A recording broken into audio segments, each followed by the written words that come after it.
Yo, it's your boy Ryan, Northwest Sports Fanatics, back at you with a new video. Today is Sunday, October 6th, 2024, with your boy Ryan and the Northwest Sports Fanatics. Make sure you guys subscribe to the channel. Smash that like button either now or on your way out.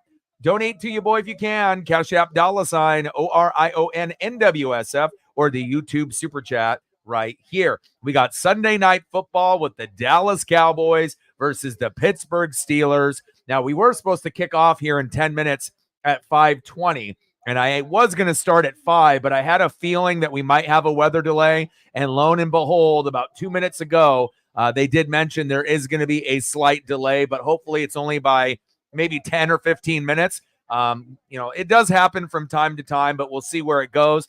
I hope everyone is having a fantastic Sunday. Let's cue up the music, take a look at the thumb. And again, we can go over a lot of the scores and a lot of the action that we saw here on Sunday. Let's get it, baby.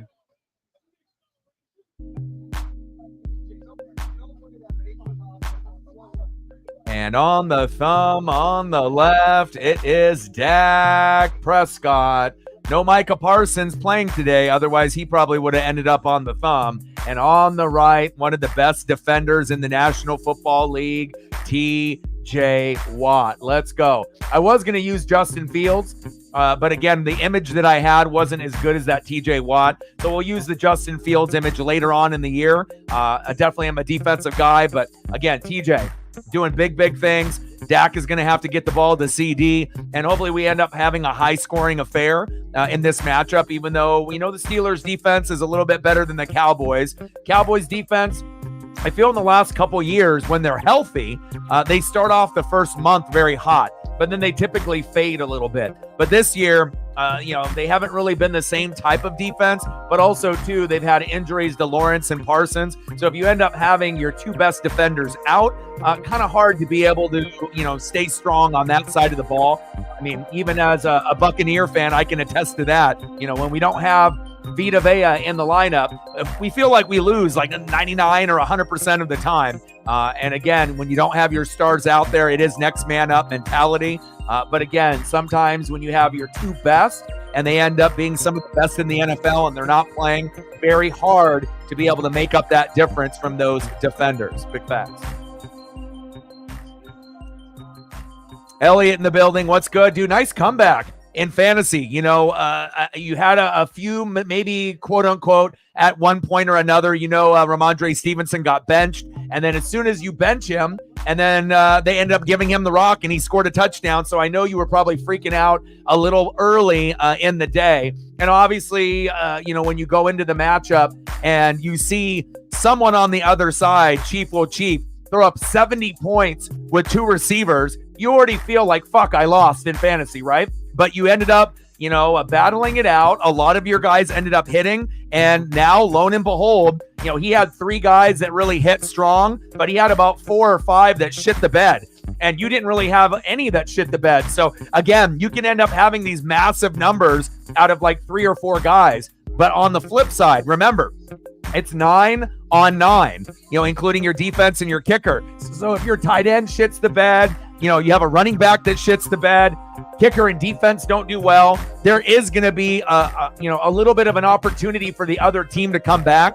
And nice job, dude. And again, it's not completely over yet, but it kind of feels like you ended up stealing that dub away. Nice job with that. Air in the building for the 3rd or 4th consecutive day. Love it, man. How are you? Flying high. Go, Pack, go. Alan in the building. We damn boys in the building. What's good? Cole in the building. Man, you know what? I watched almost every game that was on today. I was up at like 5:30 in the morning. I ended up watching, I don't know if anyone else in the room is crazy like me, but I ended up watching the entire Vikings and Jets game in London at 6:30 a.m. And then I ended up bleeding that over into watching, Red Zone and watching pretty much every game that was going on. And I know there's going to be some tough losses. There's going to also be some tough losses in fantasy as well. But if you're looking at the numbers overall, this was one of the most highest scoring weeks as a collective unit, team for team, that we've seen in 2024. Let's go over to some of the scores here real quick, just to kind of give you an idea. Vikings 23, Jets 17. Bears 36, Panthers 10. I don't know if anyone expected 36 out of Caleb and company. Ravens 41, Bengals 38. That was one of the best games of the weekend. I definitely will do a reaction video to that. Dolphins 15, Patriots 10. Commanders 34, Browns 13. And if you haven't got a chance to watch the Commandos yet, trust me, you will want to watch. It's literally watching a mirror image of Lamar Jackson in the NFC. You know, you got Lamar on the AFC, you got Jaden Daniels in the NFC. They literally are like the same type of player. Really fun to watch, 34-13. And on the flip side of that, Deshaun Watson is trash. And you already know how I feel about Jameis Winston. Elliott will have his feelings about Jameis as well. There's going to be a good Jameis and a bad Jameis. And obviously the good Jameis, he'll give you that energy. He'll pump you up, right? He'll give you some crazy pregame speech by eating W's, right? And he will end up making some big plays with his arm. But on the flip side, the bad Jameis, right, getting in trouble off the field, fumbling the football, pick sixes. But with all that being said, Jameis Winston is a better quarterback than Deshaun Watson. Deshaun Watson is absolutely fucking terrible. And, not only, do they wish Baker Mayfield was there, and hopefully, Browns fans understand, when you have a franchise that is toxic and when you have a franchise that's dysfunctional, right? A lot of, talent isn't going to succeed there. And, it serves them right? They thought that they were getting a great deal, by getting, obviously, Deshaun Watson. Then they find out that he's a criminal. And then they try to sweep it under the rug like, oh, it's not that big of a deal. It is a fucking big deal. And karma, sports karma specifically, has a way of coming back and slapping you in the face if you're not a good person. Not only it'll, catch up to you in your personal life, but it'll also catch up to you in your professional life. And, if you got Amari Cooper, Njoku, if you got anybody on the Browns in fantasy, it's tough to be able to get points because this guy can't move the ball at all. And again, I'm not a big Jameis guy, but I guarantee if you put Jameis Winston in that lineup, it gives them a better chance to win. They still may lose, but at least it'll be exciting because he'll throw a 60-yard bomb and maybe the next play Jameis will throw a pick six, or at least it's fun. At least it's back and forth instead of what we're seeing there with the Browns. Nice job by the Commandos, 4-1. And it's cool to be able to see a team that normally is dysfunctional like the Commandos, and now they're leading the division in the NFC East. Who would have thought? Going from worst to first, but it happens every single year. Jaden Daniels, I see you. Jaguars 37, Colts 34. Another one of the best matchups of the weekend. I ended up watching that entire game. And again, I got Joe Flacco in fantasy. I know he's 39, and I'm going to say this right now. Joe Flacco should be the starter for the rest of the year. He gives you a better chance to win. He's a Super Bowl winning quarterback. And if you just take the age out the window, he throws the ball better than Anthony Richardson.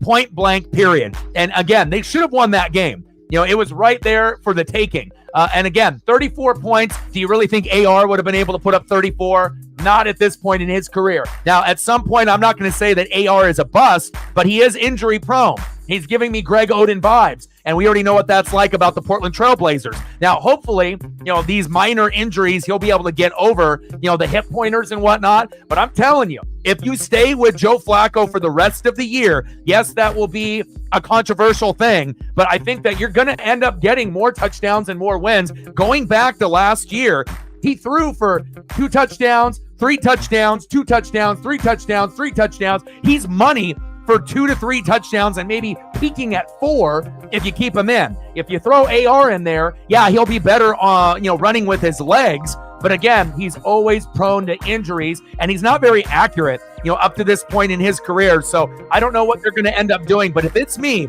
and I'm coaching the Indianapolis Colts, even though I know I spent a very high draft pick on AR, if you want the Colts fan base to be, somewhat sane at the end of the year, you got to start Joe Flacco. And I imagine the Cleveland Browns are probably thinking, hell, we should have kept Joe Flacco 100%. Texans 23, Bills 20. Broncos 34, Raiders 18. Patrick Surtain, the best corner in the game with a 100-yard pick six. I got them in fantasy, baby. Cardinals 24, Niners 23, and it shows you no Christian McCaffrey, right? No stability. shaky defense. This is not the same Niner team that we're used to watching in years past. Packers 24, Rams 19.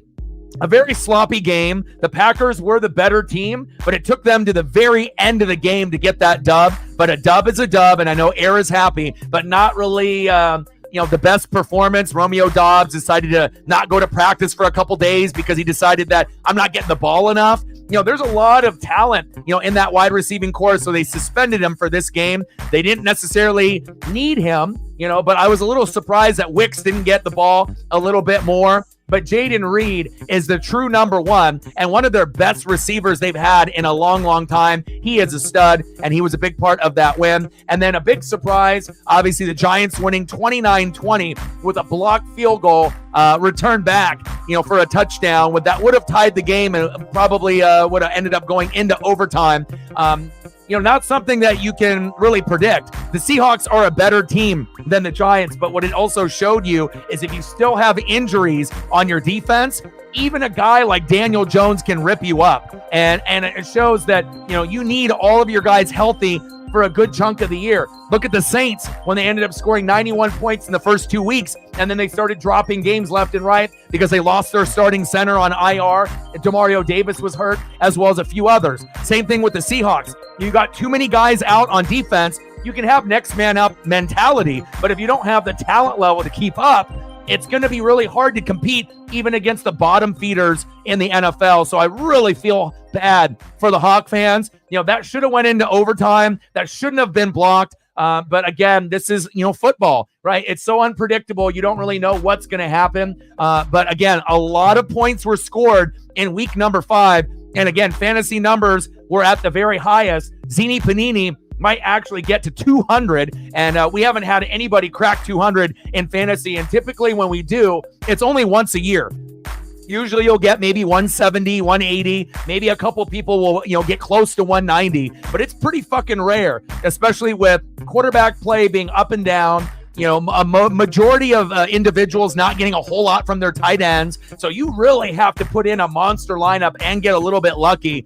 Zini Panini definitely had an amazing lineup. The best point total that we've had up to this point in week 5, getting her back into the win column. Like I said, this league is very, very competitive. I've never lost 3 weeks in a row. I'm back on the fucking winning streak. Obviously this week playing Megan, but it wasn't easy. And then obviously I got Matt next week, and all I'm trying to do is get to 500. And once I get there, I'm coming for everybody in the league. Hopefully at one point or another, I'll have Cooper Kupp back by week 7, 8, or 9. CMC, I'm not even counting on him coming back. But if he does, that could be an added bonus for me, but I'm not counting anything about him, giving me any positivity in the lineup, since he pretty much fucked me from the very beginning of the year. But we'll see where it goes. But again, a lot of heartache, a lot of heartbreak.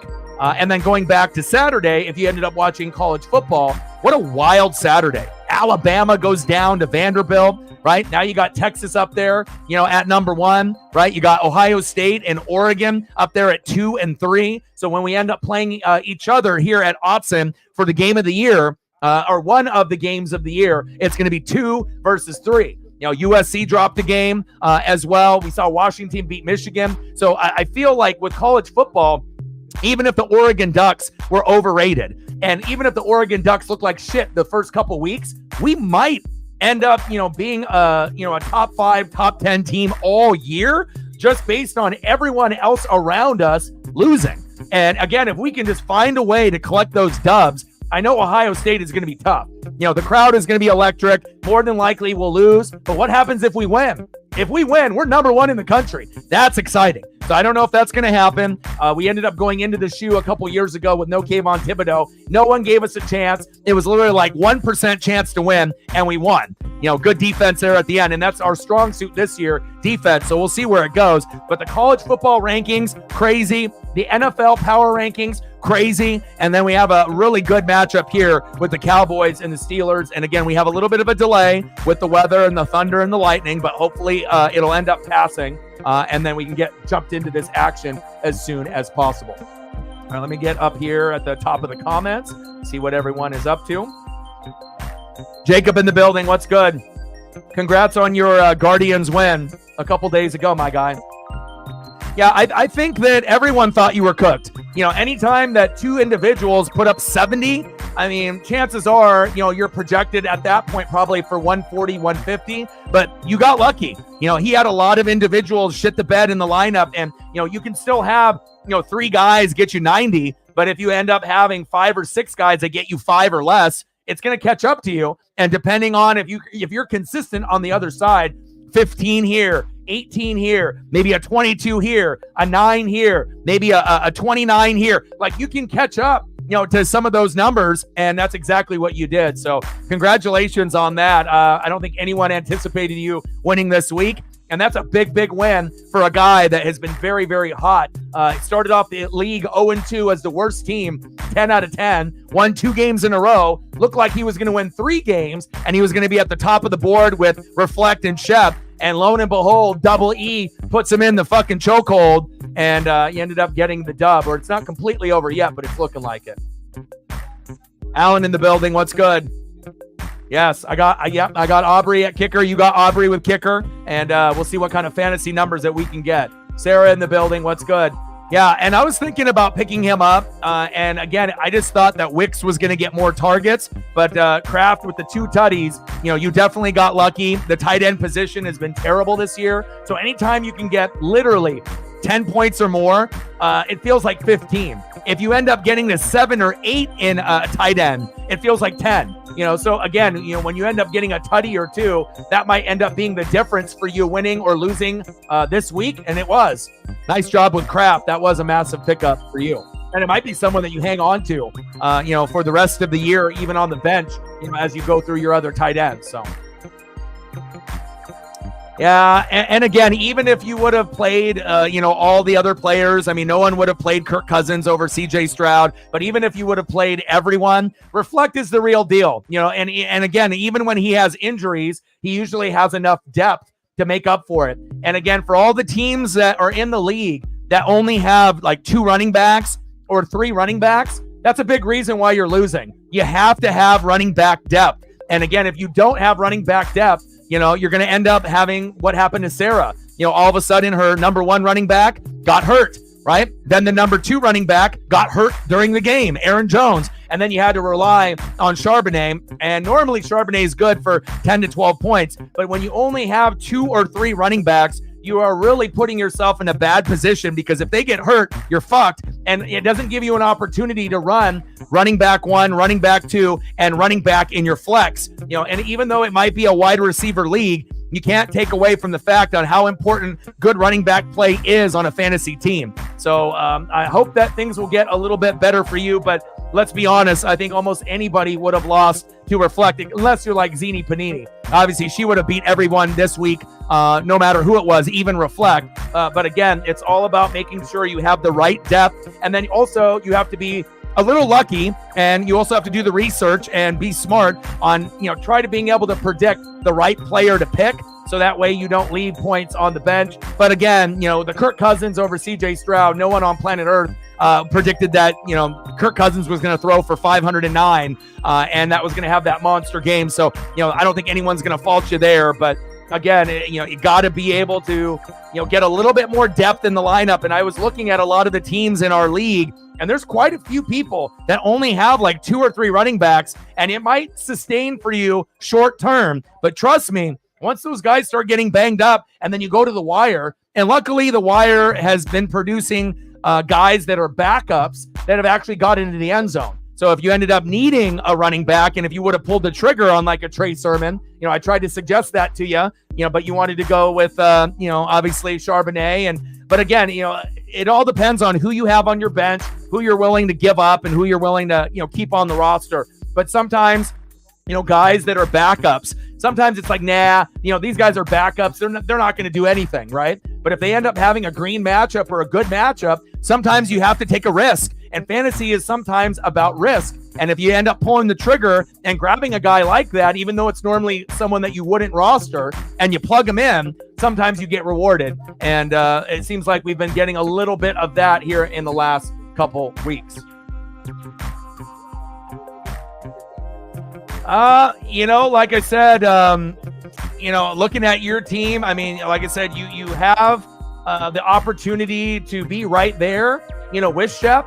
But again, remember when I told you I thought you were going to leave points on the bench? And that's exactly what happened. I wasn't going to tell you who, but when you look at your bench and you look at the people that you have, right? He's at 109, right? 13, 14, 13, 15, 14, 20, 7, and 10. And then he's got Groupie, right? So you got 13 out of Tucker. Baltimore defense shouldn't have been started. Hubbard is a great pick for you. Obviously, Debo with only 3. Instead of having Debo in the lineup, you know what you should have done? You already know. Either, Garrett Wilson, right? Or even Wan'Dale Robinson, knowing that Neighbors is out for the game, that you knew that Robinson was going to probably get over 10 with upside to maybe 15 or 20. So, sometimes people go based off name recognition. Debo and George Pickens, they might be the sexier names. And I know Garrett Wilson hasn't been good. That was, lo and behold, the best game of the year for him, and you had him on the bench. So that one would have been a little bit harder to predict.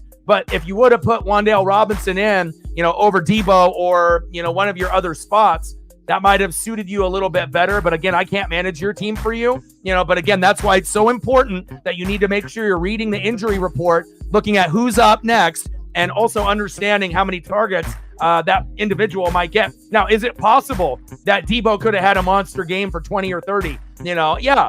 And again, obviously with Breece Hall, I'm not sure if I would have played him either, because if you look at Breece Hall, obviously with McCaffrey and Breece were like the 2 first picks off the board typically, right?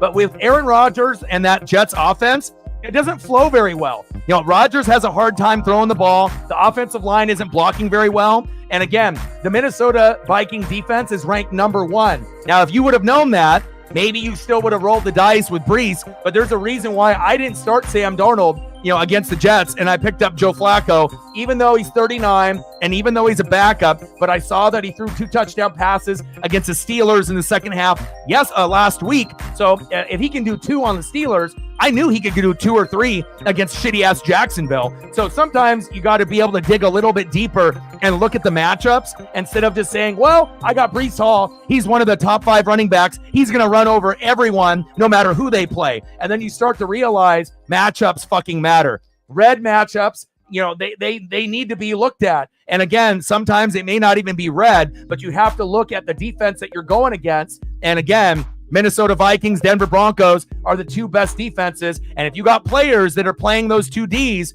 you're probably going to have lower numbers. And unfortunately, it looks like maybe a dub slipped through your fingers. And maybe, as we move forward, you'll be a little bit more careful on looking at the lineup. But that's why it's so important, not only when you pick up guys on the wire, you understand who you're going against. Seattle's injured, right? No, there's no Malik Neighbors. Like, Robinson should have been a must start for you. Garrett Wilson, I don't blame you on that one because he didn't play well, up to that point. And obviously, lo and behold, that was the game of the year for him. So I don't, but again, you always have to look at, not only the names, but you have to also look at the matchups, and don't get enamored and don't get in awe based off a superstar name in fantasy. Because as you know, you can get these jobbers and these lower guys that aren't as popular that are going to end up putting a hell of a lot more points up in specific weeks, and obviously we know normally Debo is a better player than a Wan'Dale Robinson. But if Malik Neighbors is out and the guy's getting like 10, 11, 12, 13, 14, 15 targets, and he's injured, who the hell is Daniel Jones going to be throwing to? He's going to be throwing to Wan'Dale Robinson. So, again, I knew that, but I can't tell you how to do your team, And so, again, and it still might have not mattered, but I know you would have gotten a little bit more points if you went that direction. And again, you always have to be careful week in and week out, because now, since Garrett Wilson ended up having his career 2024 game, if you put him in the lineup next week, he might shit the bed. Fantasy is very tricky. It's very difficult for guys to have back-to-back-to-back good games. Sometimes you only get one good game, a couple shitty. Sometimes if you're lucky, you'll get 2-3 in a row. And all of a sudden a guy blows up. Oh, he's in my lineup next week. And then he gets like a 2. So a lot of it, is unpredictable, but some things are laid right in front of you, and you have to take the time to do the research. And if you do the research, it's going to put you in a better position. Like, I could have said, fuck it, and went Sam Darnold, against the Jets, number 2 defense, just because Sam Darnold hasn't had a bad game up to this point. but I really truly felt that he was going to get somewhere between 5 and 10 points, even though in the previous 3 weeks, he's been getting 19 to 23. So that's something to also look at as well. You always got to look at the matchups every single week. Yeah, that definitely did. But again, only having Jonathan Taylor and Aaron Jones, if you're really looking at it, for teams that are 1-3, 0-4, again, you got to have more depth than just, those two guys. And you might have been okay early on, but then if one gets hurt and then another gets hurt, and then you're just left with, someone off the wire, you always want to make sure you have plenty of depth, at least have a backup for every player that's in the starting lineup. Otherwise, you'll get into a position like that. So, drafting is important. Working the wire is important. And obviously being in a better competitive league will make you have to work harder. And again, some of the techniques that you might have had in previous fantasy leagues might have worked out fine. But this league is a little bit harder. There's a little bit more talent. So if you end up kind of coasting and thinking that, oh, my bench is good enough, I don't need to make changes, and then you realize something like this happens, and you're like, damn, maybe I should have started working the wire and picking up extra running backs and putting them on my bench just in case, instead of waiting till the guys get hurt, and then you're like, damn, there's nothing there. But hopefully you'll be able to turn it around. But fantasy is tough. It is fucking not easy.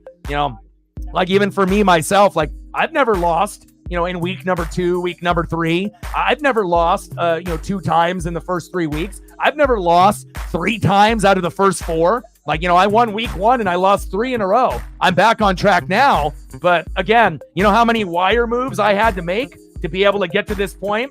I'm at 65.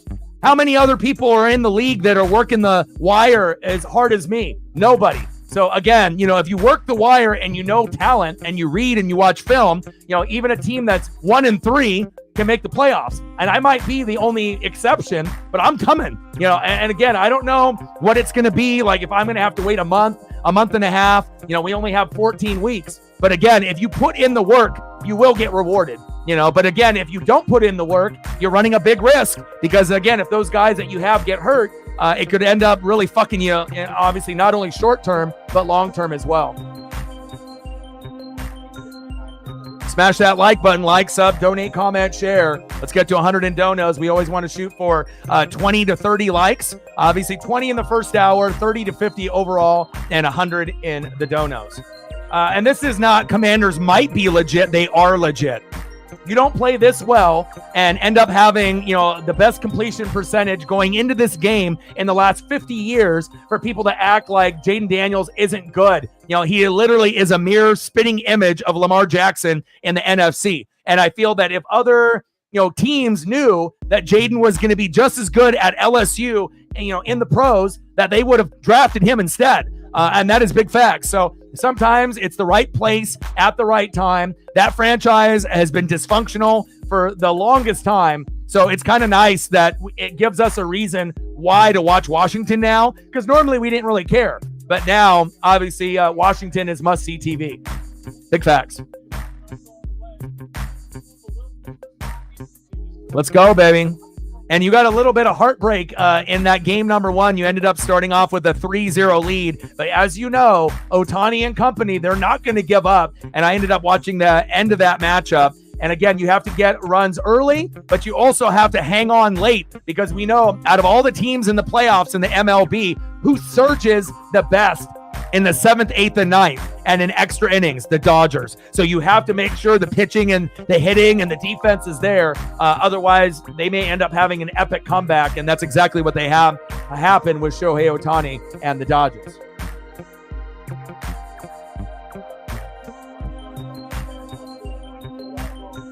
Matt in the building. What's good?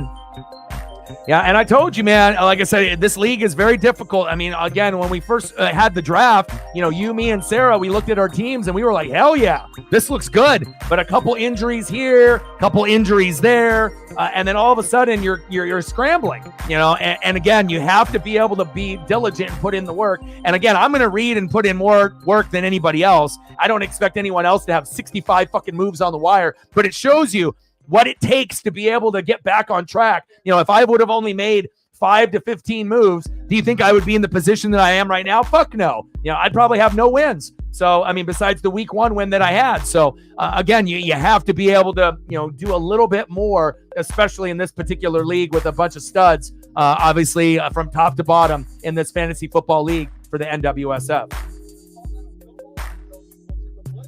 Cole with a 4. Appreciate you. Let me know what you want to do for photos. I gotcha. Stacks on stacks, racks on racks, a little Cactus Jack, bang, bang. And in our fantasy league, Zini Panini actually has Jamar Chase and Joe Burrow. And obviously they've started off a little slow this season, but they got hot today. So if you had Burrow and Chase, you more than likely ended up winning your fantasy matchup. Now, they ended up losing the game, and Lamar was doing some Superman crazy stuff late in the game. Isaiah Likely with a couple of those tutties was fucking wild. But again, you can never count out a team like the Bengals or Ravens when Burrow as well as Lamar are wheeling and dealing. Big facts.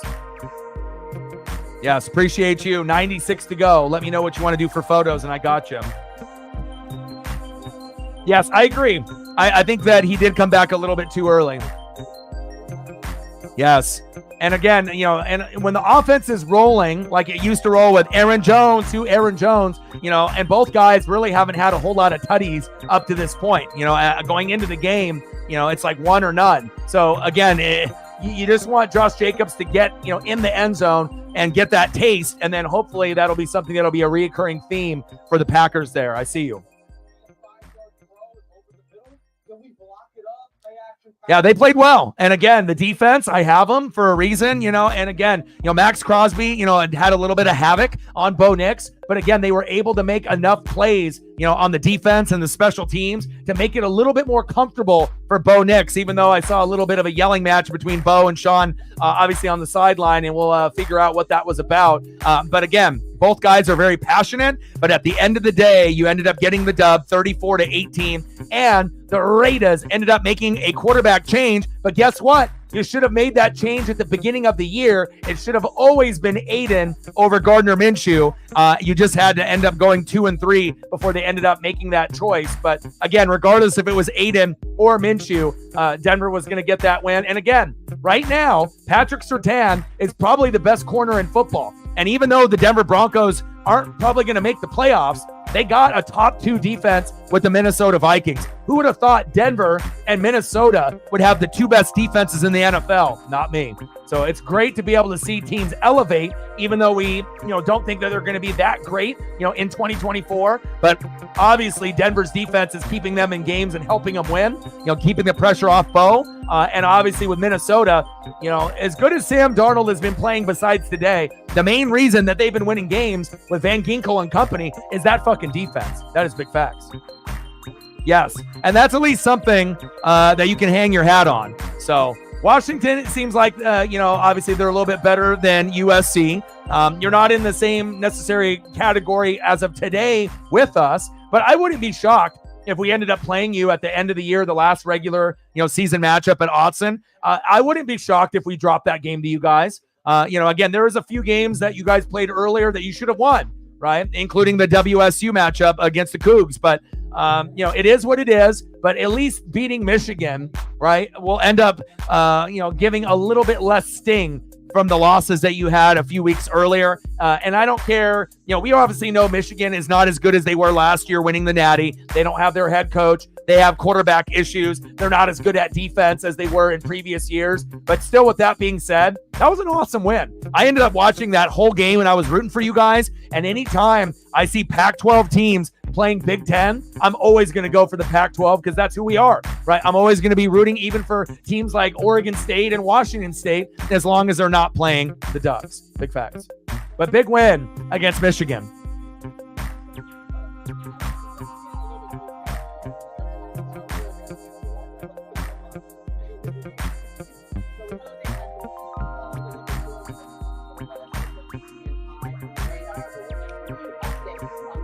Yeah, well, also, too, and just in the pregame show, they were talking about the Jets, how they don't like to run a bunch of audibles and man in motion. Aaron wants to kind of keep it his particular way with the little short slants. It's not working. You're not getting good offensive line play. Breece isn't really being as effective as we thought he was going to be as a number 1 or number 2 pick in fantasy. Now, there's some games where, Breece Hall will dominate and get 20, 30, 40 points, but there's also going to be games where he gives you less than 10, and you're like, what the fuck, right? And obviously, he does have a connection to Lazard, and that feels like pretty much it. It definitely heated up today with Garrett Wilson, but Garrett Wilson, has a chance to be, on the same level as like a Jamar Chase or a Jay Jetta if he had a competent quarterback. But even with Aaron Rodgers there, he's just a little bit too old. He has no mobility in the pocket, and he's not really accurate. He's not really someone that you need to be rostering in fantasy, even as a backup QB. Very unreliable, and he still is Aaron Rodgers, and he will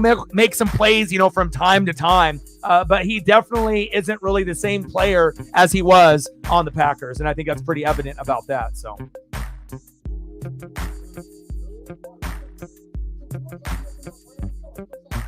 Ooh, 3-0, just like yesterday or the day before. You just got to be able to hang on.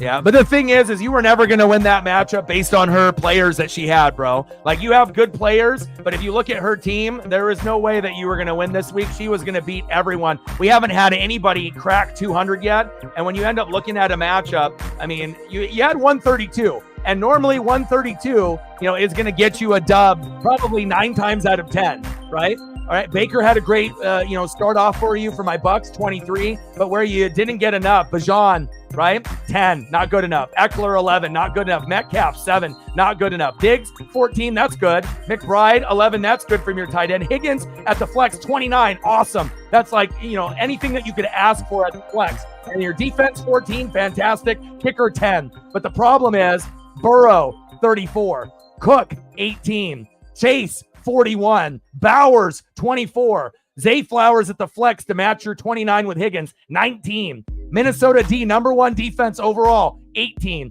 Fairbairn, right, with a 5er, a 50-yarder at the end of the game, 16. She literally has nothing lower than 16 points, and that's kicker, and that's amazing, right? So if kicker is her lowest total and it's at 16, nobody has a shot, whether it's you, Reflect, me, anybody else. When you put up a stat line like that, and as long as Najee, gets 10 or more, it's one of the most complete lineups that we've seen. Now, if Najee can get to 15 to 20, it definitely will end up being, one of the best, teams from top to bottom. But again, remember, getting to 10 doesn't cut it at running back or 7.5 at wide receiver, especially when you end up having someone on the other side that put up a monster 41 with Jamar Chase on top of a 33 with Burrow. So again, it's very difficult. It's kind of the difference that we had as with Chief, right? He started off the week with 33.4 with London, 31.5 with Mooney, and we said Elliott is fucking done. They got 70 points almost there out of 2 guys. But what happened? Jaden Daniels had a good game. Swift had a good game, but Achane got hurt, 2.7. Right? Schultz, 7.4, not good enough. Deontay Johnson's been putting up 15 to 20, puts up 5.9. Only 5 from his kicker, and then he only has defense. So he's at 125, but then double E, 33 from Lamar, 16 out of Jacobs, 16 out of Javonte Williams as a bench guy, DJ Moore with 28, Kraft with 2 tutties at tight end with 25, one of the best totals at tight end this year. Godwin with 11.6, normally gets about 20. Cleveland D shit the bed for you with 3, and then Moody got hurt, but you still got 8. So even though you only had 1 spot shit the bed, again, that was enough to be able to make up for the big point totals out of Chief. So again, when you end up playing someone that has a good number, you can only really shit the bed on 1 or 2 spots. If you end up shitting the bed in 4 or more, you have no chance. It's just, unless you have 5 guys that put up 30 each, then maybe you might be able to hang. But what are the chances of having 5 guys go for 30 plus and then 4 guys, going for 5 or less? I mean, I guess it is possible in fantasy. Anything can happen, but, it's very difficult, and again, when you end up having a well-rounded lineup and an explosive lineup, shit like that happens. Some of us are going to end up scoring, 80 points, 70 points, and you're going to be disgusted. I've been there with you. I started off with a win and I lost 3 straight, but again, you're also going to have 120, 130, 140 where you're going to get wins, but also you're going to hit those numbers and you're also going to lose, especially if you get someone like Zini's lineup that almost cracked 200. So, it's just one of those things. The ball isn't always going to bounce our way every single week for our favorite teams, college, NFL, or fantasy. And you just got to be able to, try to be able to, just do the best you can mentally, and then know that you got a game next week to be able to prove yourself and hopefully get back on track. Yeah, see right there. And the most you had was 7, and you didn't even know if you were going to get a player like that. You said, fuck it. My tight end position hasn't been good. I've been grabbing guys like Taysom Hill. Hasn't fucking worked. Let's try this guy. And lo and behold, Romeo Doubs, right? Injured. Well, not injured, suspended, obviously, because he skipped practice. Christian Watson injured. So it was really Jaden Reed, Wicks, right, and Kraft. And what you ended up getting with Kraft is what probably should have went to Wicks, but you ended up getting it. So congratulations on that bold move, and you made it work. Mondale, and again, that's someone I tried to get on the wire, but I wasn't able to get it because Captain ended up having that priority. Megan in the building, what's good?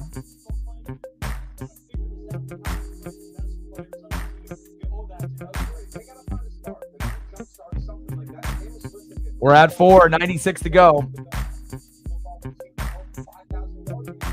Yeah, I was going to say, tough with USC, tough with the Hawks, unpredictable. Like, what are the chances, of having a block kick like that? Like, we're talking maybe once a season, something like that might happen. But it also shows you, the Hawks are better than the Giants. But what happened is you still have injuries from last week when you played Detroit.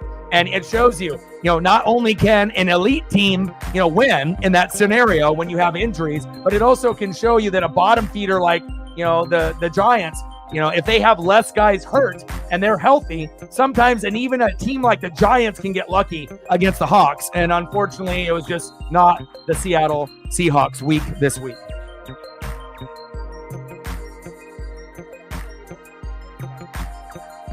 Sure, I got you. Terrence in the building, what's good? The Rock came out because Solo is being controlled by The Rock. Pretty simple, right? Rock is involved with Solo and that bloodline. He's the one calling the shots. So I think there'll be more on that as we go into Raw and SmackDown and whatnot. But if I had to put money on it, I would probably say that is the reason why. I mean, he doesn't have to come out with the Brahma Bull Championship. It's like, like the FTW championship with like Taz back in the day. Like sometimes you could just make up your own belt and walk out with it.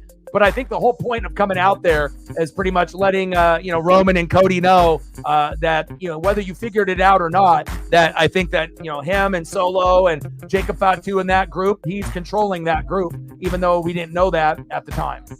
But I could be wrong, but that's kind of my, based on what I saw and watching Bad Blood, which was amazing. And Drew McIntyre, like 13 to 16 staples after he got hit with that toolbox. That was not fake blood. That was real bad blood.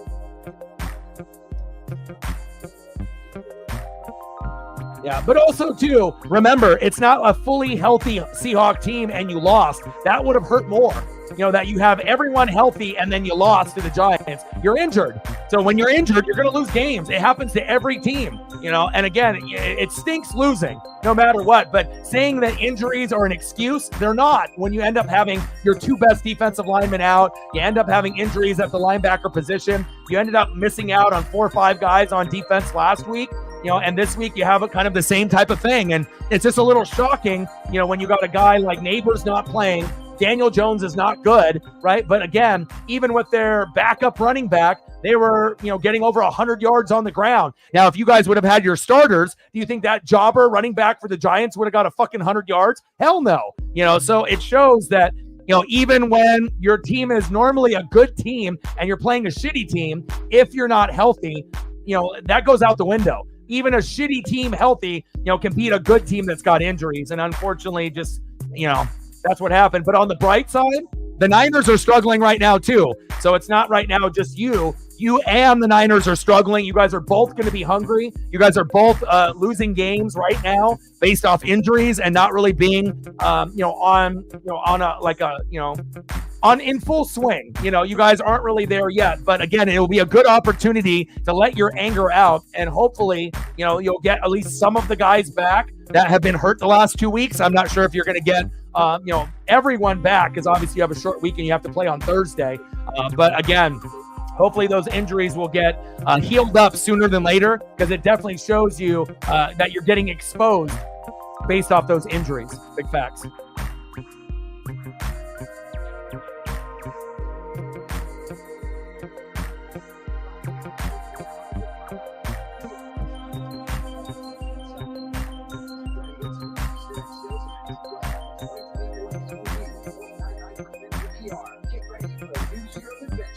All right, I'm just scrolling through the comments here, and then I'm going to do some photos.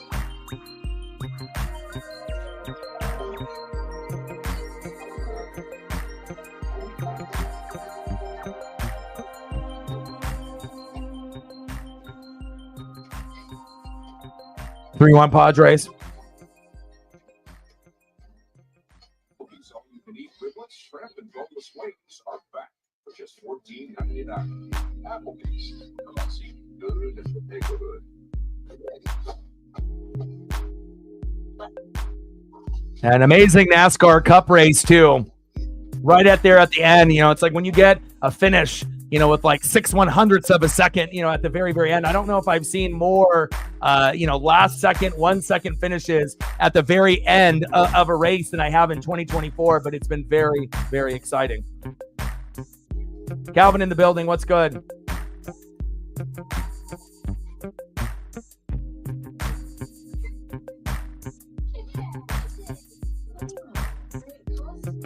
All right. And Cole, can you type in, since I scrolled through like a bajillion comments, can you type in what you want for your photos? And I got you. Instead of me having to scroll through there, and hopefully this game will get started here sooner than later. But again, it's just like, the Tampa Bay Bucks and the Saints, like we're all in the same boat. When I had Vita Vea out, I got my ass kicked by the Broncos. And, up to that point, we should have mopped the floor with them. The Saints started off 2-0, 91 points off the board, have some injuries as some key components, and, have been struggling now. And so instead of the, Saints fan base and the Bucks fan base thinking that, we're just going to mop the floor with Atlanta and Carolina, now, with our injuries to both of our teams, Atlanta has snuck into the conversation like a lot of the people thought, going into the year, where they might be able to win the division, and they didn't really give the Saints and the Bucks the respect that we deserve. But since we're not healthy, Atlanta's taking advantage. They definitely have gotten lucky, on a couple of their games. They're a couple plays away from being 5-0, but there's also a couple plays away from being 0-5, and right now they're 3-2. And again, they have to be blessed. They have a kicker as good as Koo, to be able to get them those victories. But again, a couple balls going this way, a couple balls bouncing that way, they might be 0-5, 1-4, or you could flip it and say, hey, they could be 5-0. Very true. Almost every game the Falcons have played this year has come down to the very fucking end. And again, some penalties were not called, but again, when you end up, giving up 509 yards, to Kirk Cousins with the injuries that I had, no adjustments on defense. And I'm a defensive guy. That was probably the worst defense that I've seen from Tampa in years. And I don't think I've had a loss sting more than that, besides Matthew Stafford to Cooper Kupp, when we ended up having our second run with Tom Brady, where we thought we were going to go back-to-back, and then he had that game-winning play, and Antoine Winfield Jr. couldn't get there close enough. Even though that one was like a close game and we ended up losing at the very end, the defense was pretty good overall. That fucking game that we ended up seeing against the Falcons, I mean, that was one of the worst performances of defense. And yes, we had injuries, but where are the adjustments? You just can't run a soft zone and the closest defender is 5 yards away every time. Like every time, there was nobody close. And no wonder we lost that game, and we definitely deserved to lose that game. So, all right, George Russell and Wolf, I got you.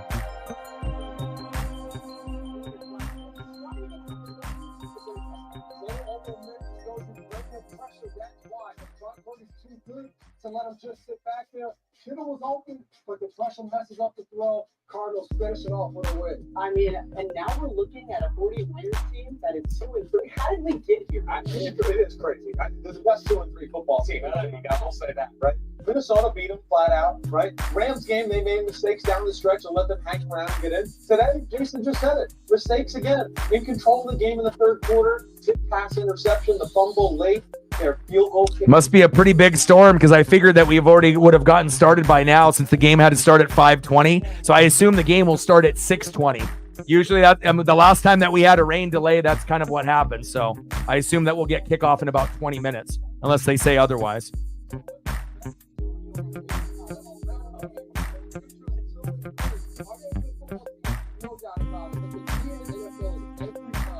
Monday, Thursday, whatever day you play on, you have to be your best because these other teams, they're good.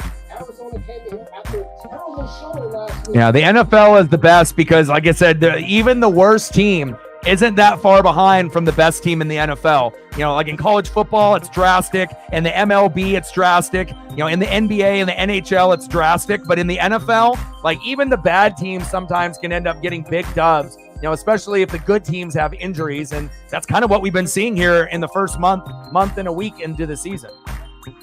It's like you could be the better team, but if you got injuries, then the playing field is even.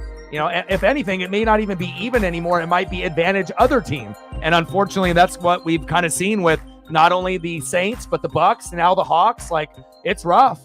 You know, it definitely is not as easy. I mean, the NFL is never easy. But again, it seemed like it might have been a little bit easier to, you know, hang around some of these other teams when, you know, they're not really that good. But again, injuries to key players can really make all the difference, especially if you don't have good backups. Or if you end up having guys that are Pro Bowl, All-Pro, Hall of Fame guys out. You can't replace that.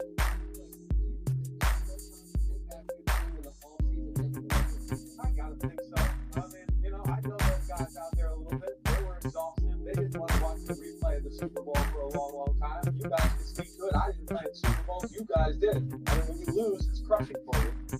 Yeah, but what you teach as a coach every single day is next play, next series, next quarter, next game. All that stuff is part of the mantra. They've been so good at that forever. They're just not doing it right now. They got to get back to being who they are. And I will say, I remember the times we lost in the Super Bowl. Those are some of our hardest off season coming back. Like it just drove you. And Bill made sure he was going to give you reasons to come in and work your butt off every day. Because he will remind us. I remember we lost the Super Bowl to the Philadelphia Eagles. We come back the next year. Yeah, he got hurt during the game, and then they had to like stop kicking at that point. Moody.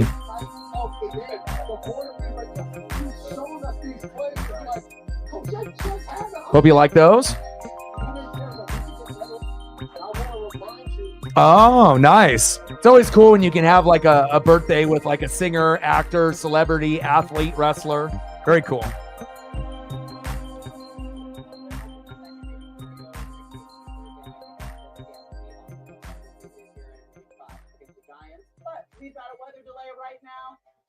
Still got the weather delay. Hopefully we'll get going here sooner than later. All right, I got to go check up on Paisley here real quick. Obviously, we got some photos there. If there's any other photos that you want, Cole, let me know. Type it below. And then again, any other photos that we want to be able to bring up just to kind of pass the time, we can always go over that since it looks like we're going to have at least another 20 minutes before kickoff, maybe even longer. Hopefully not. But again, you guys let me know, and then we'll be able to keep ourselves busy here until kickoff. All right, give me like 1 sec.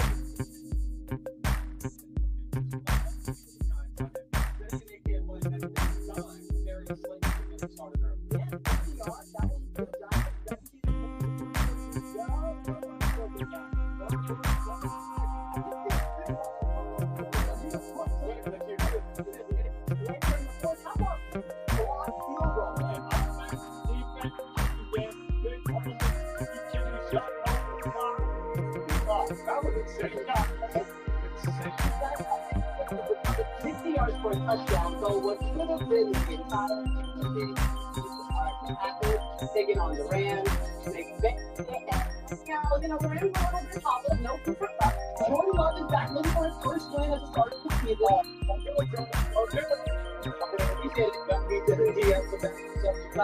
We all shook our head with awe right there. Yeah, that was tough. So he can get it right back. It's a simple play, right? Design a nice play. Tucker Pratt comes all the way against the opposite side of formation. Nice, easy 10-yard throw. Let Tucker Pratt do the rest, and it led to a touchdown. Yeah, 56-yard touchdown. But that feels a little bit better. And later in the third, Love to Pratt again. Love to call the screen down in the red zone was tough. That defense dropped into the end zone, getting the Pratt, he's the go-to guy. A big win for the Pack. On the West Coast. Big win for Jordan Love. His first win at the Southern this season. Remember, Malik Willis was in. He won 2 games, and then Jordan was still. He maybe looked a little bit off, but I think he kind of got it going. This will be the game that's going to them, right? And I think that rough start, week 1 in Brazil, gets hurt. You don't really get to get in the rhythm and get in the flow of the offense and everything. Last week was a struggle. They got down early. This week, I think he gets his feet underneath them, and I think we'll see the Jordan Love we saw last year. I think they got back to some of the things they were doing with Malik Willis. When you have a guy like Jordan Love, sometimes you're like, hey, this guy's so good. Let's put this in. Let's do this. Let's do that. They say, hey, you know what? Let's make it a little bit more simple. Let's do what we do as an offense. Malik Willis, whether it's Jordan Love, his greatness will show within his play. But let's not try to put too much out there. I thought Jordan Love was adjusted and he came off in the end. On the flip side for the Rams, we don't have Cooper anymore. We don't have Cooper Cup. And that guy number 99 who was so good for them for so long, they just look different. I think they're a really well-coached team. They're hanging in there in these games, but they don't have an eraser, the difference maker right now, and it's showing up at the end of this ballgame. There's a lot on staff there that really seems like it's all that big ball. Well, the two different things, the whole bye week. We're sitting at 1 for the bye week. Maybe we can get a little bit with that as we take you through still more week 5 highlights, guys. We had 11 games, and 7 of those games were one-score games. Not this one. Not this one. The Raiders and the Broncos. It all started out with the Raccoon. Rocky Raccoon. I knew it was wrong. Only the 5 pounds to 10. Let's take it 100 yards back for a big. If you're picking a DB in the NFL, I might start with that guy right there. The 100-yard return. He had another one later. What a player he is in the Broncos. They look good in those beauties, too. Big deal. Breeze, right? I like it. Breeze. But then, Bo Nix, 19 for 27, 206 passing yards. But let's stick with the defense that we're seeing from the Broncos. We saw Pat Surtain with 6, he had 2 interceptions on the day. But it's been an impressive defensive showing. And it's been talked about. They blitz more than anybody in the NFL. Why do you blitz? Because you have a lot of faith in your secondary. You don't mind leaving them out there. We talked about some today. Riley Moss stepped up, had an interception today. He's been great. But another person, Brandon Jones, who they got from Miami, an aggressive safety, comes downhill, will hit you. He can play on multiple different positions. We did that in Miami in that Flores defense at one point. So after him too, and one thing about me, I love watching secondary play and watching teams be aggressive because they believe in the guys in the back end, and then when it pays off, you go out there and play really good defense. What I love about a year ago, Denver went to Miami and they gave up 70 points in an NFL game. And to me, I give Sean Payton and Vance Joseph so much credit. They're in-house. They got rid of the guys that didn't fit. They went with a younger defense. They played so much better over the course of the season last year. And this is a hungry defense. A lot of young guys playing defense the right way. They're impressive. Denver's tough and physical. Sean Payton doesn't get enough credit for that. They can run the ball. McCourty's talking about their defense. They fly around. They've got 2 good pass rushers. And I'm going to second you on that secondary. I think the secondary might be the best in football. Surtain, Moss on the other side, PJ Locke, the other safety, and then their nickelback McMillan are phenomenal, and they call all these blitzes because of what he said. They go, they're awesome on the island, let them cover, and let's just really the quarterback. And the other guy who jumped off the screen, be watching Zach Allen in the middle. Definitely. He's a big dude. They usually need 2 to block him, and he loves to be disruptive. You can see the energy he plays with. Their defense is they're a really good defense. Exactly. I go to training camp with the Broncos, spend a day with them. We're doing a first offense against first defense, and the first offense is moving a little bit. They make like a 3rd and 3. I'm standing on the sideline. He comes over, he throws his helmet down. He's ripping guys up and down on that sideline because they didn't win that particular drill. I'm like, I want that guy on my team. I didn't think he shows up in the ball snap. Yeah, and because of that defensive consistency, that secondary, we saw Gardner Mitchell kind of getting benched, Connell coming in, so the Raiders doing that. They did it, and it didn't matter. And also, Douglas felt like this the first Broncos 3 straight games, which is certainly impressive. But there was a heated exchange with his head coach, Sean Payton. I don't know what they're saying here. I love it. Yeah, I like it too. But the good news is Sean Payton had to answer the question about what was going on the sidelines after the How would you characterize Yeah. And I've seen that conversation. Listen, last year all of a sudden it's just, there's still a little bit of Ferris Bueller in this player that we got to get rid of. All right, talking about Bo, and I love him to death. And so sometimes it's my love language. I love it. All about both know about that. I played for Sean for 3 years. I've seen that love language a lot. Look at the intensity in his eyes. I love the reference to Ferris Bueller. There's too much Ferris Bueller in the player. We got to get that out. Sean's a hell of a coach. It's a great winner right now. He loves football. That's right. This isn't band camp. This is football. All right. And then I'm going to yell. Emotions run high every now and then. I bet you when he sits down tonight on the couch, he's going to go, man, I like this moment that he gave it back to me. I wrote something. Right? And that's what I like. Always has something to say. I don't know what the issue was, but All right, I gotta go grab Paisley a little bit of food. So give me 1 second. I will be right back.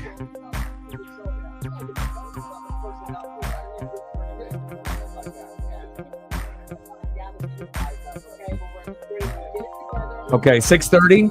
So another 19 minutes. Okay.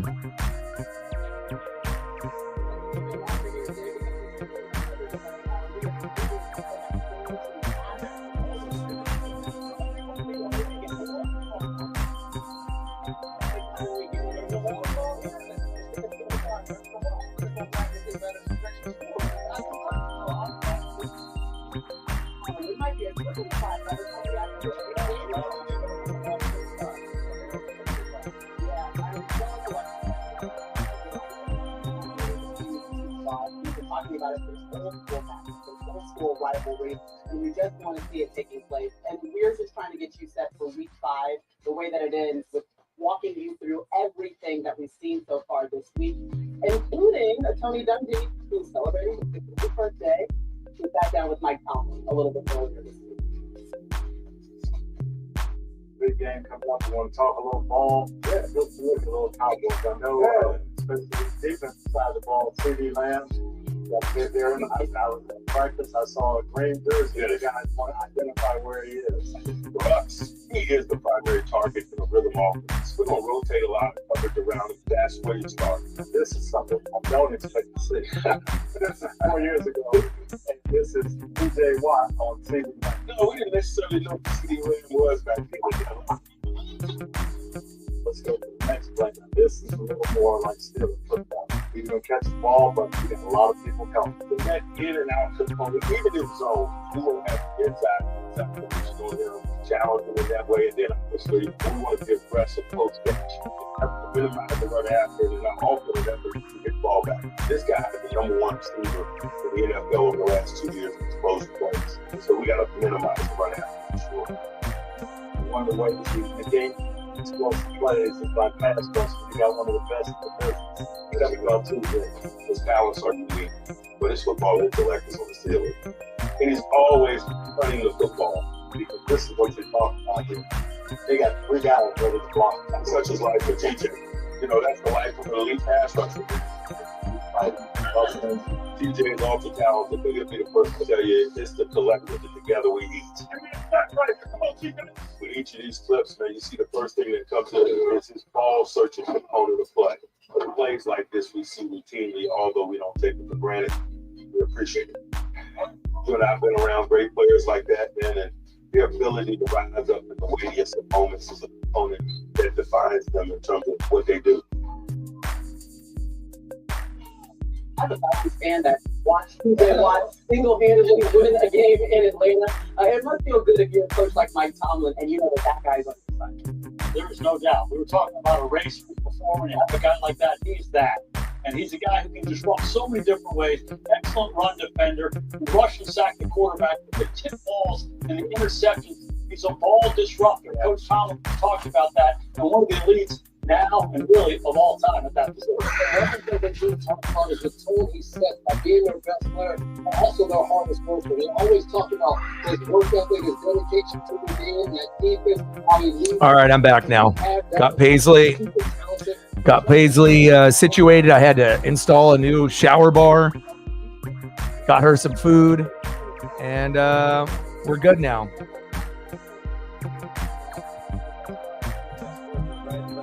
All right, I got you. And then once the next individual ends up with the dono train, then we can transition to something else. I got you.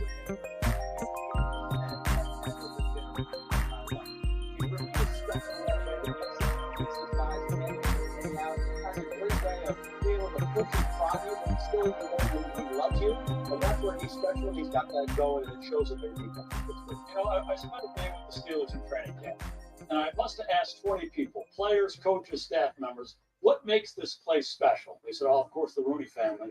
They're incredible. Football royalty. And then every person, Mike T, Coach Tomlin, Mike T. The environment. I'll do a little combo, a little Lando in there for you, too. Their team to be the best. There's a reason he's been there for 18 years. They've never had a losing season. A special combination. P.J. Watt, Mike Tomlin. You probably can't say that enough. Never had a losing season as a head coach. I mean, it's hard to believe, honestly. That's how you do it. If you don't want to train against other teams, and they all go, is Pittsburgh hitting a lot? Are they ready? Are they ready to go? Because they're so physical because of it. All right, well, we're sitting in our weather delay. We're waiting for the Cowboys to kick off against the Steelers. But we're hearing that they're hoping to have players back out at 9:45 Eastern for a 9:45 kick. So as you can see, look, we got some fans going back into the stands. That's a really big deal with that. I don't see a ton of rain. Okay, people can drink their beers without the storm poncho on right now. There's some terrible towels out there. Who knows? They might be taking off soon. Meanwhile, we can see that the weather is moving over after the stadium. We've been waiting for it to pass, and it looks like it is making its way around. Yeah, if I would have known that the game was going to be delayed this long, I guess I could have started the stream a lot later. But, I mean, fuck, we're already an hour in, and the game hasn't even started yet. But I guess that's a regular thing now. Normally, delays are for NASCAR only, but apparently the NFL has a problem with rain.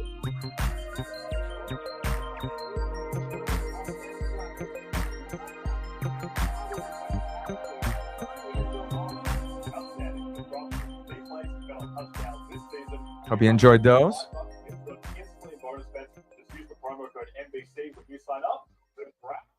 All right, I got to delete some of these, make some more room. We're at 4:96 to go. If you haven't smashed the like button yet, please do. But it looks like it's going to be a late one because, I mean, hell, if we don't get started until 6:45 my time, that'll be 8:45 in the Midwest, 9:45 on the East Coast. And then the game usually lasts, like 3 hours, right? So, I mean, we might not be over with until, 6:45 to 9:45? It might be a late one tonight. So what it's looking like. And then for some of y'all, obviously it'll be much, much later. So 9:45 for me, then 11:45 or 12:45 for some of y'all. So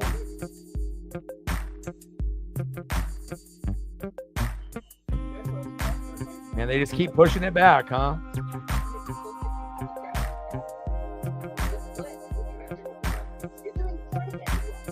Well, I guess I should probably turn the baseball game on since we're just waiting, right? Probably should.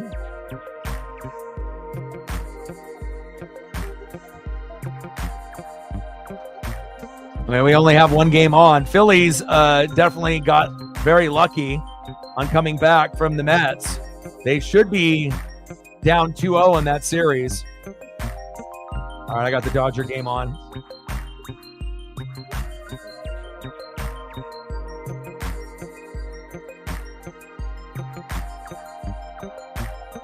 All right. All right. Top of the fifth, 3-1 Padres. And Muncy with the catch. Coincidentally, Muncy ended up making a game-saving defensive play last night to kind of shut the door on the Padres. But we'll end up doing this game here today. Then we have, the Chiefs and the Saints on Monday night. And then we're going to do Dodgers and Padres on Tuesday and Wednesday. And then we'll do Seahawks and Niners on Thursday. So, Shep in the building. What's good, bro? We're still waiting on the game. If I would have known that the delay was going to be this long, I would have maybe started the stream like now instead of doing it about an hour and 10 minutes ago. But, we got to wait for the lightning and the thunder to pass, and we'll see where it goes. Looks like you had another solid week in fantasy. And, again, we have the people that are at the very top. We have a bunch of people in the middle, and then there's a group of us at the bottom. And hopefully at one point or another, me, Captain, and Sarah are going to slowly get ourselves out of the bottom into the mix with the people in the middle. And then if, some of us are lucky, there might be one person that's in the middle or at the bottom that might end up being in the playoffs with the guys at the top. So definitely excited, about what could happen. But again, fantasy is very, very tricky, as you know, in 2024.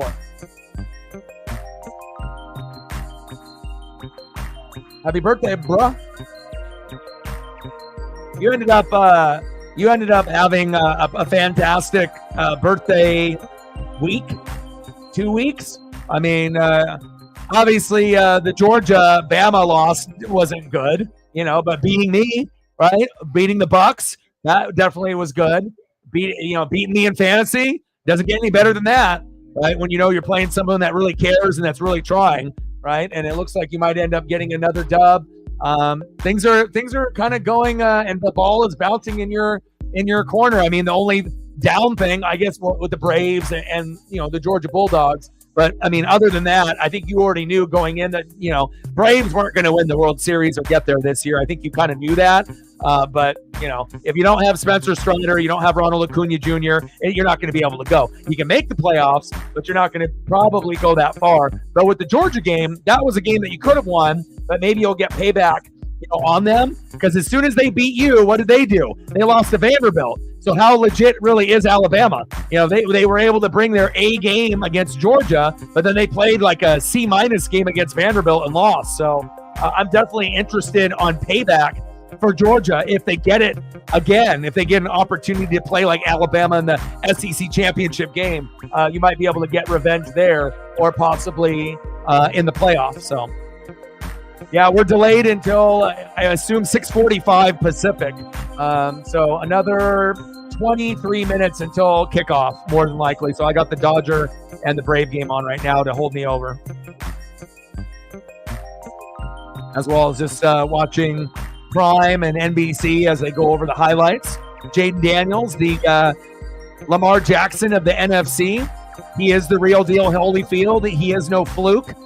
He is going to win Rookie of the Year. It's either going to be him or Neighbors, but they typically will go towards quarterback, especially if it's for a team that normally stinks. And now he's got them in first place at 4-1. So, yeah, it's pretty much as long as he doesn't tear an ACL or gets hurt, Jaden Daniels has already won Offensive Rookie of the Year based on what he's done in the first 5 weeks. So, obviously, I'm still a little butthurt about the Falcon win over the Bucks with the no call with the face mask, but the defense was bad. Kirk Cousins had 509. You guys deserved to win, but just losing in that type of fashion did not make me feel good. That one stung a little bit, and I don't think I felt that sting since Cooper Kupp, ended up eliminating the Buccaneers in the playoffs with Tom Brady a couple years ago. Those are the two most painful losses that I've had in maybe the last 3-4 years, and that one stunk. But also when you don't have Antoine Winfield Jr. back there, that's a big loss. And we had a lot of injuries, and you guys took advantage. We had bad coaching. You guys outcoached us. And if you don't have any defenders around any of the receivers or tight ends, and they're like 5 yards off, the whole game, like, what do you expect? Like, you guys literally were open on every single play, and then when it got to the third and fourth quarter, it was like almost you guys were even more open. You can play a soft zone or a Tampa 2 if you have the personnel to do it, but you can't play a soft zone if you don't have anybody out there covering. you're asking, you're asking just to get your ass kicked, and that's exactly what happened. And congratulations, even though you've had some downs with the Braves as well as the Georgia Bulldogs, at least you're beating my ass. At least you're beating the Saints. At least you're winning in fantasy, and you're right up there with Shep. So, yeah, Braves and Georgia losing, that's only temporary hurt, but beating the Saints and the Bucks, beating first place in the NFC South, beating everyone's ass in fantasy, that's got to make you feel pretty good, So, you're going to have some good and bad, but happy birthday, my guy. I appreciate you.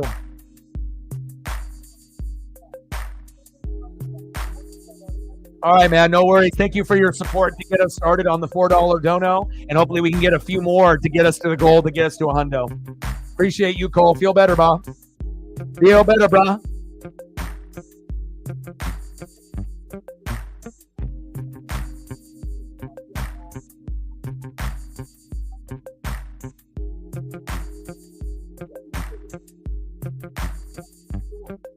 Three-one Padres, bottom of the fifth. At least there's baseball on to kind of hold me over here.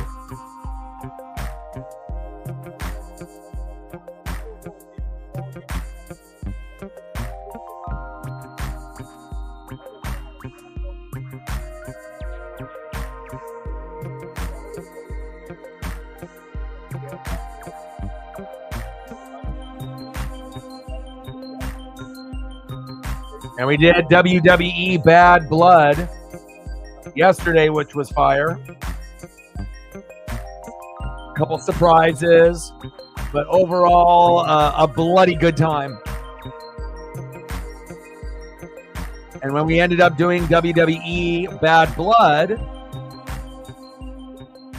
Matt wanted me to be able to share this, but some of those people, everyone that's in the room is going to be a football fan when we watch the wrestling as well. But this would be more of like an appropriate time to be able to pull up some of the files and things that, that you're working on, And again, it's all about reading the room, even if you're not in the room physically. You have to be able to read the room based on how the conversations and the convos are going. So if we're doing like a baseball stream, or if we're doing a wrestling stream, coming up with other football stuff, it may not be relevant. So, it's not that necessarily people are going to go out of their way to ignore you or not to engage with you, but you have to be able to read the room on what we're doing. Now, we can always talk about anything on any stream, which is true. We can talk about, pop culture, hip hop music, rock. We can talk about what's going on in our personal lives. We can do basketball, baseball, football, hockey, the drafts, wrestling, WWE, AEW, whatever it may be. But also too, being able to bring it up, in more of a similar type of conversation is going to get you better results than if we're doing like a WWE pay-per-view and you want me to, show like route running stuff or something like that. So once you start being able to read the room a little bit better, I think that conversations are going to be a little bit easier for you flow-wise. But again, it's something that some people already have that natural ability and that awareness. It's like in Madden. Right now your awareness level is a little low. We need to get your awareness up to like the Patrick Surtain level. And once you get it there, then I think things will flow a lot smoother with you on the channel. So. And again, everyone's going to have different opinions, and we don't got anybody that's dumb, again, we obviously have people that are going to have a certain opinion on how they think about certain things. But, you always have to understand this channel here compared to any other channel that's out there, since there's so much negativity in general in life, anytime that someone says something that, someone may not agree with, but they know is true, they take it as an insult personally because it's their favorite team and their favorite player, because you're just so used to hearing people talk shit about your team, your player, and they're trying to do it in kind of a hurtful way because they're a rival fan base, or they just want to engage, or they just want to be able to fight, right? But when we say something here, it's never meant in that type of intent ever. We just call it how we see it. And if it's something that where we say a player is bad and they're bad, that's all it is. When we call out our own teams. It's like when the Oregon Ducks were playing like shit.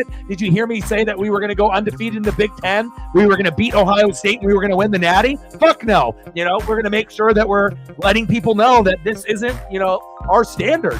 This is not good football. And again, some people take it too personal, and again, we have a very closeness, based on our favorite teams, favorite players, singers, rappers, athletes, wrestlers. We have an attachment, but especially in football, not every player, is going to be playing great all the time. So, when people get called out or when people get celebrated, some people have a hard time being able to adjust because it's just not normal behavior in society, as well as in other chats where it typically is negative, but we're going to call it how we see it here. No matter who's playing, no matter whose favorite team or player, when someone is doing great, we're going to acknowledge it. When someone is not playing well, we have to be able to bring it up and call them out. So.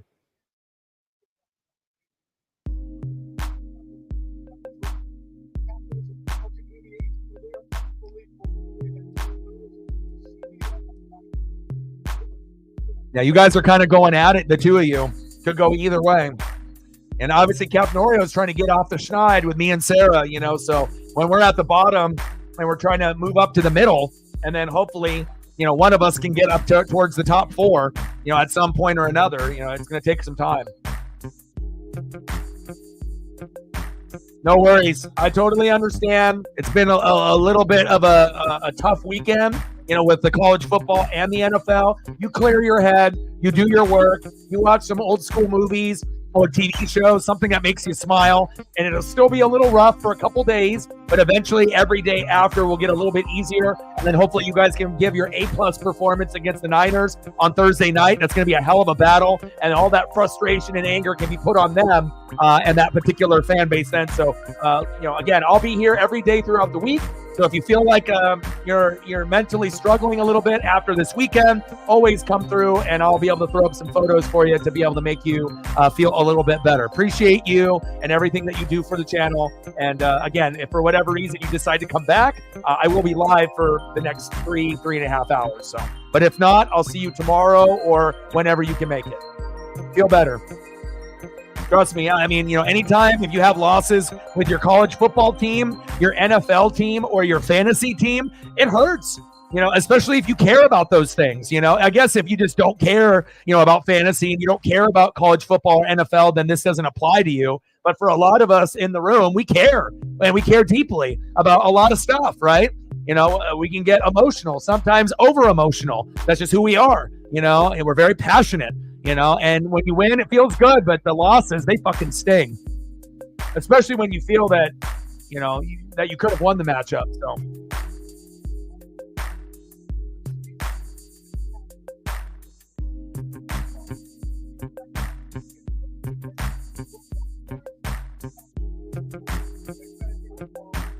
Okay.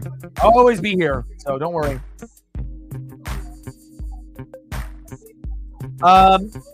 I have heard of it, and I've briefly seen a little, but I haven't watched it from the very beginning. But what I have heard, it's very, very good. I know Laura Prepon from the 70s show is in it, and there's quite a few people that are recognizable, but I have not watched it from beginning to end. But I thought about watching it, at some point or another. I thought like I would go into like a jail mode where I would do like Prison Break, from the very beginning. And then do like Orange is the New Black. Like I would go from like the prison stuff with like the dudes, and then I would do the female version after, or vice versa. But haven't done it yet, but hopefully I'll be able to dip into that at some point. Oh, you did?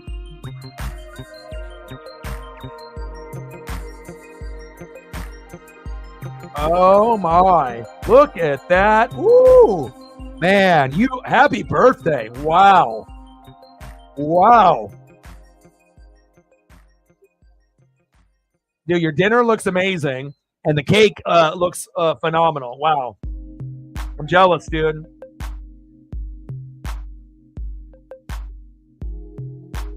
Wow. Now, have you ate dinner already? Did you already eat that? And now you're just waiting to eat the cake, or are you already in the process of eating?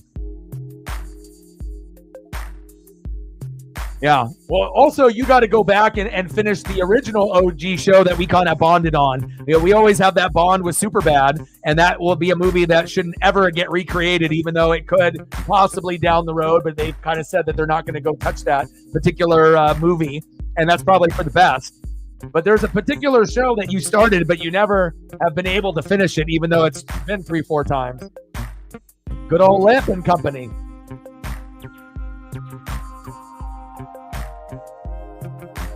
Oh, man. It looked amazing. 3-1 Padres. Safe at first. And we're just about to get started here in about, 10 minutes? But at least they're on the field right now.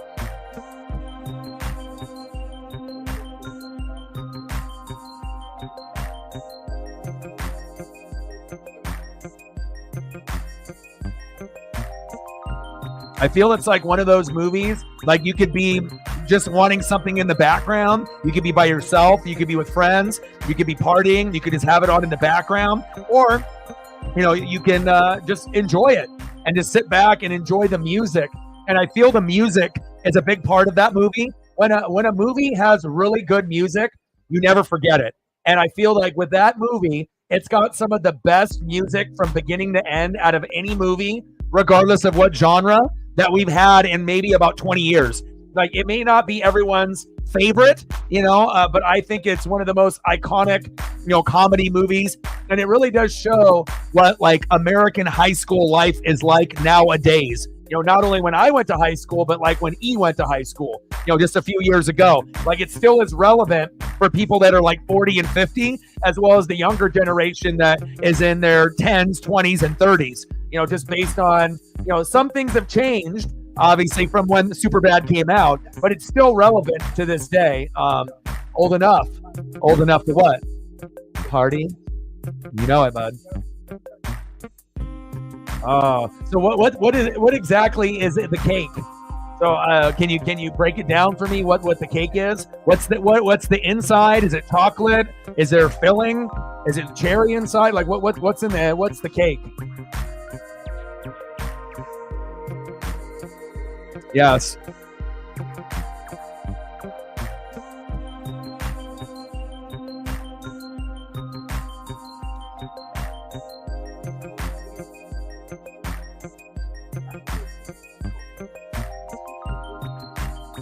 Oh, absolutely. Are you kidding me? I actually was, going through like my social media feed, and teachers now are getting so fed up that instead of like, helping people, learn better skills, for writing and being able to better themselves, now all the teachers are doing based off this younger generation is figuring out where they cheated from. What AI program wrote it for them? What essay did they steal from their friend? What did they find on the internet? And it's all about finding shit that's plagiarized and already stolen. And that's all the teachers do. They feel like it's babysitting now instead of actually being able to teach the youth. That's not good. My dad was a teacher for, 30, 40 years, on the high school level with like juniors and seniors and some freshmen and sophomore that were smart, and obviously he's been retired now for, 5-10 years. So he's not having to really deal with a lot of these issues that you see now, that even though they have existed for a while, but obviously with the new technology, with AI and everything else, I feel bad, man, because there's going to be definitely people out there that are smart that want to learn, but then there's also going to be people that just want to be able to kind of skate by, and I get it. I think everyone has tried to skate by, in their school at some point or another. You stayed up partying too late, or you fucking took way too long to, write an essay and you're trying to scramble. I think everyone has been in that mode, regardless if you feel that you're not necessarily like a cheater, but everyone tries to kind of cut corners here and there from time to time. But I feel nowadays, man, I feel bad for a lot of those teachers, especially the ones that actually want to help. They're just glorified babysitters now. That's tough. What you got? Strawberry pound cake and cheesecake.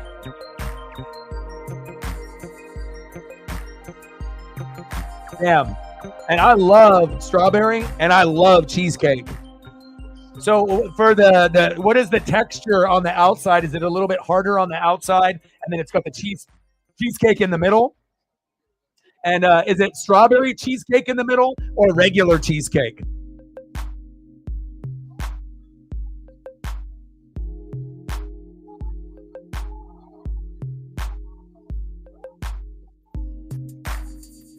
Yeah, I think, obviously with Megan being like vegan and, and some people have a different type of diet, but I feel like any meat that's done properly and on point seasoning, and then, you don't necessarily have to have sauce, but you can, right?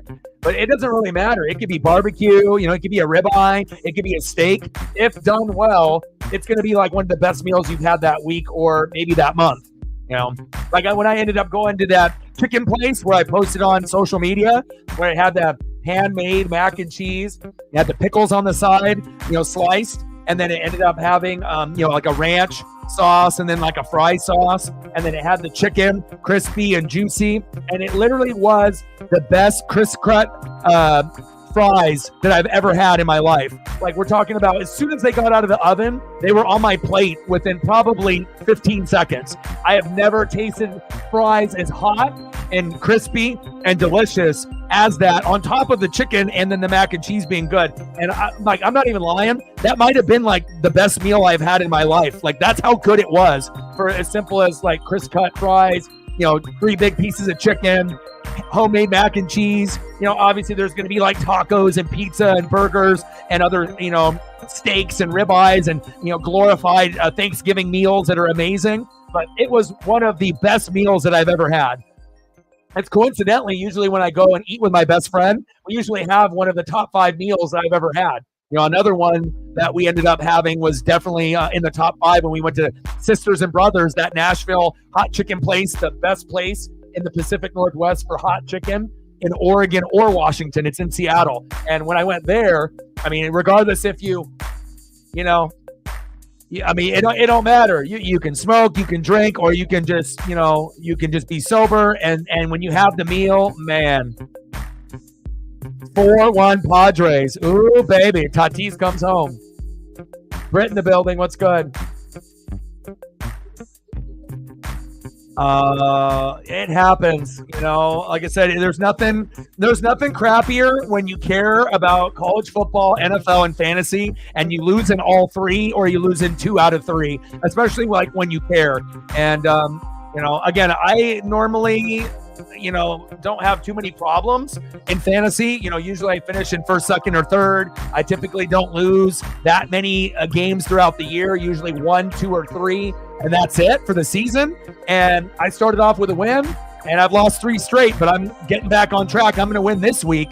But again, it shows you like how important the wire is. And you got to have a little bit of luck too. And you got to hope that your team doesn't get injured, because injuries have been fucking brutal. Not a lot of points out of the quarterbacks on a consistent basis, depending on who you have.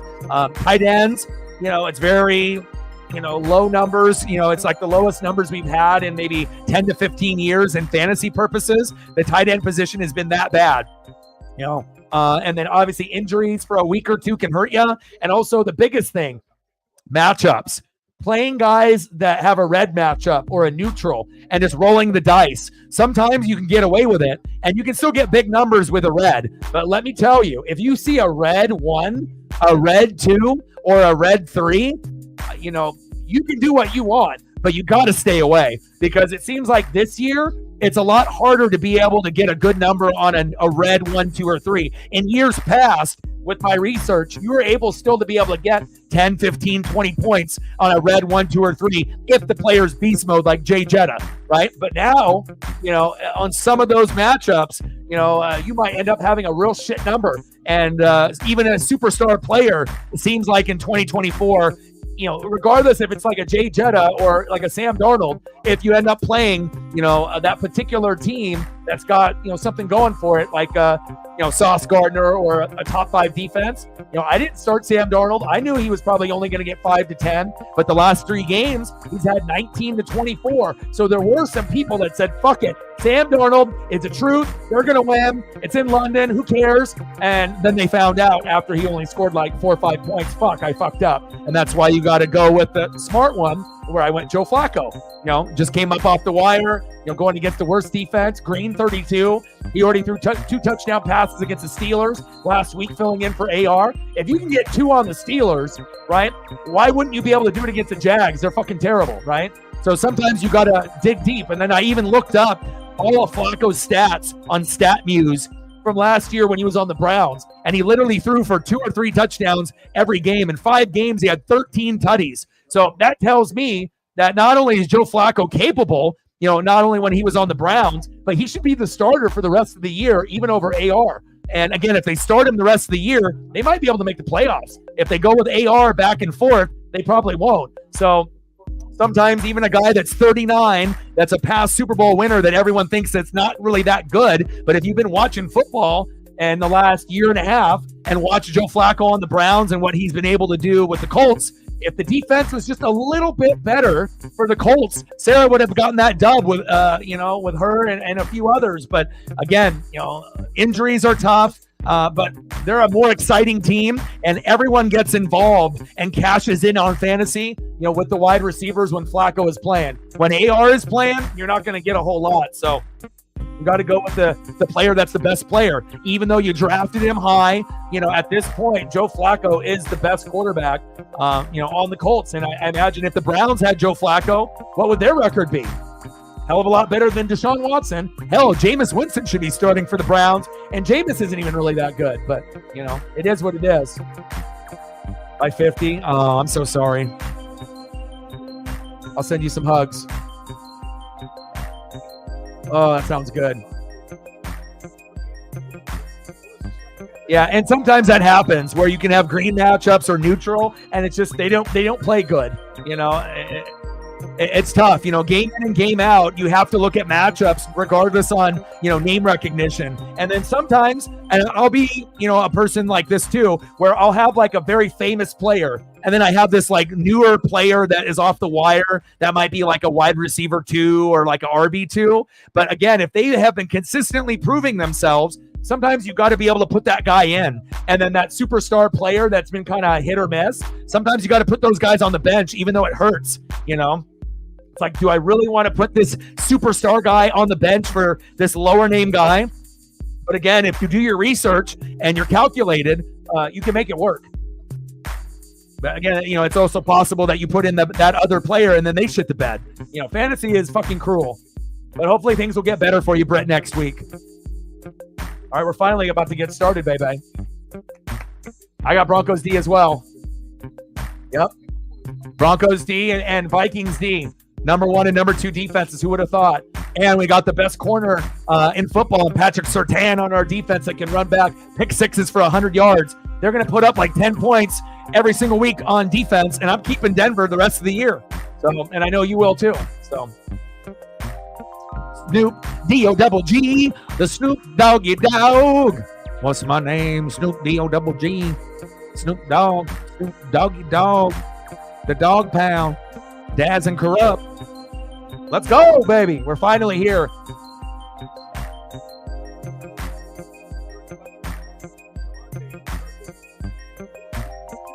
Yeah. Yeah, well, Garrett Wilson had his 2024 career game, like his best game in his career, but no one could have predicted that. Because Aaron Rodgers, he hasn't had chemistry with him. He's had more chemistry with Allen the Lizard Lazard. Here we go, Cowboys. Go, baby, go. Oh, flag on the play. That's coming back. Finally, we're here, baby. We got Dak Prescott. We got TJ Watt. Let's go. I've already been streaming for 1 hour and 37 minutes. Like, sub, donate, comment, share. If you haven't smashed that like button yet, please do.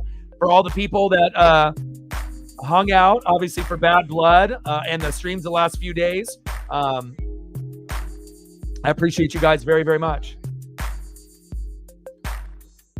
And no one is going to have more sympathy and empathy for someone that gets destroyed in fantasy than me, because, again, I feel it to my bones. Like, I care more about fantasy than most people on planet Earth, and especially when I'm trying.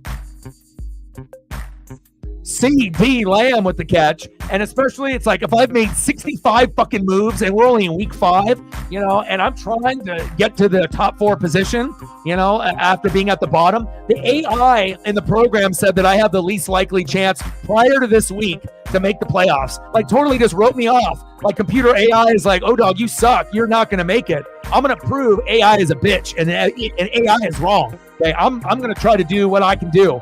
But give me a month and a half, and maybe I'll be in 4th place by then. There we go. First down, Cowboys. Move the chains. Hybrid in the building. What's good?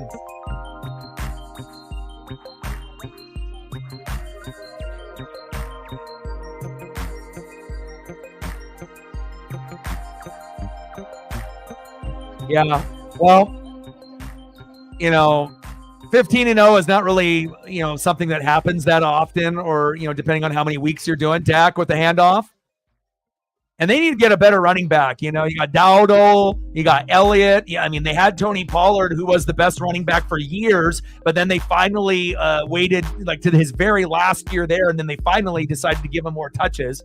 But when a guy gets 10 touches and gets 60, 70, 80 yards and is averaging 6, 7, 8 yards per carry, how dumb do you have to be to start Zeke over those few years that they did that?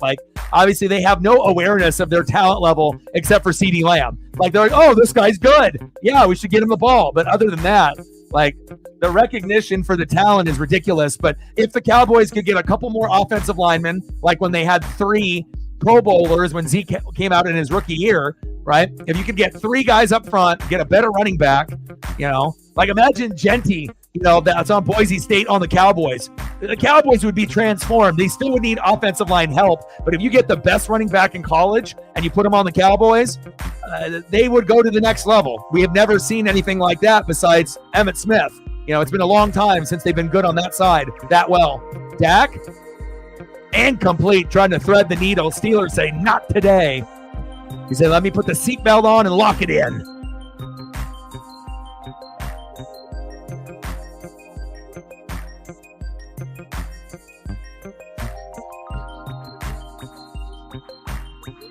Yes, I need a lot of Aubrey points. But I'll tell you what, if I didn't put in so much goddamn energy, and care so fucking much, who knows where I would be at, but let's go. Yes, sir. Aubrey, baby. 3-0 Cowboys. 55-yarder. Give me them 5 points. He is the best kicker in football. Boom, shakalaka. But you got to be careful because normally you're only going to have a couple years unless you are Goskowski or Tucker where you can have that longevity, right? But we had Carlson on the Raiders, who was the best kicker for about 2.5 years and then fell off the face of the earth. But since, Aubrey has come in with that kind of soccer background, those are the guys that end up being the most accurate because they have the soccer leg for power and they also have the accuracy down. Soccer players are very accurate, especially the elite ones. They know where to go, top shelf, lower, and Aubrey is automatic. He can do 40, he can do 50, he can do 60. And again, Tucker used to be number 1 kicker, but in the last 2 years, undoubtedly, the best kicker in football is Aubrey on the Cowboys. And will he be able to be the number 1 kicker next year? Probably. I don't see him slowing down. I'll take that $5. I got 5 on it.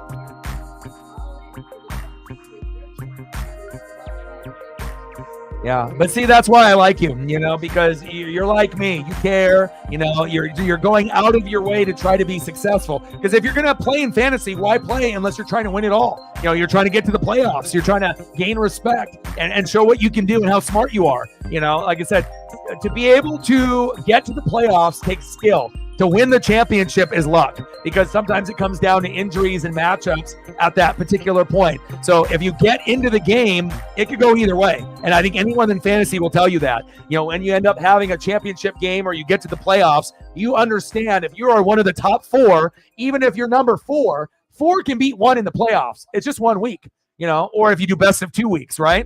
And then also 2 and 3 are dead even. So anything can happen. Just because you're the 4 seed doesn't mean you can't win it all. Because what happens if the 4 seed beats the 1 seed and they have the momentum? They can go all the way. So, I feel that it stinks when you put in all your love and your passion, but that's how you are, right? You're a May baby like me, and so we're going to be passionate people and we care. We have deep connections with things and people. And again, we're going to give our maximum effort when we feel that it deserves it, right? Like you with Colton, you with your dogs and your cats, you care about something or someone, you put in the effort. No, but the thing is that most people wouldn't go to that degree, but you care, and again, it's going to make you a better player. because you actually know more players on the other teams other than just the Patriots. Because, you know, if you're only focusing on the Patriots and that's it, then you're not going to be able to be a good fantasy player. You have to know the superstars on every team and also have a little bit of depth and knowledge. And once you pick that up, that you can become a more deadly fantasy player. You know, instead of just covering like your team and your division, which some fantasy players do. You really got to be able to watch Sunday night, Monday night, Thursday night. You know, you got to make it like a piece of who you are. Oh, 3-0 Cowboys.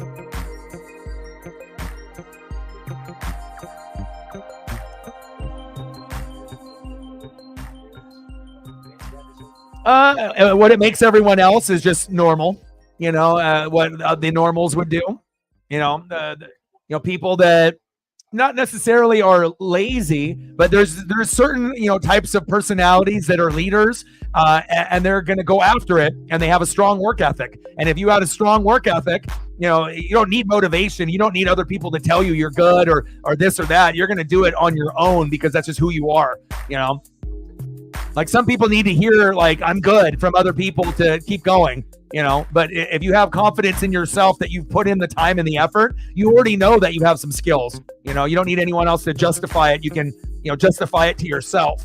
You know, it's just like with your play breakdowns and stuff, right? You know, instead of, you know, making a post and just putting one play, what do? You extend it and you put like 7 or 8 or 9 and comment on all of them, right? Do you have to do that? No, but you do it because you want to get more engagement, and it's, you know, shows the effort that you're doing more than one play, you know. And obviously, you know, someone like me, I'm very self-aware, and I realize that, you know, so, and the people that care about that type of shit will realize it too. It's all about the effort. Halfback toss. Najee, Jalen Warren is out, so fantasy owners, I don't think we have anyone in our league is oblivious to him not playing, but it could be a bigger night here for Najee than normal. A lot of running backs don't even have a touchdown at this point, or only have one. Going into the week, Bo Nix had more rushing touchdowns than about 6 studs at running back, but Josh Jacobs finally ended the schneid and got his one. But again, depending on the quarterback that you have, some of them got more rushing touchdowns than the running backs. I mean, how can it be week 5 and you don't got a rushing touchdown? Going long, going deep, got a man. Oh, Superman did. Incomplete. Now, if that was Hines Ward, that's a catch. But that's Hayward. Yeah, and sometimes it can be just luck, you know, if you're just, because again, you know, does it take a rocket scientist to look at fantasy? You look at it and see who has the most points projected, you put them in the game, right? Like, okay, this person's projected for 20, they're in. This is projected for 15.2, they're in. And then you just say, fuck it, roll the dice, hope it works out, you know? And sometimes people that have no knowledge in fantasy can end up winning a league. Justin Fields, short game. Late flag coming in. We got some laundry. Maybe a late hit. What happened there? Hold. Illegal formation. What is it? 4-1 Padres. Top of the 7th. 2-2 count.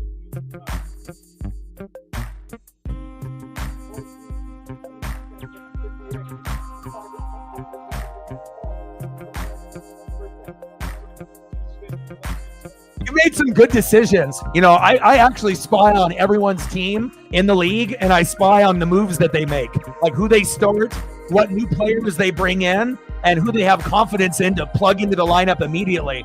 And, you know, throughout this season, it might have not gone, you know, again, you know, your way every single week, but a lot of the moves that you've made, you know, where you end up starting a guy for like a week and getting the most out of him and then moving on to someone else, like Sam Darnold, when a lot of people were afraid to start him. But, you know, when you have Bo Nix and Justin Herbert, you have no choice. You have to go up, right? And then being able to get Baker, you know, that would be someone that could have been on my roster, but I had so many other problems, you know, but having Baker and Sam Darnold would have been an ideal duo to have that's kind of under the radar. Are they popular? Not really, but Sam Darnold and Baker are baking right now. Obviously, Sam had a rough game against the Jets, but after the bye, he'll be just fine, you know, especially with Hawkinson coming back pretty soon. So, you know, I always pay attention to all the things that you guys do, but, you know, that's one thing. You know, you're more of a wide receiver, tight end guy, and you're like more of a route running, you know, that type of person. But that doesn't mean you don't know fantasy and like players, because I can tell with the players that you have, you're not, going for crappy players. You're going for the players that you feel that are going to score a touchdown or do well. And, sometimes it's just, bad luck, where you end up getting someone's, best effort.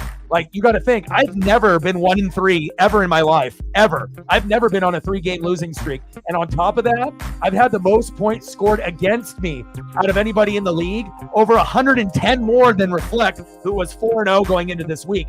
I've never had that happen. Normally, I'm outscoring, or I'm just barely ahead, where like I still have an above 500, but I'm ahead of the opponents because obviously my record is, 3-1 or 4-0. So sometimes it's just like you get, based off matchups, maybe you got someone's all green lineup and they just fucking, or they ended up getting those hot players that are putting up those massive numbers. Not every player can put up 30, 40, 50 points in fantasy, but if you have one and you're lucky enough to play them, you probably are going to win, because we already know some games we're only going to put up 60, 70, 80, and it stinks. But if we play well, we can put up 125 to 200. Preferably 130 and up is like, okay, when you're under 130, still kind of a chance to lose, but you could still lose at 130, 140. I mean, everyone would have lost to Zini this week, but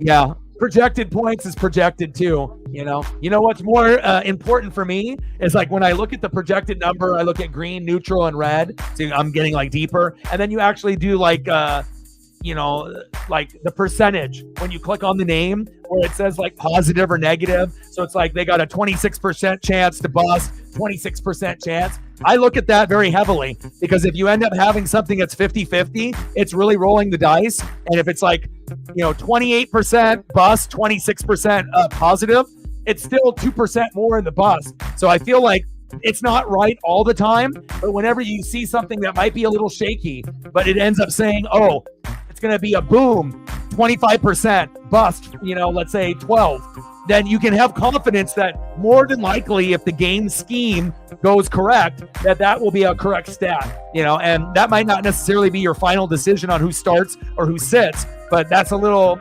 insider for me. I look at that very carefully too, and I go back to look at the previous weeks.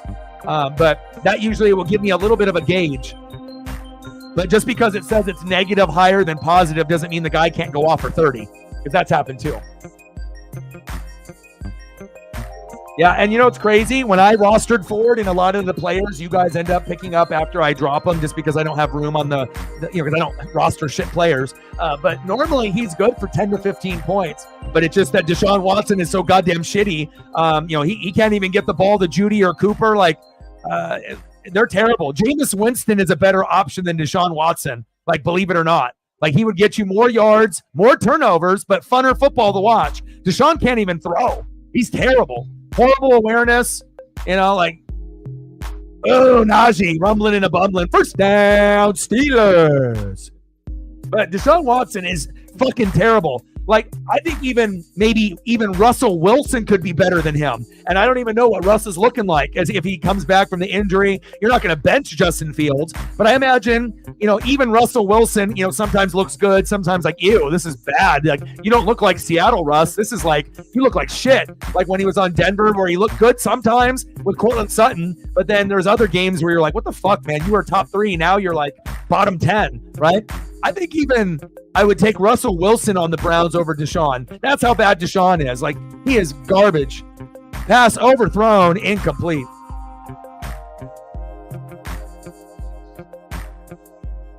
Jameis is, as goofy as a motherfucker as that guy is, he is a little intelligent too. He's not completely dumb. He knows how to market himself. He knows what his strengths are and his weaknesses are. He knows he's got a strong personality, and that's just he comes up from that upbringing with his family, and and sometimes that's going to be a good thing, and sometimes that's going to be a bad thing. It'll get him in trouble, with his mouth and his actions and whatnot, right? But it looks like he's slightly maturing, not fully matured, but slightly. And Jameis would actually make the Browns have fun.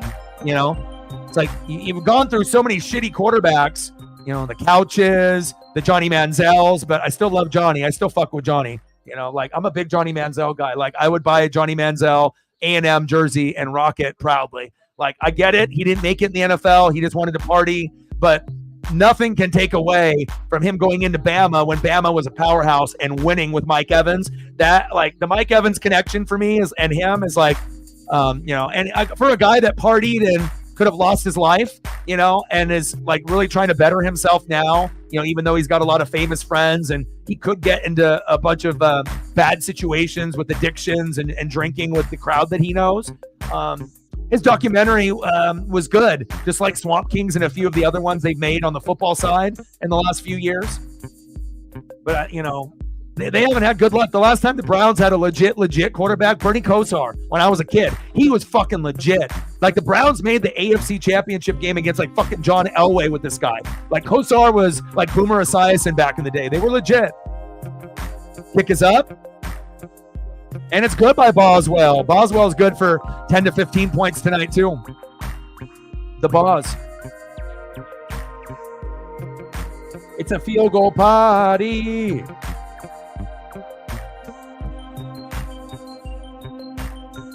Stewart in the building. What's good?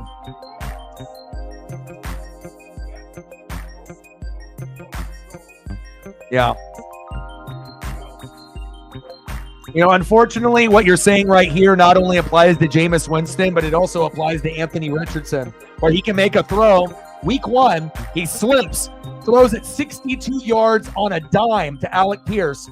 I haven't seen arm strength like that since like Josh Allen or Mahomes like a few years back. Like, it was probably the best throw I've seen in 2024, on point with that kind of arm strength. But then, like, in games, Richardson would have guys wide open. Michael Pittman Jr., Pierce, Downs just came back, so you can't really include him because he's been injured. But, like, regular 5-yard out, 5-yard slant, and he just totally overthrows him or underthrows him by, like, 5 yards. And I'm like, how can you make literally on a difficulty level out of 1 to 10, a 10 throw, and then you have an easy throw that's a 1, and and he just can't do it. So I feel that I don't want to bring up, like, I don't think he's a bust, but it's very clear that he is injury prone.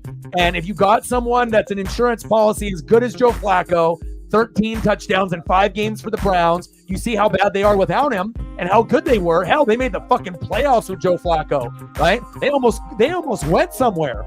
It's like them and the Texans, like, you get to the playoffs. So it's like, I feel if the Colts go with Flacco for the rest of the year, some of the fan base is not going to be happy about it because they're big AR guys and they want him to succeed, and I get it. But at the end of the day, if you start AR, he probably will get injured at least one more time from here to the end of the season.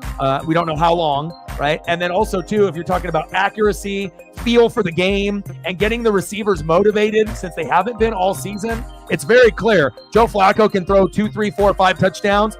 AR at this point can't even run in for 1 or 2 or pass for 1 or 2 on a regular basis. And so until he can do that on a regular basis, give me Joe Flacco. And I think that they could win quite a few games with him too. I know I saw that. I'm watching right now.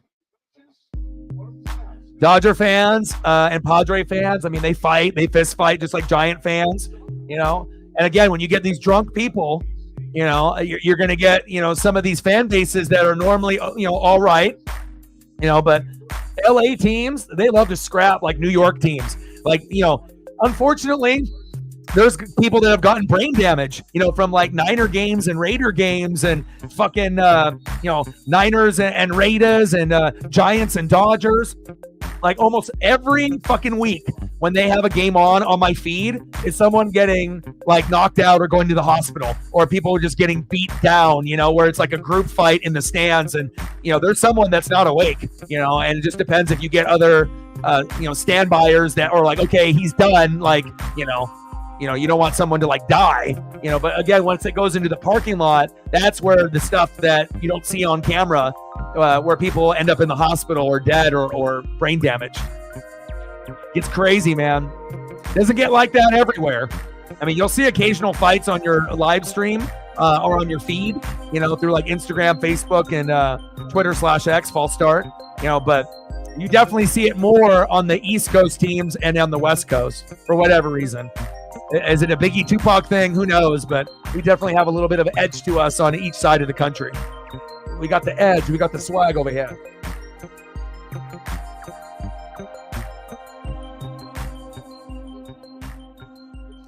Snoop Dogg does love his Steelers. Favorite player, Mel Blount. First down and 15, 3-3, Cowboys and Steelers. It's a field goal party. Decent gain to the outside.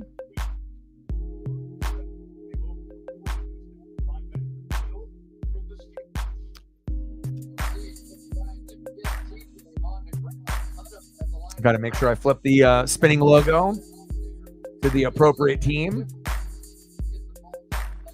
I got the Padre-Dodger game on as well. I'll obviously be watching that for my dad and just for the sake of loving the MLB. Shotgun set, second down and 11. Dak. Jalen Brooks. He's kind of tough. Just short of the marker. I haven't even checked. What are we at on the likes? Hopefully, throw it away, Dak.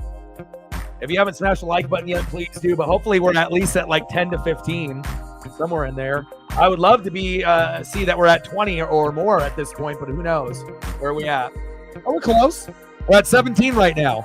We just got another one. Thank you. Appreciate that. A couple more. Now we're at 19. We need one more. So if there's someone in the room that hasn't smashed that like button yet, or you got another backup account, do your boy a solid. Let's get to 20, and then it's going to be smooth sailing from here. But we're at 19 now. Awesome. And then we're at 4 on the dono train, 96 to go. Another penalty, intentional ground, and Dak Prescott. But it also shows you, when you have better quarterback play, how much funner the team is to not only root for, but watch, right? So it's like you had Kenny Pickett after like Roethlisberger, right? And you have like, all the other Mason Rudolph and all these other like shit like backups, right?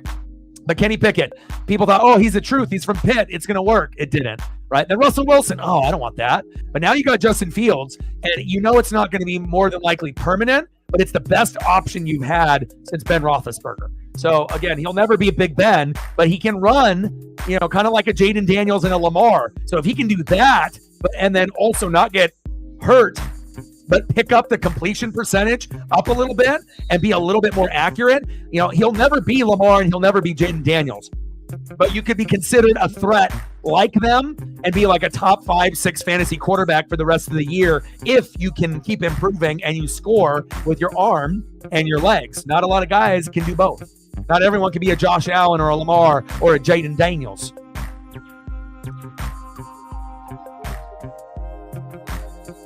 Fair caught at the 25.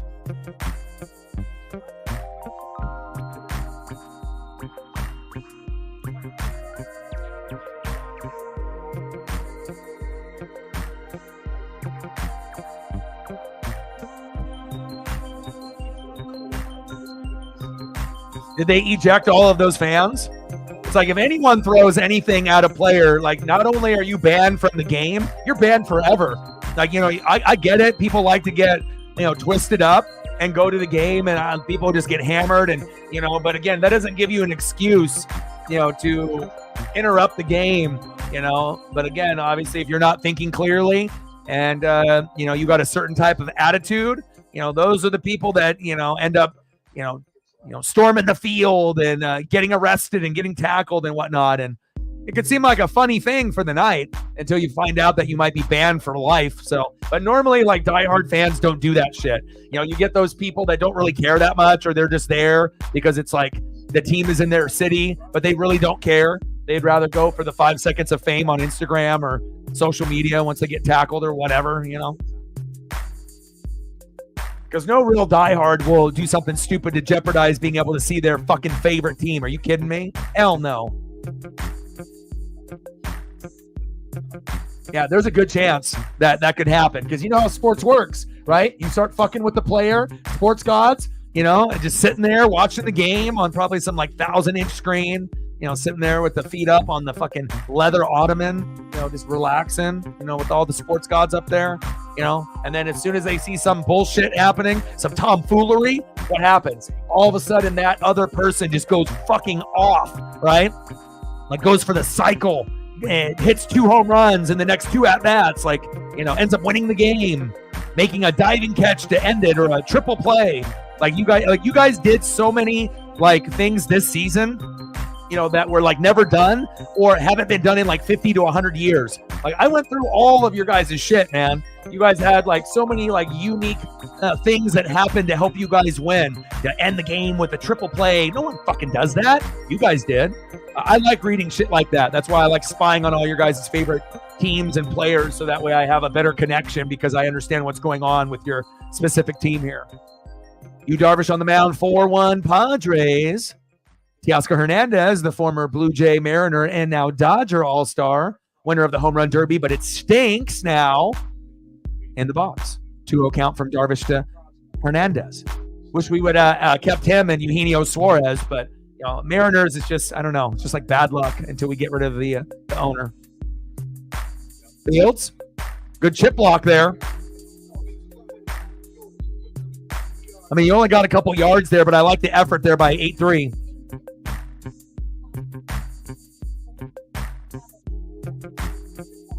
Yeah, top 25. You want to put it in the chat or put in some of the notable names that are in there? Are the Huskies in the top 25? Tell me they're in there. Tell me they're in the top 25. They got to be. Even if it's 25, and again, you guys have a couple losses, but those were kind of fluke. It was almost like they were coaching and defensive errors and mental errors, and that will lose you a game. But I feel like everyone thinks that you guys should have won all of the games so far up to this point. I mean, and if you guys were going to lose, some people thought, especially people in the Midwest, Michigan was going to beat you. But I think a lot of us here on the Pac-12 and the West Coast, we knew Washington was going to win. We knew they had a quarterback problem. They lost the coach. They lost too many players. They still got a couple NFL players over there, but they are nowhere near what they were. And all it was is just a number 10 next to their name. If that wasn't there, the same result would have happened. Washington was going to win. I mean, Julio was fucking there. Julio was there. You know who else was there? Brian Wu was there.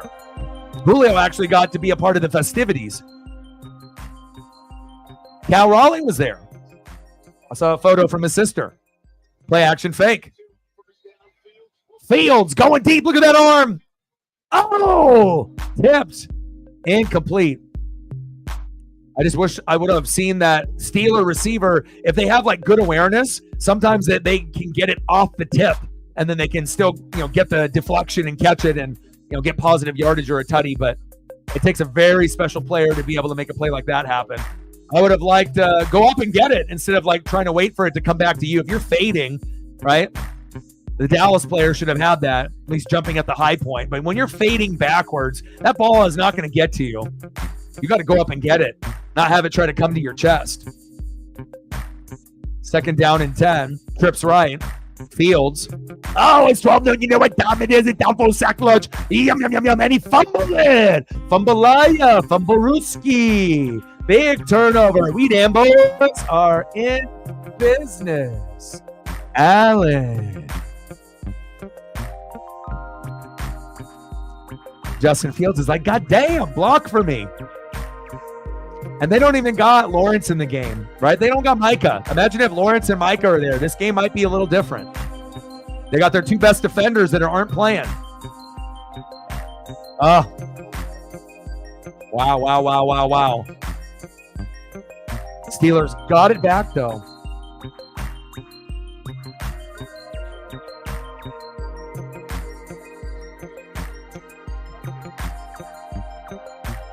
What's good, man? Bernie Kosar. Absolutely. That was back in the late 80s, early 90s. He was money. That's the last time the Browns were actually legit. People feared. They were Webster Slaughter, Ernest Biner, but Kosar was definitely. They even had a receiver named Michael Jackson. Timeout.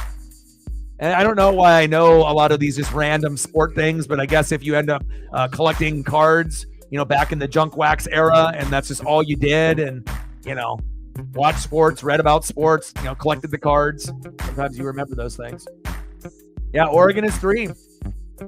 2 versus 3. I mean, we might get stomped, but the cool thing is that somehow if the crowd wills us to a victory and our defense plays better than Ohio State and our offense matches Ohio State and we have a couple lucky plays on defense and special teams and we win, we're the number 1 team in the country. Now, that doesn't mean that we would stay there. We could easily lose to a team like Washington in the last game of the regular season. I'm not dumb. I understand what they have over there, you know. And hopefully the rest of the country will start realizing that Washington had some fluke losses and they're actually better. And they should have already been ranked by now, which is a little disrespectful. But, you know, apparently losing Michael Penix Jr. and DeBoa and Culp and Roma Dunzier and Jalen McMillan and all the rest, that was like too much to give them a preseason ranking of 25. Damn them.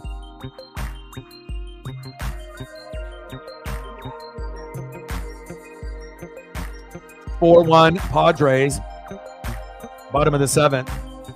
Teoscar.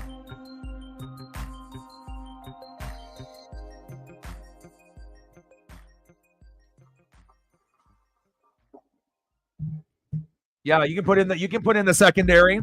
I mean, Ohio State is so good. They got guys at running back and wide receiver and tight end that can grab catches with one hand with like ease. You know, you see it like once every 2 games, like they do something incredible. You're like, how did they make that catch? Like, you know, it's like they got a bunch of goddamn Odell Beckham Jr.'s in their prime, you know, or Jay Jettas, you know, based off hands. It's like, you know, they got guys there. They got athletes.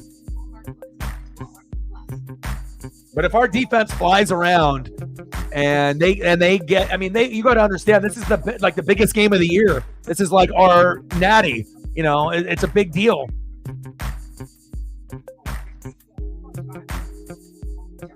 Like, there's a chance that we stay in the top 5, top 10 just because every other top, 15 team keeps losing. And so even if, we're barely winning and we don't look good, but we keep winning, we're obviously our ranking is still going to be, up there because all these other teams that were supposedly 100 times better than the Ducks have lost, So I still think Alabama is amazing. I don't know how the hell you ended up losing to Vanderbilt, but, Michigan at 10 and Alabama at 1. We're going to really find out here in the next month, like how many fake teams were overrated, that maybe should have been lower, including Oregon. But, at this point, we've been getting, better and better. But, I mean, if we played like we did at the beginning of the year, we were pacing for 5 losses, like a 7-5 record. But getting slightly better and, moving it together. Oregon State game was good. And obviously the Michigan State was, a good effort on both sides. But except Dylan Gabriel with the dumb 2 picks. So it's like you can definitely tell if Dan Lanning runs this team by running the ball and playing good defense, kind of like Michigan, that's when we're going to be most successful. Keep the ball out of Gabriel's hands as much as possible and have him run and not throw as much.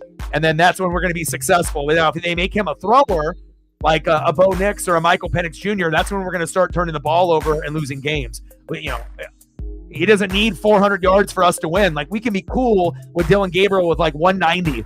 I don't need 4 or 5 touchdowns. We'll get those on the ground or on defense or, running back. It doesn't have to necessarily be him. Until we can feel the trust for him. And then once we feel the trust, then we can let him air it out. And then maybe we can get him to being, a 3, 4, 5 touchdown passing consistent guy. But, I feel a lot of us are very nervous. And, Dante Moore, when he got into the second half, he's got a lot more zip on the ball. I'm not saying he's a better player than Dylan Gabriel right now because Dylan's a top 10 prospect. But I just think if you put Dante Moore in a game, maybe not necessarily this Ohio State one, but if he was playing and had at least a game or 2 under his belt, I think our offense looks completely different, not just from a lefty to a righty, but just the way that he zips the ball out, and he's a better runner with the football. I don't know. I think that's kind of what we're missing. We're missing our Justin Fields, Lamar, Jaden Daniels kind of athlete like Marcus Mariota. We need someone that can run away, someone that can run the bootleg. Like properly, and when you're throwing across your body, you got to have the arm strength. So if you don't got the arm strength, why are you doing it, Dylan Gabriel? But hopefully he gets better. But again, you just notice things from game in and game out, what your strengths are and what your weaknesses are. Nice tackle by the Steelers. Oh my gosh. I mean, I got to write a 10-page paper if you want me to talk about how that's possible.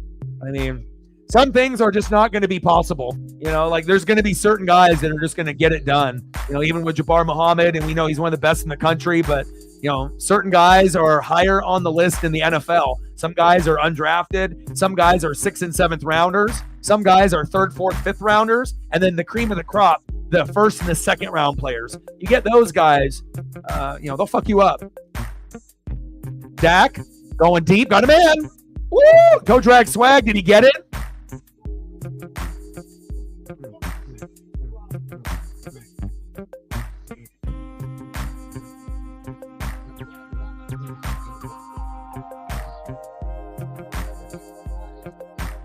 Wow. Dak, man. Great throw, great catch, you know, and whether you love the Cowboys or hate the Cowboys, you can appreciate a play like that. And this is the best receiver that they've had since Dez Bryant. And I think a lot of people think that he's got a higher potential than Dez Bryant. And that says something, right? That if we think that CeeDee Lamb, if he stays healthy, he could be better than what Dez Bryant's career was. And, you know, Dez had a pretty good career. You know, but CD is like, for his talent level, like he's as athletic as Jetta. So it's like if you watched him in college, like he could do anything and everything. One-handed grabs, like, you know, Jordan-like moves. So it's like, it's just about, does he have a quarterback that can get him the ball enough? And, you know, Justin Jefferson's the best receiver in football, but there's a lot of guys that are very close. You know, if CD and Jamar Chase are healthy, they're right there. And I like Amon-Ra St. Brown. I feel like if you get him the ball enough, he can show you he's just as good as those guys too. Amon-Ra really proved himself last year. Jared Goff and the Goff fence just needs to give him the rock more. Supreme talent. 3-3 Cowboys and Steelers.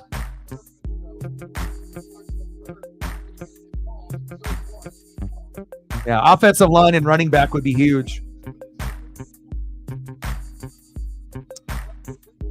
Rico Dowdle bouncing it to the outside. He's like, I'm the better running back. I'm better than fucking Zeke Elliott. Why the fuck is he playing? Why is he taking my opportunity? And that's a good question.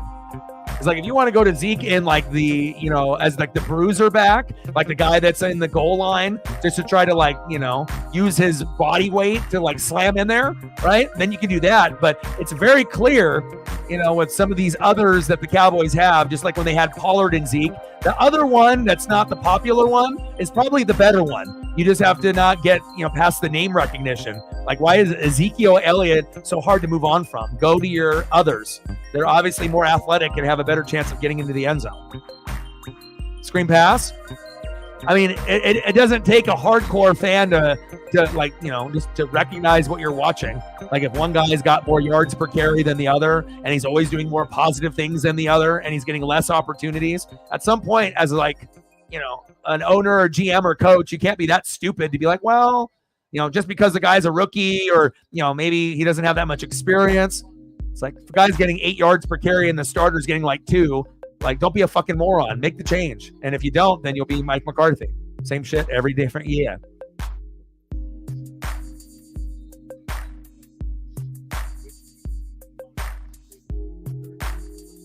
(4-1) Padres, top of the 8th. Give the Heisman to Genty. Give it to a running back, baby. Let me see it. Just like a Ricky Williams. Beast mode. There's other great running backs, but they're not Genty. I mean, that guy is putting up some monster numbers, even more than Reggie Bush and any other big running back that's won the award. Adrian Peterson, like you go and look at to see where he's at yards and touchdown wise. It's ridiculous. Shotgun set. Dak. Oh, what's wrong, dude? You know what time it is? Time for a sack lunch. Yum, yum, yum, yum, yum, yum. Uh-oh. Steelers with the recovery. Oh, my. Oh, my. And that guy's kind of good. You might have heard of him. And you know what's really crazy if you're a diehard fan of football? Remember when J.J. Watt was playing and he was like literally the best player on defense in the league? Remember how he was winning like sack titles? And then all of a sudden little baby brother TJ came up and he had like a couple good years, but you didn't ever really think that he would be better than his brother because his brother is like first ballot Hall of Famer. You were the number one defensive player. What are the chances of having a brother also being the number one defensive player in the NFL? Like 0. right? Like, it's not going to happen. He's not going to be as good as JJ. And then now, as their careers have ended for JJ, and in the broadcasting, 6-1 Padres now. Okay? 6-1 Padres. All right?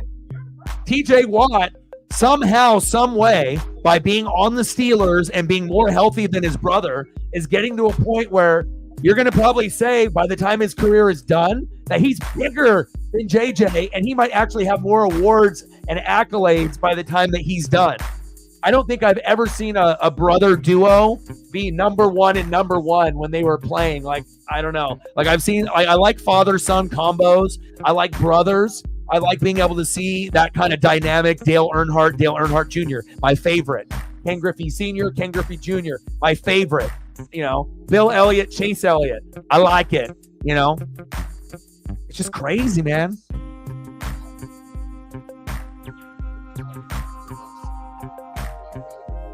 Genty is crazy. But isn't it wild that, like, TJ, you know, like, in the beginning, it's like we thought, no way that he would be better, like, or even as good as JJ, because he was so good at what he was, you know, doing. But towards the end of his career, JJ Watt's body gave up on him, right? And that physical style that he brought out of Wisconsin, right, eventually caught up to him.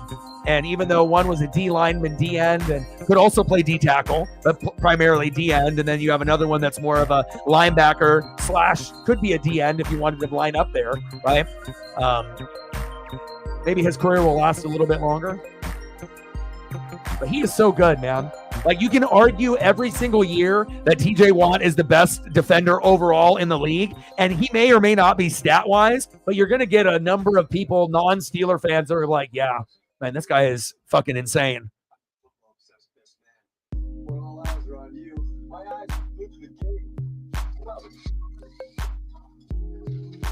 Oh, you only have one option? You don't have an option for the Padre announcers?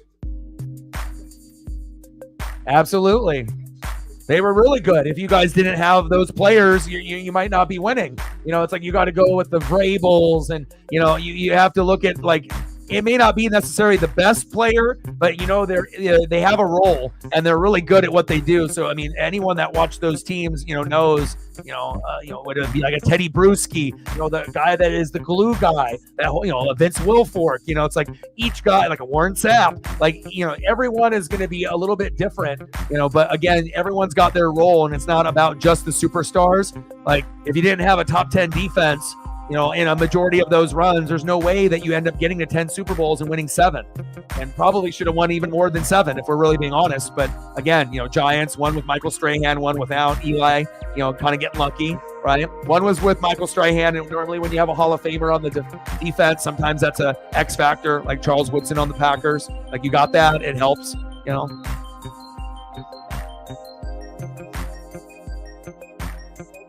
False start. The McCourty twins were good. Not as good as JJ or TJ, though. Oh, interesting.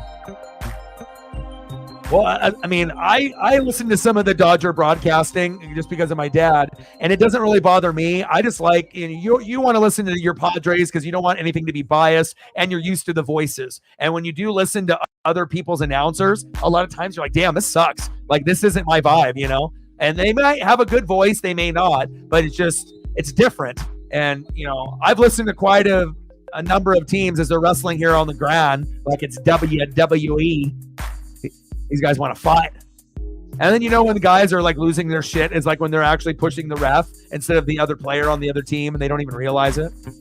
Like, calm down, bro. It's 3-3, dude. It's a field goal party.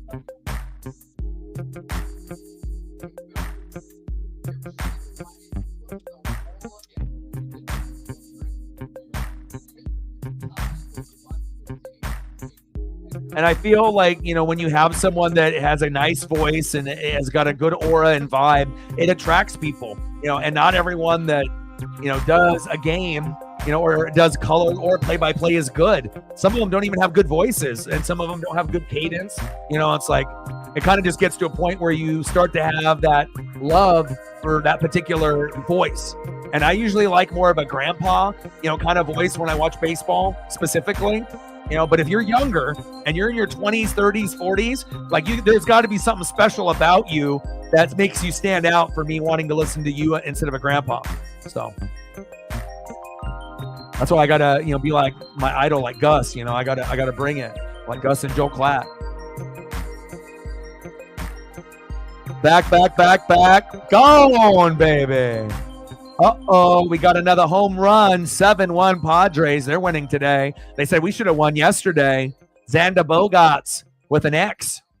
Solo dinger. First home run in the postseason. Padres winning tonight.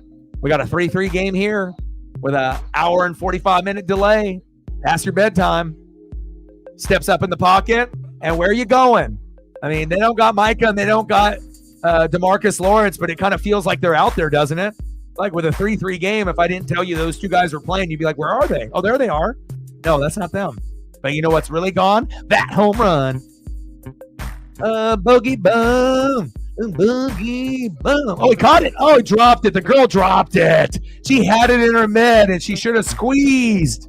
If she would have squeezed, she could have had a souvenir for life. It was in her mitt. Squeeze. Honey, squeeze. Oh, man. That was brutal.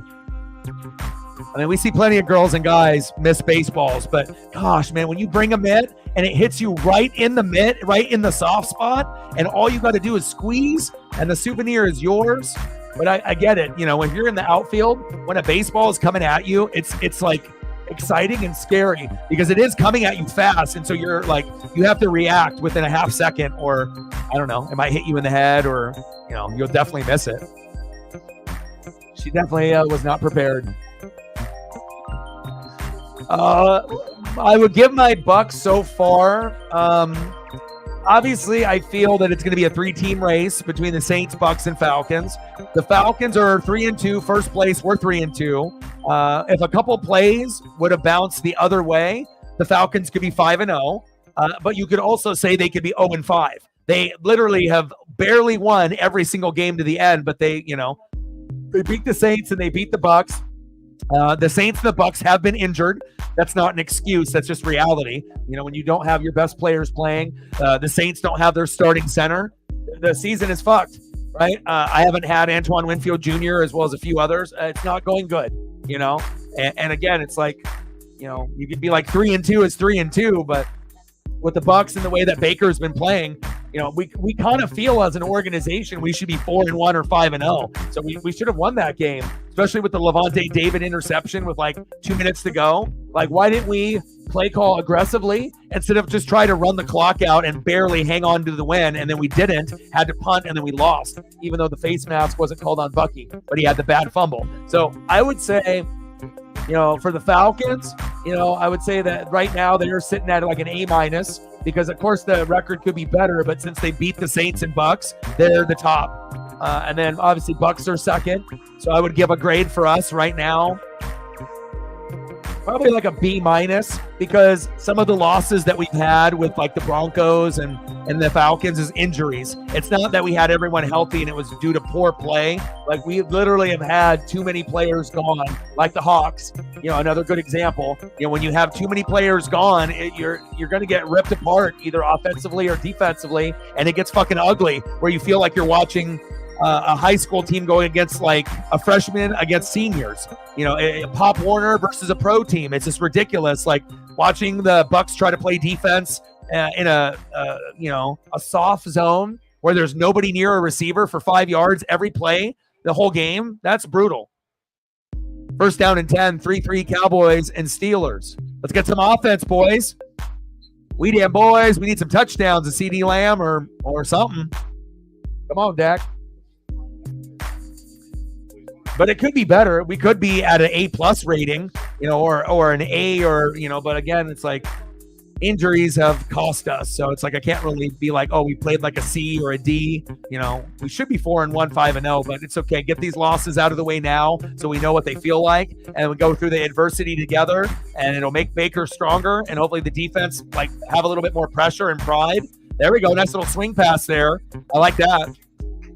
Turpin is an athlete. And if you think about it, you should be running Turpin with reverses, jet sweeps. You have to recognize the talent that you have. And if Brandon Cooks isn't playing and they know CD is the best and they have the Minka blanketed, then you got to be able to get these other guys the football in creative ways. So that's how you get a guy like that. You know, it's not just passes. You have to be able to understand the talent that you have. Turpin is the guy that can most likely get you a first down on a jet sweep or like a reverse. So if you are a good play caller, that's what you call. If you're stupid, then you never call plays like that. And then you see a vanilla offense where they just go to the predictable, CeeDee Lamb first option, and then anyone else that's open after that. I'm not saying that I would be an NFL coordinator, but I feel that if you watch enough sports, that you could have some type of job, whether it be a coach or an assistant or a helper. You got to recognize talent. And if you recognize talent, then you understand what that talent can do on the field. Not everyone is created equal based off body size, speed, and route running in hands,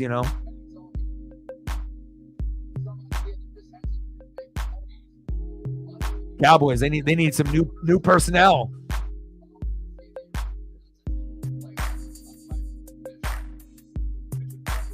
The only problem is when you run like a jet sweep or a reverse with CD, they already know it's coming. He's like the super athlete. So it's like as soon as he gets anywhere close near the football, you already know what it is. There we go. Who is that? Jason Witten? Oh my! Takes a big hit. First down, Cowboys. We damn boys. Ferguson, move the chains. They're about to score a touchdown now. Smash that like button. Let's get to a good number, huh? Let's try to be like the Padres today, not like the Dodgers. Let's try to get to 7, huh? 7 and then 7D. Ferg. Dalton Schultz is like, I left. But if they had a Jason Witten type that was a little bit more reliable, that would be a lot bigger for Dak too. It's like when you see this offense, it almost feels like they need to have a Travis Kelce type of tight end to make it be the most efficient. Because, Dak needs a bailout guy. And, running backs aren't that good, right? Wide receivers, have talent. You got one that might be one of the top 3 in the NFL, but, Brandon Cooks isn't going to score every game, but he is athletic.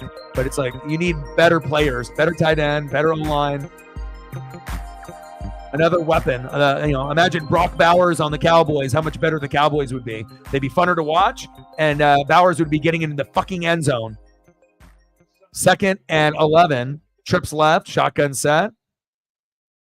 Steelers in his own. Dak, he sees it. He says, fuck, TJ. Throws it to the sideline. Incomplete. He said, that motherfucker about to tackle me. Not today, TJ, number 51. 4 doll hairs. 96 to go. 7-1 Padres. Bad blood. What did you think about that? You like it? It's pretty good. And I like the KO heel turn on Cody. Very cool. And hopefully we can get a goddamn belt for KO. That's the one that I wanted the most between him and Seth. It's like Seth is like too good, and I get the whole push with like Roman, but it's like they got to goddamn create a belt for Seth because that's how goddamn goat he is, But KO is like, if Sami Zayn can get a run, KO deserves, like, to me, he's like my favorite underappreciated wrestler in WWE. He's like a 10 out of 10 on the mic.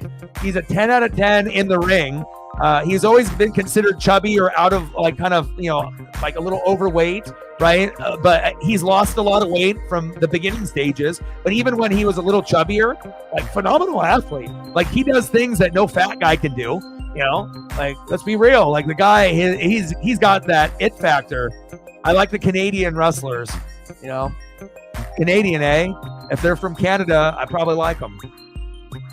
They're good. And that's like I'm a Travis Kelce tap. And then what ends up being the difference? He's like Chris Olave because I got him in fantasy.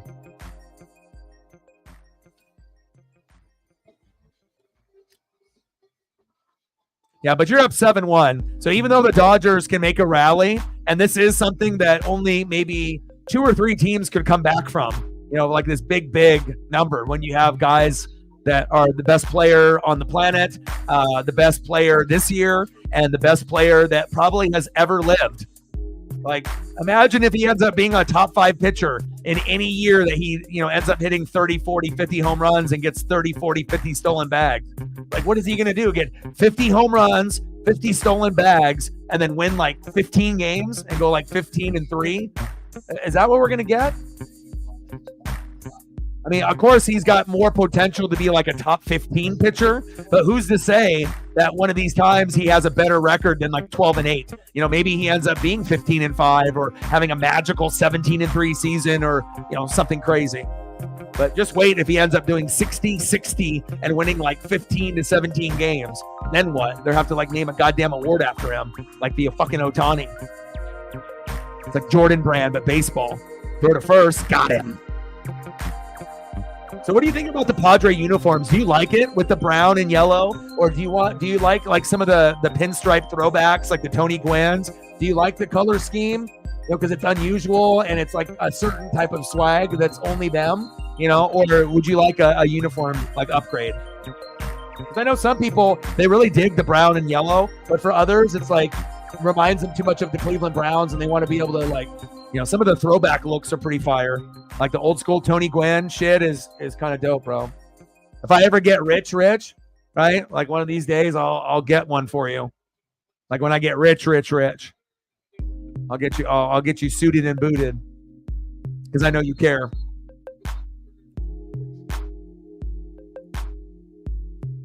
False start. Yeah.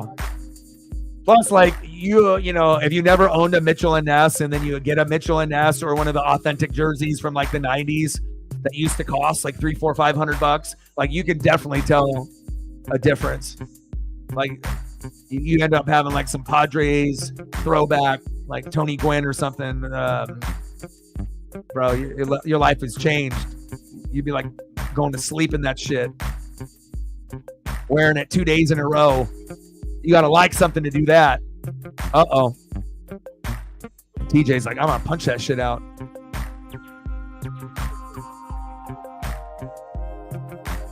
If you could get one jersey of a current player, will it be Profar 1, Darvish 2?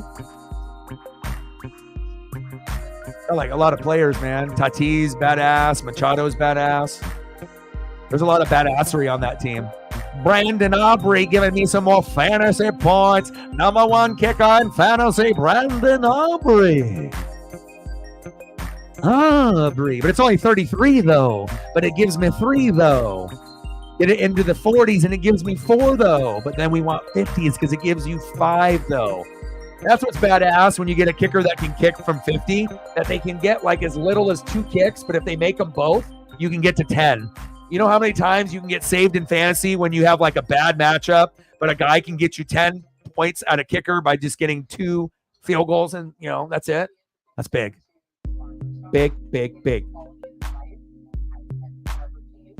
Yeah. Sounds like when I get rich, that's just something I need to do. Like give the blessings. Yeah.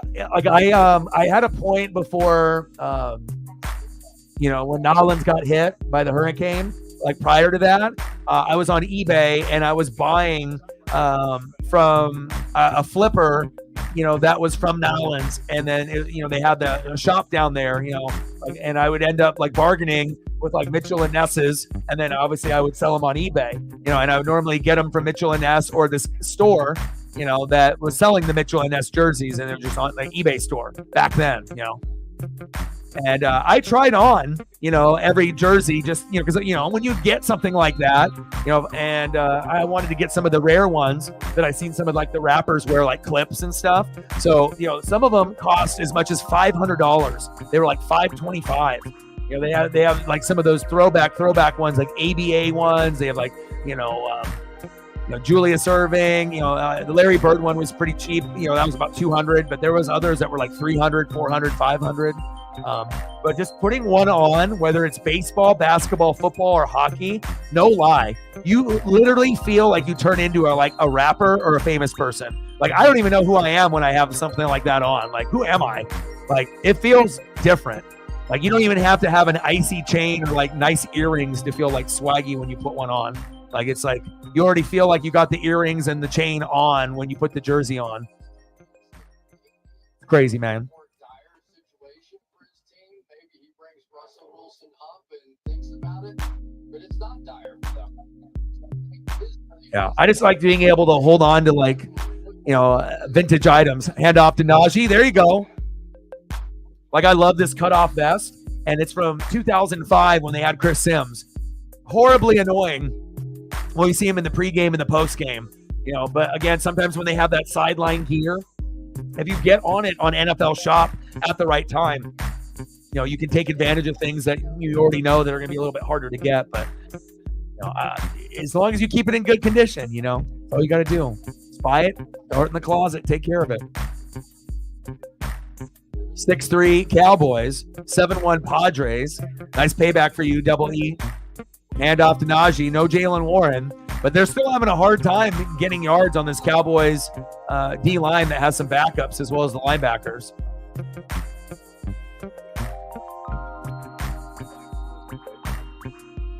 I mean, based on how the defenses are playing, Dallas's defense finally started playing like you thought they were in fantasy when you drafted them, Captain. You know, and again, it's like when you end up having a defense that has a reputation of being good.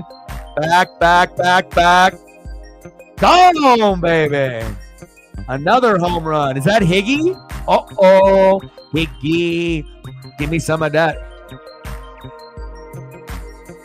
Higgy. Justin Fields. Third down. You know you're in a tough spot. If Higgy's batting ninth and he's hitting home runs, you probably lost. Because, again, he was a former Yankee. They didn't believe in him, right? And sometimes when people don't have people believe in them and they're in a big organization and they go to that next spot, you know, there's no expectations, right? They're like, oh, the Yankees gave up on him. He must not be good. And then all of a sudden he starts hitting home runs in the 9-hole.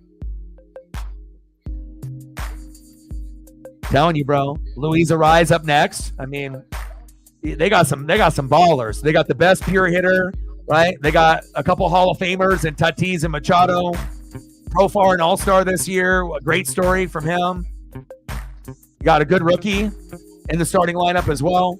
Fields, little play-action bootleg, trying to be like Jaden Daniels and Lamar, but putting your head down and going against 4 Cowboys is only going to get you injured, my guy. Higgy. The Higgy Homa.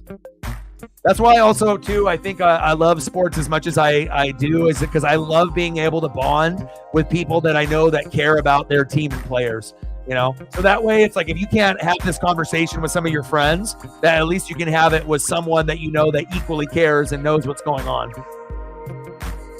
I like being invested in your guys' favorite players and teams. John, we got to 20. John was a part of the equation. Appreciate you, John. Oh, back. Gone. 10-1 Padres. Is this team good? What did I tell you? I told you guys at the beginning of the year, this is the sleeper team in baseball, right? Astros had an opportunity to do the same, but they had too many injuries. And the Padres are 6 home runs. I mean, this is the Dodgers' worst nightmare because this team could actually go all the way, you know, and I wouldn't say that if I didn't believe it. You know, the Phillies are not as good as they were in years past. And if we're going to be talking about like who the best team is, best team might be the Dodgers, but the hottest team is definitely the Padres. And at some point, if the Padres end up beating the Dodgers, they're definitely beating the Mets and the Phillies to go to the World Series. You can put my fucking bottom dollar on that. Fucking dangerous. That's what happens when you have Hall of Famers that wear brown and yellow. They're like, we might got, quote unquote, the ugliest colors to some of y'all, but we don't care. We're going to ball out with the brown and the yellow, but we're just better than the Cleveland Browns. We're actually a relevant brown and yellow team. Look at that. Profile with another hit. Everyone's balling. And have you noticed the way that the Padres play? They feed off each other. So they're like, oh, we got a Hall of Famer. Fuck it. Oh, we got the best fucking hitter. Oh, we got another Hall of Famer. You know, why not I get involved? And that's what Profar has done. You know, where it's like, okay, Tatis, Machado, Hall of Fame. Oh, Luis Arise, you're the best hitter in baseball. You know, you're the Ichiro of the modern day. You're the best hitter in baseball on 3 separate teams. Like, he's insane. Like, every team he's been on, he's been the best hitter in baseball. Okay? And then Profar's like, well, they gave up on me, but I'm back. Might as well prove that I can be just as good as them. And guess what? He has. 10-1 Padres. My dad is like, what is this? This is what we call a team that's the hottest team in baseball. That's what we call it. I mean, people should have already known when you start winning in ways that other teams aren't, and you haven't done it in 50 to 100 years. All you got to do is like read and watch and then pay attention. Floater. But I don't think a lot of non-Padre fans know. You know, it's like you just haven't been paying attention. These guys are kind of good. They make brown and yellow look good. Yeah, and I haven't even brought up Bogarts, another guy that could be an all-star type of player. You know, when it all is said and done, how many Hall of Famers are on the team? You know, and I guess it just depends if they can win a World Series or two. And if they can, there's probably more on the team right now than people assume. But they just got to get there. They got to beat the Dodgers first, then Mets or Phillies, and then get there. And if they get there against the American League team, anything is possible. You know, especially if pitching and defense is on point and you have those kind of fucking hitters. Like, I wouldn't want to be facing that in the American League or the National League. That's more dangerous than, you know, Royals or Guardians or Yankees.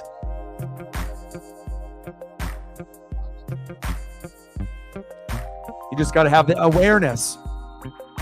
My Madden awareness level is 100, just like it is in college football. 6-3 Cowboys.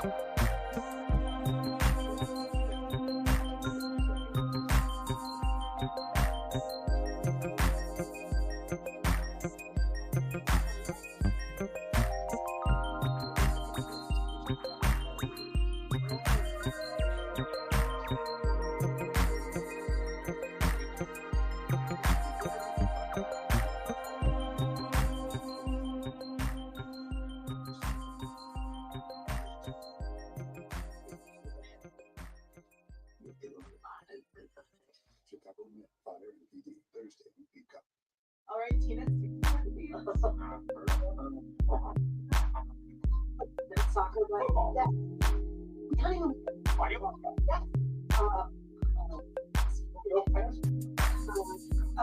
They help me more. Extra question. And make the 97% cash tax free.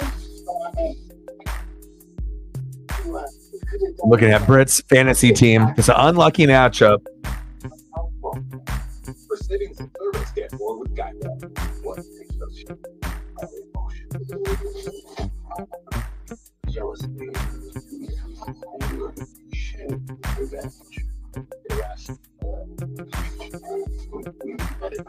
Just enter the message. It'll get better. Fantasy's tough, man. And again, when you end up going against, you know, something like Jamar Chase and Joe Burrow, like together, if it's like a duo or a trio, like someone that's got Burrow, Higgins, and Chase or something, like when everyone is on, there's just you're just running into a train. You know, there's just, you know, you just already know it's an uphill battle and it's not going to be easy. And sometimes you just have to say, "Fuck it, man. This is just not the week," you know, and then go to next week. But it's always tough when you end up hitting someone's like peak week, especially when you finally had a good week yourself and maybe it's been a little rough, you know.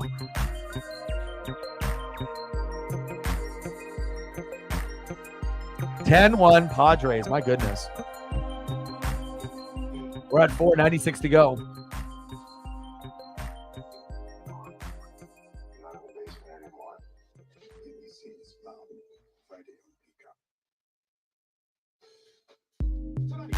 We got to 20 though, so that's good. Hopefully we can get to somewhere between 25 and 30. We're at 21. 9 more to go to get to 30. I think that's a good goal from now to the end, and we'll see where it goes. You never know who might stop by and drop in. But regardless of score, I'm always watching multiple things.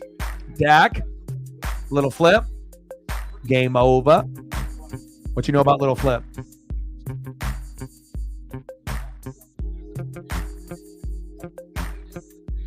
Yeah, even T. Higgins got in on the action. Like, if you actually go and look at fantasy numbers, just look at the league and scroll through the teams that scored a shitload of points, you'll know who did good this week.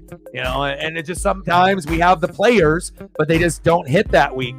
That's why fantasy is so difficult to gauge, regardless if it's green or neutral or red. I mean, you have some kind of idea, but it's up to the players. And also if the game goes off script. Like if a team gets down early and they abandon the run, then that running back that you have might be just stuck, you know? So it's like you might have a guy like a Zach Moss, and there's a reason why I didn't play him, just because I felt, okay, if you're playing the Ravens, you're probably going to be losing. And if you're losing, you're probably going to throw the ball, and you may not throw it to him.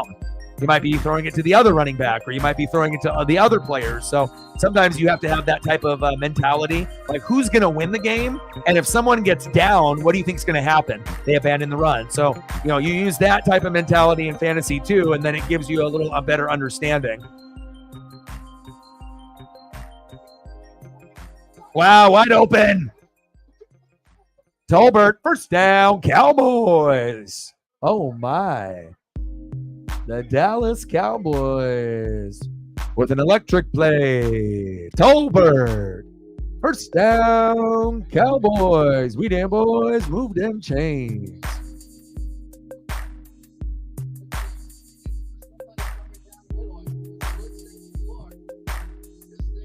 Bro, you sound just like me. I was in the same spot. Bro, I've never lost in week 2, 3, and 4 ever, and let alone 3 weeks in a row. I've always finished in top 3 in any league. Bro, I'm at 65 waiver wires. We're in week 5. I don't fuck around, you know, whether I'm good or I'm not, you know. Like, literally, I might have the number 1 waiver wire total in the world. Like, I don't know if there's anyone else that's got a higher waiver number by this week 5 than me, you know. And again, it can get like that because you care about it. And when you end up losing, it fucking sucks, dude. You know? It's like you can only handle so much losing if you have losing with your, pro football team or college. You know, at least you have the Husky win to make up for the Hawk loss, but it's still, it's separate. You know, the pain is still separate. Regardless of what team wins and loses, that shit is separate. But you just want to try to your best ability not to have your college football team, NFL team, and fantasy team lose in the same week. And it will happen. And when that fucking happens, it fucking sucks.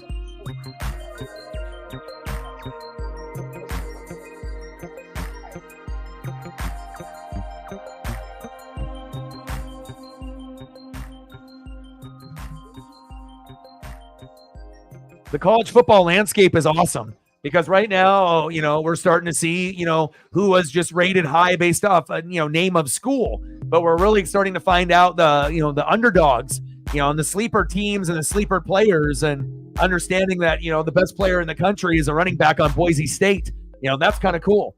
You know, Travis Hunter is an amazing athlete as well. But I mean, if we're looking at what's going on, I mean, Ryan Williams is badass on Alabama too. I mean, we have a couple freakish athletes in college football that are super fun to watch, and there's like 10 more that I can name. But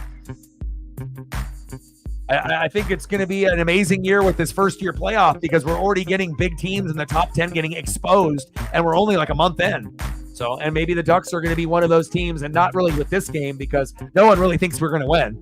Everyone thinks Ohio State's going to win. So, you know, we go in with, you know, we're going to be confident. We're at home. We just have to be ourselves, and we just got to see where the dice land, right? But there is a legit chance that we could win, especially with the crowd in our favor. But the defense would have to play elite, and the offense would have to match their offense or be better, and that's the key. Can we do that? And that's the real question mark. The fans are going to be goddamn electric.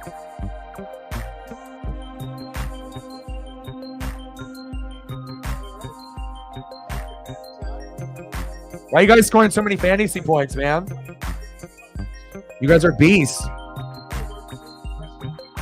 Like, I haven't even been able to have my beast mode moment yet. Like, can I just get like CMC and Cup healthy for 1 week together so I can actually experience what it feels like to score like 150 to 200? Dowdle. But even if we lose to Ohio State, it's not like the season's over. Like, we're a pretty good team. Like, we have a lot of fucking weaknesses, but, you know, again, you're starting to see, like, maybe Alabama is overrated, Michigan's overrated, Washington is better than advertised, USC might have been slightly overrated, so it's like people are going to go up and down, each week, but you start to kind of get an idea of, like, who's legit and not, and Georgia and Bama have already moved up and down, and Texas and Oregon were the other two that were supposed to be good, and we're both at the top with Ohio State. So,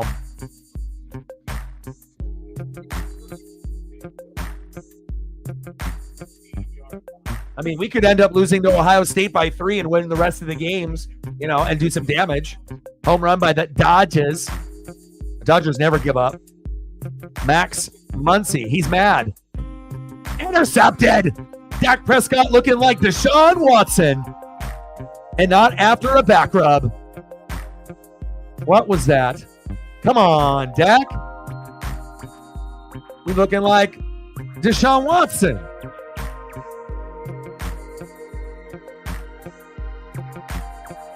%, and there's no denying that. 69, 70, 80 stinks. 90 feels terrible. 100, but especially when you get to the 60 to 80 range, I will vouch for that. It's not going to get any worse than that. So that might be the lowest week, but now it shows you that if you want to get out of the hole, you're going to have to start making a hell of a lot more moves on your bench and stop keeping guys just stationary. Because again, when you get too comfortable and not make enough moves on the bench to better the team, even though you like some of the names that you have, sometimes you got to move guys to be able to make room for others to give yourself a chance to win. Because when you just hang on to guys and then they are on your bench or they don't produce, or you have guys that get hurt, unfortunately, then terrible numbers like that come up. And I mean, fuck, I've lost 3 weeks in a row. It stinks. But I got back on the schneid this week. But, you best believe if your boy didn't make 65 goddamn moves on the wire, being a calculated motherfucker, right? There's no way. I'm trying to go for 4th place. I'm trying to, I got Matt next week. So we'll see what happens. If I win, I win. I lose, I lose. But I'm just really trying to get back into the win column. All I want to do is just to get to above 500 or 500. Let me get to 3-3 and let me see what happens from there. Let me see what I can do in those last 8 games after that. So I think it's going to be exciting, and hopefully the Ducks don't get blown out. But even if we did, no one's going to be like, oh, they're terrible. Like, there's a lot of teams that have lost to weaker teams than that. Like, this is like a pre-championship or Rose Bowl, big time, prime time kind of game that you only get a couple a year besides like Bama and Georgia that we saw. This is on the same level. It's just, Pac-12, Big Ten, normal Rose Bowl matchup. Except every time we would play them, they would beat us. So, but Oregon, we're confident. We understand that Ohio State has a great history like Bama and Georgia, but, we're not going to be playing 100 years of history. We're playing Ohio State. So if we just know that, and Dan Lanning is a great motivator to be able to be like, listen, yeah, they're number 2. Guess what? We're fucking 3. We win. We're number 1. So it's like he'll get them locked in, but do we have the personnel to match up to their NFL players? And is the crowd going to will us to the victory, even though we might not have as much athletes as them? And it's possible. Oregon definitely has the soul. Not a lot of college football teams have the soul. It's like magical things happen in Autzen that cannot be explained.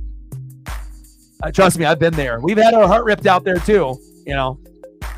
Just like when I saw USC in like the 5th row with my dad, man. I mean, seeing LaMichael and DeAnthony and, seeing some of that talent.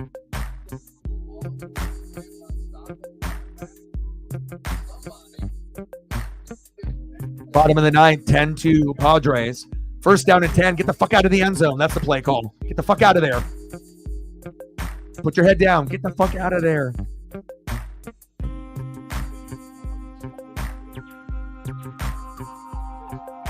Yeah, but I think that the way that the team has been progressing, right, even if we lose to Ohio State, Oregon is still good enough to go very far this year if we make the playoff. And I don't think I would have said that the first 2-3 weeks of the season because it wasn't true. They were bad, but they've kind of corrected a lot of the mistakes, and we're still not 100% perfect. As soon as we started to clean up some of the other mistakes, then Dylan Gabriel started throwing picks. So now it's like we have another problem and another strategy that we need to run the ball more and play good defense and keep the ball out of his hands of throwing it as much as possible. We do that, we win. We throw it more with him, more opportunity for picks. And if it's a pick, it could be a pick 6. Ohio State does that, we might lose. So we'll see how it goes. Final score 10-2. Padres, series tied 1-1. Man, 6-3? What is this, the 1970s? Can we get some offense, please? 13 runs. Padres, man. Like when you watch them play against the Dodgers and then make them look like little brother, that's not by coincidence. It's because they match up well and they're confident. And again, if you can beat the Dodgers, you can beat anybody. And literally the only team that has the Dodgers number is them. So it's just like a matter of time that the Dodgers and Shohei are going to win a World Series or 2 or 3. It may or may not be this year. But again, the Padres, if they get to the World Series, this will be the best chance that they've had, and many, many, many years. Because even in the Tony Gwynn era, they didn't have this many quality pieces, top to bottom. They could beat the Royals or Yankees, easily the Guardians and Tigers. I mean, unless it's screwball pitching. All right, Bobby Witt Jr. and Aaron Judge are going to do their thing with Soto. But, I mean, the Padres got more players elite like the Dodgers do. Like, they got 4 or 5, all-star, Hall of Fame, borderline Hall of Fame players. Like, there's no other teams that have that many. It's like you're going from Mookie to Shohei to Teoscar to Freddie Freeman, and then even guys that are lower like Muncy and Homer, Tatis and Machado and Profar and Luis Ariz, Bogarts, right? Not to mention Cronzone and the other lower guys like Higgy that have been playing well. 6-3 Cowboys after an hour and 45-minute delay. Golly, we must love football, huh? Sitting here fucking in a 6-3 game.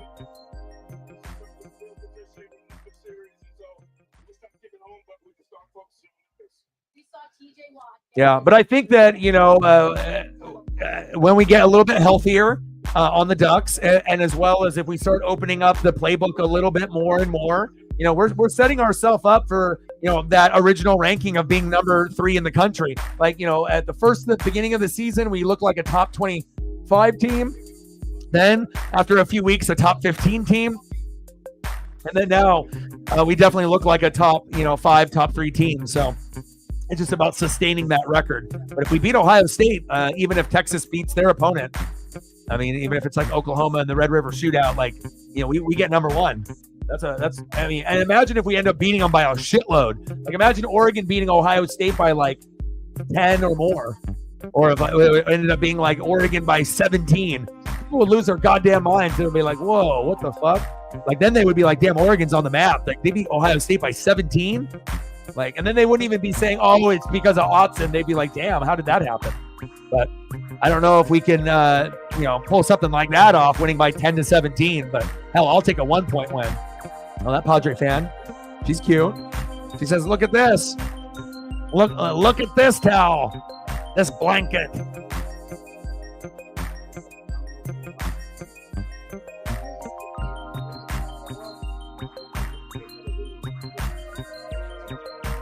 (10-2) Padres. Nice job, E.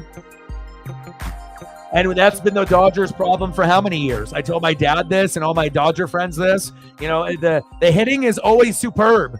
And the defense, most of the time, above average or amazing, right? But what's the one thing that is like the bugaboo? It's the starters, right? Or it's the closers. And it's like the pitching has really been the Achilles heel. And if they could get that firmed up, they would be able to go all the way and win multiple World Series, but it hasn't been, and that's why they haven't been able to advance.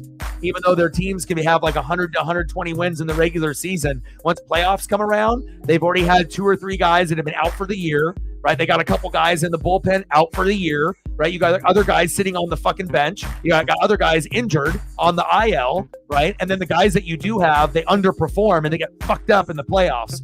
So it doesn't even matter if you get guys that have name recognition like Kershaw. That doesn't matter anymore. All it is a name. And if that team is hot, they'll fuck you up. And, Yoshinobu, it's like when you got 4 or 5 potential Hall of Fame hitters in a row, like both teams do, you can have a 10-2 score in any given game. God, A-Rod, what am I looking at?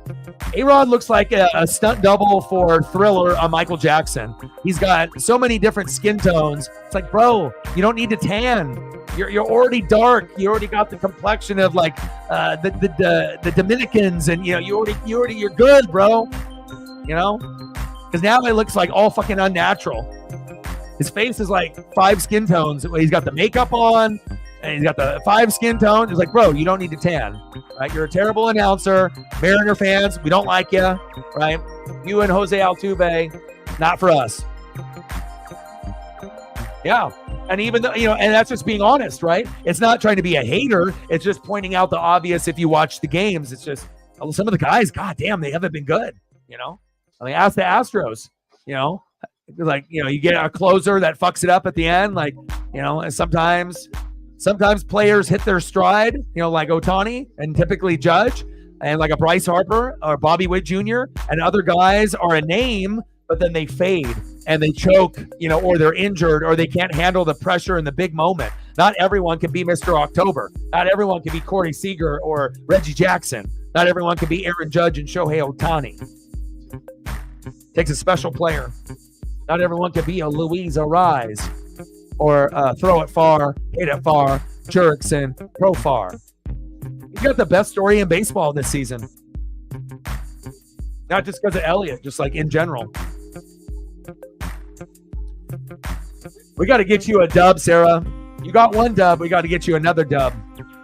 But again, like, I feel like, you're starting to see like the competitiveness in the leagues gets like so much better. And I thought by having all regulars, it would bring out the best in us. And it really has, and for some of us, it's dealt us a bad hand. You, me, and Captain Oreo, we have all gotten the short end of the stick and it fucking stinks, right? But if you're resilient and if the three of us work the wire and, you make the moves, the best that you can, and don't be afraid to shake up your roster.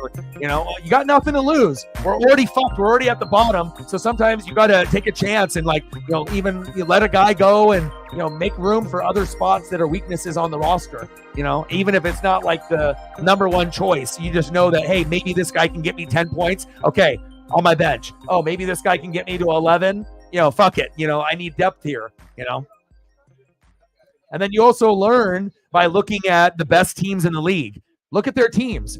Look at who they have injured and who they have healthy, and look at the depth that they have at each position and the names that they have. So that way it'll make you better as a player, because sometimes it's not just luck. It's about manufacturing a team a certain type of way and looking for certain types of, players. Every fantasy player has their guys, right? You have a certain type of mold of player that you look for. There's a reason why Elliott took Lamar. And again, we all were like, oh, first round pick quarterback. But as you've seen, like now, if you're looking back, it's not a recommended thing that most fantasy people would do, but Elliott is still thriving, even though he did that. So it shows you he picked a quarterback that actually panned out this year. So if you would have done that and it was a quarterback that didn't, then it could have really been detrimental. But to get a guy knowing that he can throw and pass like Lamar, that could have an MVP kind of year, was a ballsy choice, but a smart one. And if he didn't have Lamar, maybe Elliott only has a win or none. So it shows you, like, you don't have to have, all Saint players, even though, he's a Saint fan and I'm a Buck fan, and it's just something that we do, right? Anytime you play fantasy, you usually have one or two or more of your own, because it's like you want to be able to root on your own when you're playing, at least a little bit. But sometimes you have to let those guys go and then try to find others. Yeah, before you drop Brooks, I wouldn't drop him because he's just about to come back. He hasn't done you dirty. So you have to look at like the positions that you don't really need, and then start making adjustments and seeing what's on the wire, on what's available. Sometimes we get emotional and we'll kick guys to the curb, that we shouldn't. We're just pissed for the week or two because they screwed us with like 5 points. But again, you have to be able to understand the difference between a guy having a shitty bad week or two and then still as an asset, or someone that it does deserve the boot, and then you can get something else that you need. So now, and obviously me being honest, because like in fantasy, when you've been holding out for a guy the whole year, and if you've already had him this long and he's about to come back and could be a possible starter, you want to make sure that you give him the opportunity to start a couple games. And then if he puts up 10 to 25, then you made a good choice. You keep him. And then if he ends up putting up 3 to 5, you boot him and then you move on. You don't have to keep him for the whole season, but he's earned the right to show you, can he save your season? Can he help you get to a win? Could he be a 10 to 25 point running back? We don't know. But again, you have to give him at least 2 weeks to see, and like full-time running back if he gets that chance, or even split time, But there's others that you can drop other than him. Yep. Yeah. But if you look on the wire, you're always going to find at least one random jobber that put up 10. Sometimes there's 2 or 3 on there. So again, sometimes it's just like sticking with guys that are comfortable because they're famous instead of like dropping guys and getting like streaming guys. Sometimes you have to stream a defense every week or a kicker, or you have to stream a tight end, or you're just changing the fucking tight end every week. Like, I know it sounds kind of crazy, but that's what you have to do in fantasy sometimes to kind of change it up. You have to be a streamer and you just start changing it every week until you find something that sticks, and then you just keep going, you know? It's like you can have 2 tight ends and then stream one, or have 1 tight end and just keep, you know, as long as there's someone that you feel that can get you 10 points, you know, every week, or at least try. There's all kinds of strategies, but sometimes you got to do that. Or sometimes people stream defenses and kickers. Those are the most common. Tight end, kicker, defense. You're chasing the good matchup. You're chasing the green matchup, regardless of who the guy is. Just assuming that he's decent and it's green and it's going to work out. So, Manny Machado, 1 for 5 with a run last night, 2-run home run. He's kind of good. Is he the best third baseman in baseball? Probably. He's up there.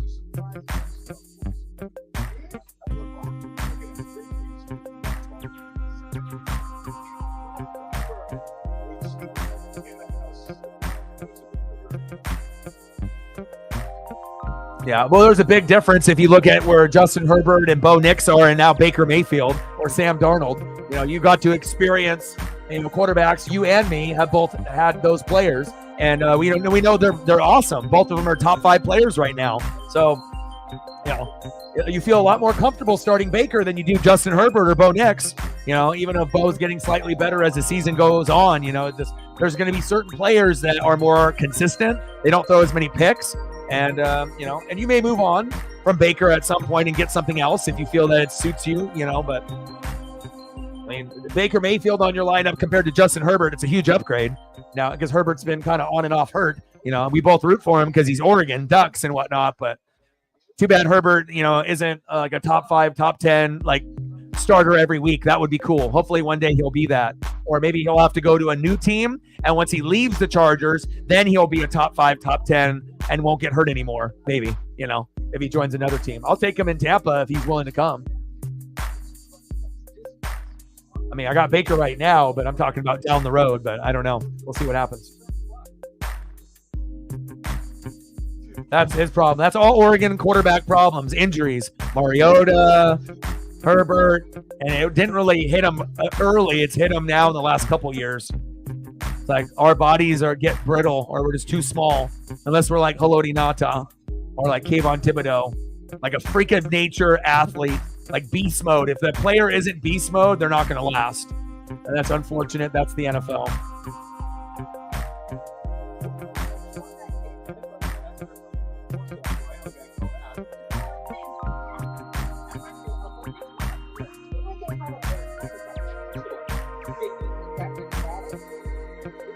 Derek Jeter and Machado.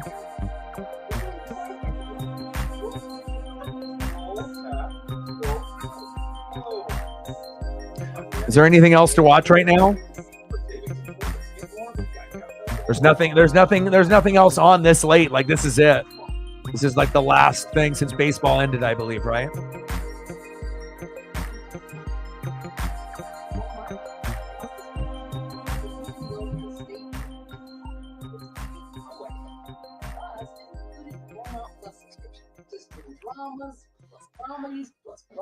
Herbert would be cool, man. Like, I feel like he's got so much potential if he just, like, Herbert throwing, you know, and obviously he had Keenan Allen and Mike Williams and had Eckler, but I think, like, if Herbert was healthy and he could throw to Mike Evans and Godwin, like, he put up some monster numbers just like Brady and Baker. Like, I don't know, he would look really good in a Buccaneer uniform.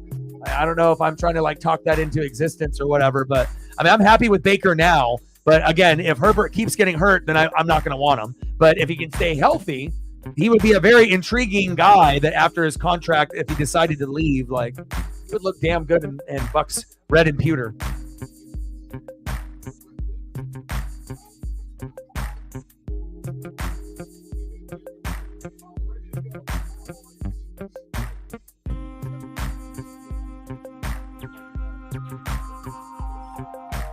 Yeah, Broncos D is awesome, man. I mean, I got him in fantasy. I'm going to hang on to him all year.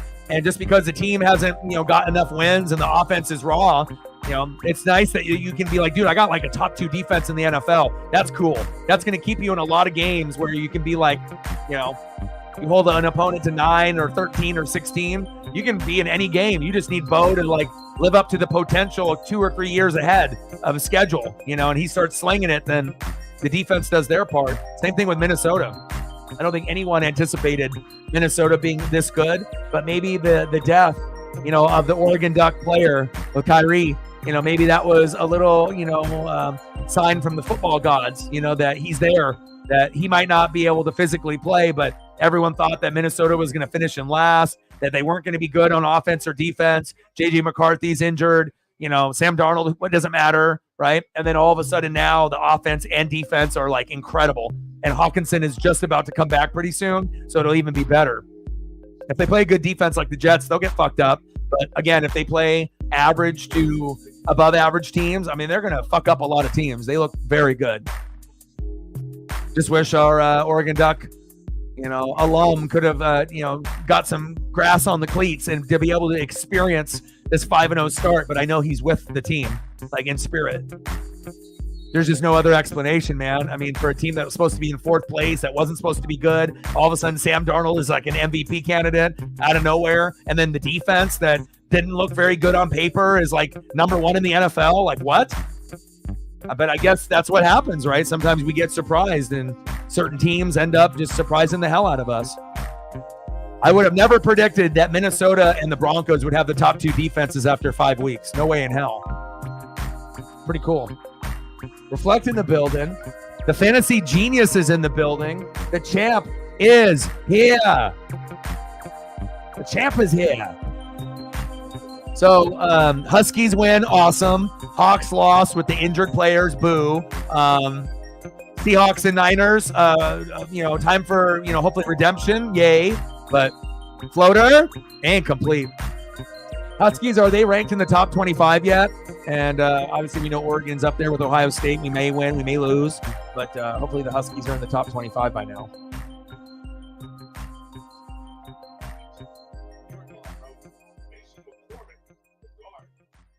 This is one of those old-fashioned decleaters right here. I think surprise fields coming through. I can only handle so much. Like if Oregon loses, Tampa loses, and I lose in fantasy, man, I don't know what to say. I mean, I usually am very good with my mental health. Paisley makes sure that I have a great day every day because I appreciate her and her life and what she means to me, that I have to tell her every night before we sleep, how grateful I am. And I feel like we both kind of rescued each other, so I don't have any dark days anymore. But when you have your team that doesn't play defense and you love defense and Kirk Cousins throws up 509, I know the Ducks are going to lose at some point, other than, I hope not just Ohio State. We'll see what happens. Maybe we win, but I just, fantasy losses to me sometimes hurt more than my actual teams. Like, I love the Bucks and the Ducks, but I put in so much time and effort with fantasy. It's like every loss is so stinging for me. But I got to win this week, and I'm trying to catch up to all of the goats at the top. Your boy is not dead. I'm here. It is Shep's birthday today. He had like a nice meat platter with a little cheesecake. He ended up beating me and the Buccaneers, right? So all these, and beat me in fantasy. I mean, he's living on cloud 9.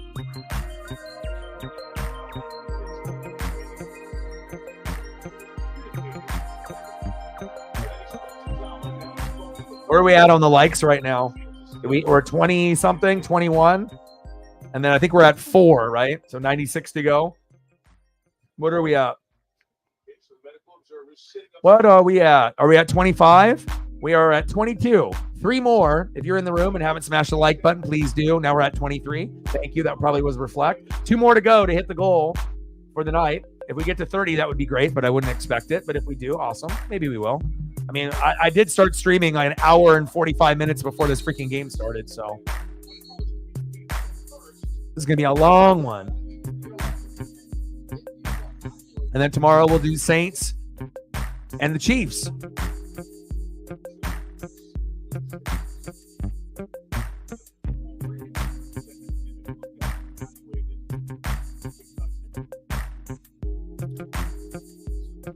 Fields is going into the 10. Does he have to go to the bathroom, or is he looking at something? This is so weird. There's actually points next to my player's name in fantasy. I kind of forgot what that was like. It's been 3 weeks. Like, this is what a win feels like. It feels damn good.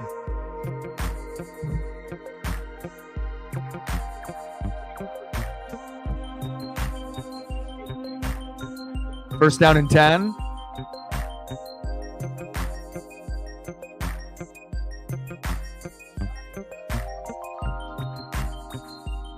Handoff to Najee. Najee's like a poor man's Derrick Henry. Like, you know, he's got the hair and the look like a Derrick Henry, but you ain't Derrick Henry, though.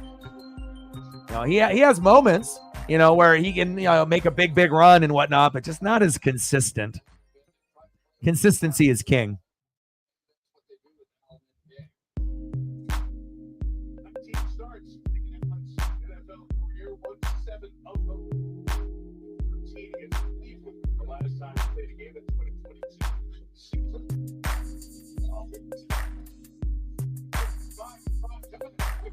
Oh, baby. First down, Steelers. So we got Double E, myself, Zini, Reflect, and Shep. Those are your winners in fantasy football week number 5. There's going to be some teams that need a win. There's going to be some teams at the top, and there's going to be a lot of shit in the middle. And that's where I'm at. I'm right in the middle, baby. And then I got Matt next week, try to get to 3-3, and then I'm right there. Then it's all smooth sailing from there once 3-3 goes. Then I'm on my way, baby. 6-3 Cowboys. Shotgun set for Fields. He might have had to go to the number 1 or number 2. Like, got to be more creative. Like, run some RPOs, some jet sweeps, you know, some reverses. I don't need to see any flea flickers or hook and ladders or anything like that. But, you know, let's mix it up here a little bit. But again, it can also show you like who's good at playing against man and who's good at playing at zone and who fucking sucks. Because that, if you can start watching football and you start looking at the defense, you know, when you start seeing shitty quarterback play, then that'll tell you everything about the quarterback. You know, are they just overall shitty like Deshaun Watson? Or is there one part of their game that like they're good, you know, obviously on one, but they're not good on the other? Just like most defenses, one's usually like a sack lunch machine, or the other one is I'll get a lot of picks. It's not often that you get the both on one defense. Fryer, move. You had a good birthday.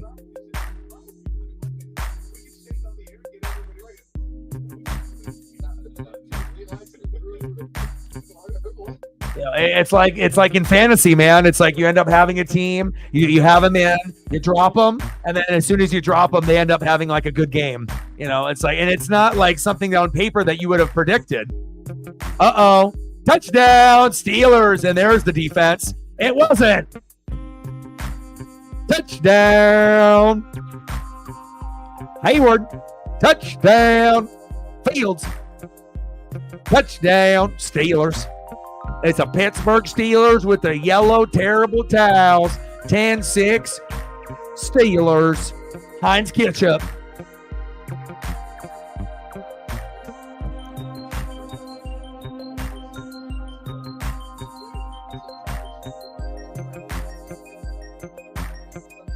It's good to have a smaller circle, dude. As you get older, you start to realize that too many people will drain too much of your energy. And when you work really hard at your job and other things in your personal life, you know, if you give too much of your energy to people, there's going to be a time where you're just going to end up burning out like way sooner than you should, because you just got too much shit around you, you know. And once you eliminate those distractions in people, your life becomes a lot more peaceful. It has for me.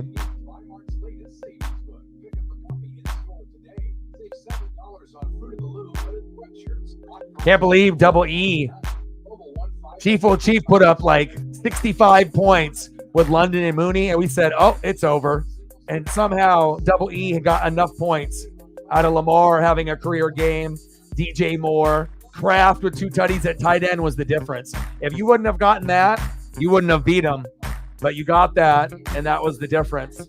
And that's a good decision by you, man. Like sometimes you roll the dice, someone's on the wire, you say, fuck it, tight end position's been garbage. Let's see what happens. You don't really expect anything, maybe 6 to 8 points. And then son of a bitch gets 2 touchdowns and 20 plus points and you fucking won after being down fucking 70. Like how many people could do that? Not many. That's a good W.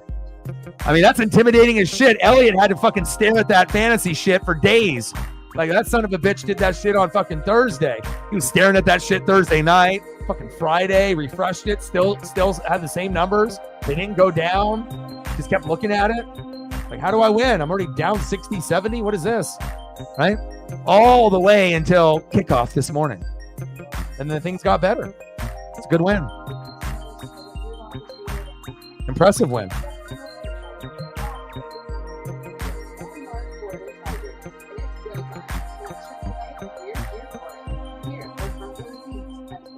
Barbecues, all in for the spontaneous road trip and the well-planned vacation. For worry-free commutes, awesome adventures, and great escapes. From camping under the stars to 4-star hotels, here where you need us most, with the best roadside assistance, like we have been for more than 120 years. Wherever your journey takes you, we're here to power it. AAA, here.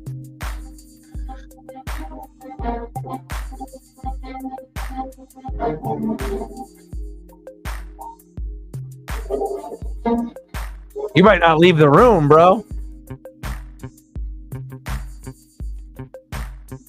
And see how Mark is solving the mystery of human behavior. NBC's irrational.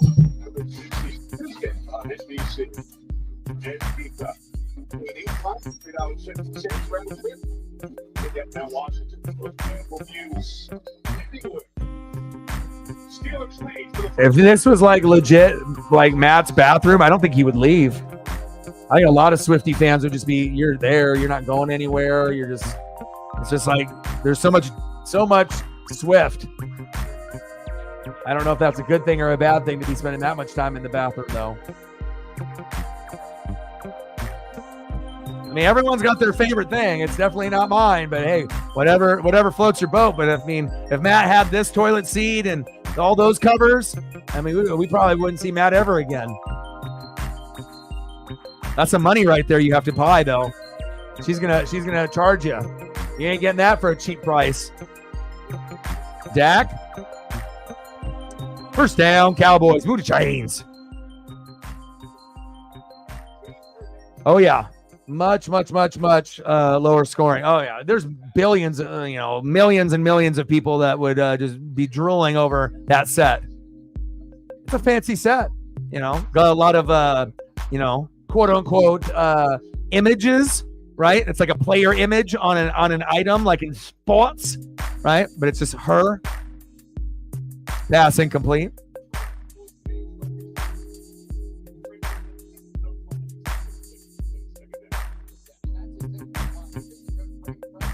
There is no way that would be going to a girlfriend. That's personal use.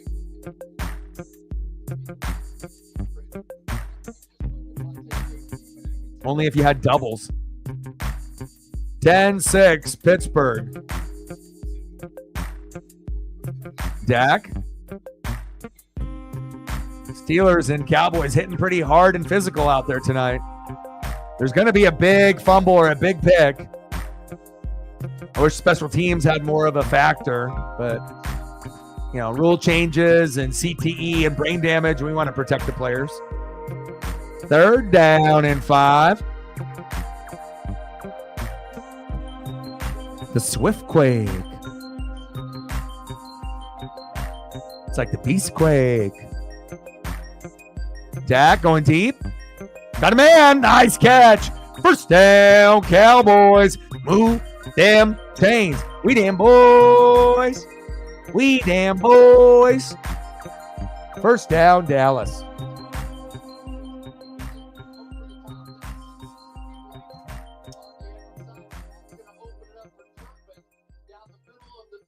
Turpin's an athlete. Nice throw.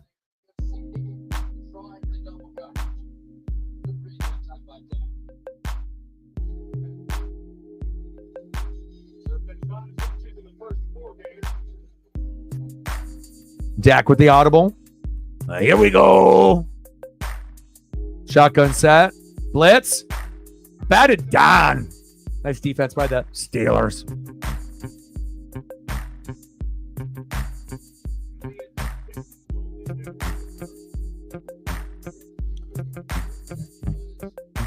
Yeah, I think a lot of,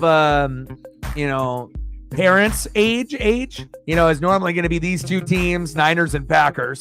Like if you ask more, older ladies and gentlemen, I mean, it depends on what region and where in America, but there's a lot of Americans that are a little bit older that you could probably even include the Steelers in that group too. They got a rabid fan base. TJ Watt with a sack lunch, but there's a flag on the play.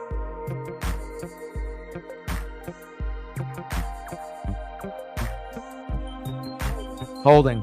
Offense. Penalty decline. TJ Watt. The wattage.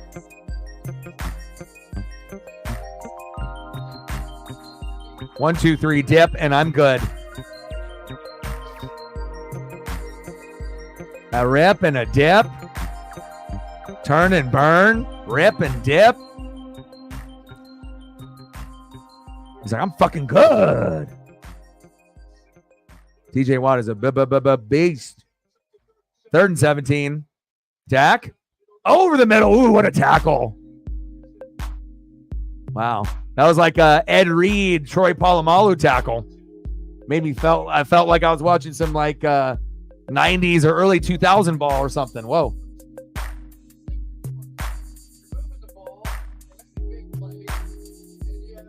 Aubrey. Give me some more fantasy points, baby. Come on, baby.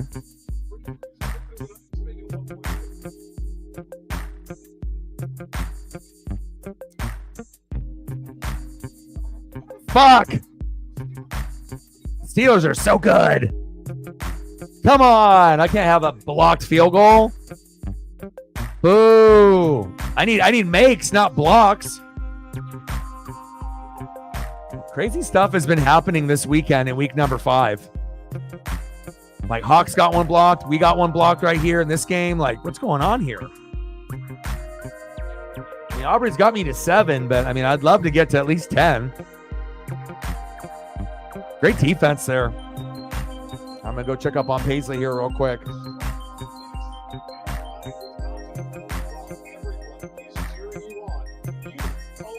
All right, I'll be right back.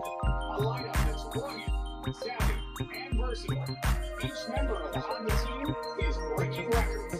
KBB.com's best overall brand, best value brand, and best overall EV hybrid brand. To own the field in a new Honda, search your local Honda dealer today. Check out Mahomes' top 3 plays. I think that he scrambles in the T-Mobile to get that new iPhone 16 Pro on us. It's a little shimmy, shake. What you think, huh? It's like you taste like ice cream truck. Ice cream! He got an iPhone 16 Pro, the first iPhone built for Apple Intelligence. Cause all of that block for anyone. Only takes those T-Mobile savings and calls of the day. Respect. Now at T-Mobile.com, get the new iPhone 16 Pro on us. And families can save 20% every month versus other $2. Lowe's knows it's easier to make the right calls when you have the right team. But are you looking lost? You're looking for a light. I'm looking for a one. Could you point me aisle 27? Find what you need faster with the Lowe's app. At US Bank, we know what really goes into reaching milestones. That's why we introduced Cobra, which connects you to a real banker in real time to help you do anything, even creating spending habits. Because there's nothing as powerful as the power of us. This is the story of a tight connection. And, oh, we're going, Fanny? Okay, we're good.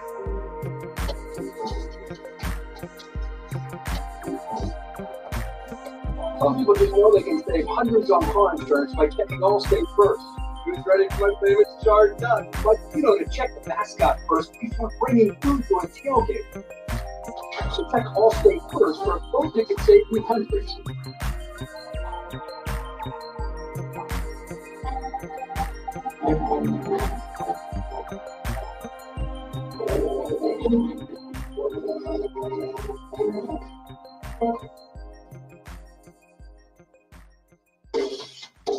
coming soon, October 18th, as a matter of fact, it's the Queen Country.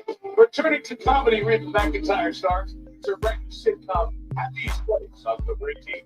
But it means Cowboys Spider Act in their style hotcakes with their famous sport. We're almost at breakfast time here. Quarter to midnight on this Sunday night. Off the block field goal, Steelers take over.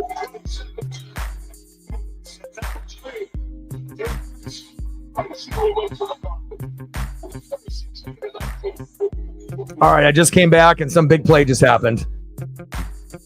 The Cowboys have been struggling with stopping screen passes. They knew they were going to see a bunch to make sure that they were sound in that area. The Cowboys have been practicing for on this point and just Little screen. That was a nice play by Najee, looking like Derrick Henry.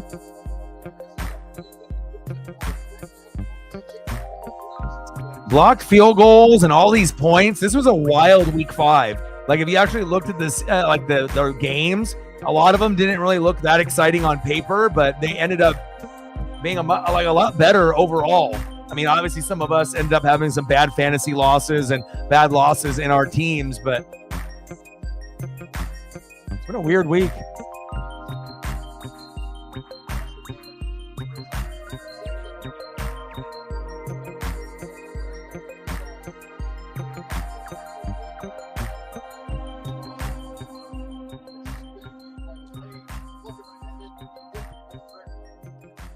All right, 10-6 Steelers. Can we get some touchdowns, please? Can we get to at least one team that gets to 20 before the game ends? That would be fun.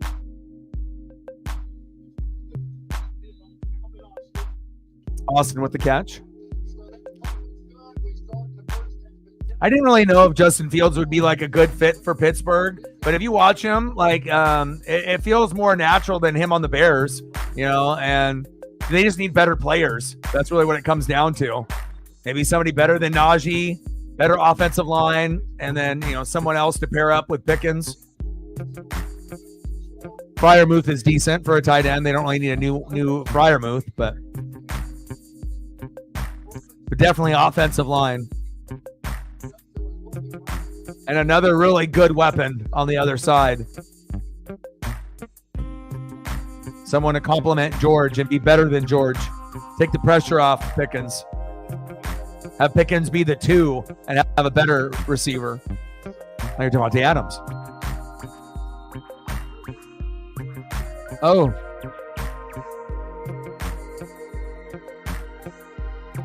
Flag on the play. I just had to get Paisley a snack. Like, Dad, this is late. What's going on? 3 hours and 36 minutes? Damn, this is going to be like a 5-hour stream. Then your boy's going to be eating dinner super late. Like, what time is dinner? 10 p.m. Got to take Paisley on a walk. 11 p.m. Halfway through the third quarter, 7:23, 10-6 Steelers. Ooh, Ferris wheel. Football season already and not a satellite dish in sight. I hardly recognize the rooms I grew up on. Isn't that small?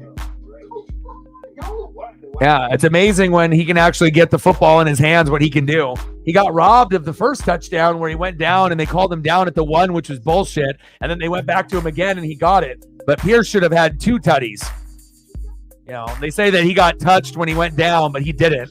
And he slid into the end zone, and that should have been 2 touchdowns for Alec Pierce. Flacco makes everybody better, you know, and I think, like I said, Downs is a better receiver with Flacco. You know, everyone, Michael Pittman will get better numbers. It's just, you know, AR's not ready. You know, it's like we want him to be ready, but he's just not there, you know, and when you got a guy like Flacco, who's probably the best backup that actually should be a starter for about half the league, you know, you got to go with that. You have to understand, like, if you got him from the Browns, you know, for this exact reason, if things weren't going smoothly or there was an injury, that you have a good backup plan, the best backup plan. Like, don't, you know, ignore that. Because if they ignore Flacco, they're not making the playoffs. But if they put him in there for the rest of the year, there's a chance that they could get the wild card. Obviously, defense needs to be better, and you have injuries too, but Like, you have a better chance to win every week with Flacco in the lineup. It's just where we're at right now. He's exciting, man. He can get you 3, 4, 5 touchdowns. He doesn't throw picks. He can't run, but he doesn't need to. But he's got a good zip on the ball, good awareness, and he's a Super Bowl winning quarterback. Well, let's not forget, it's not like he's like goddamn scrub, Like, the guy actually fucking won a Super Bowl, and yeah, he's old as shit, but he still can sling it. So put some respect on some Joe Flacco's name, huh?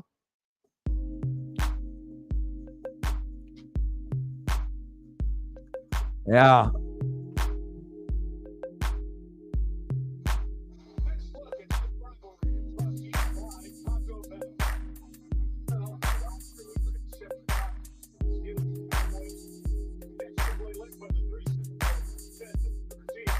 Yeah, I put up 144 and then 110, 84, and then 125, and I lost in 3 of those 4. I lost with 110, I lost with 84, as I should. But I lost with 125 because I played the person that had the most. That was Shep last week. And then now I'm at 124.76. So, obviously, you and Sarah have had it worse than me. But again, remember, I've made 65 moves on the wire, and that's probably much more than you and Sarah at this point combined. So, and that has something to probably, do with it too. I can only have so many, but I actually got the most points scored against me, even more than you, Captain, up to this week. Mine was like 110 more than Reflect, but I still had got outscored by another like 14 or 15 more than you. As far as the first like 4 opponents that I faced, like everyone gave me their goddamn Super Bowl effort when I played them, like their best week possible. So that's rough, but you're right there with me, man. Got to make some moves.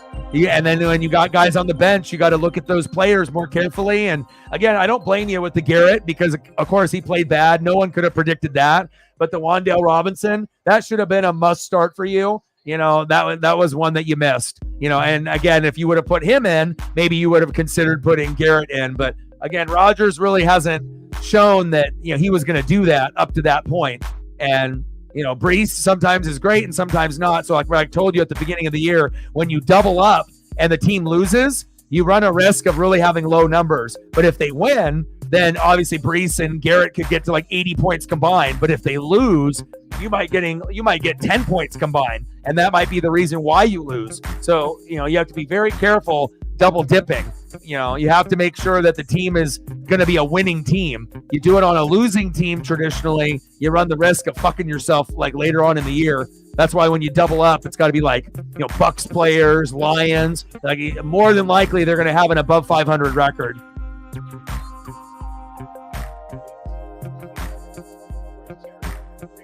But, you will have some monster weeks with both those guys where you're hitting like 70, 80 with just 2 guys. But it's just like that inconsistency with that fucking offense. Salah needs to be fired. They need a new direction. 10-6 Pittsburgh. Shotgun set. Dak, low snap. First down, Cowboys. Imagine TJ Watt like chasing you down every play. That wouldn't be fun.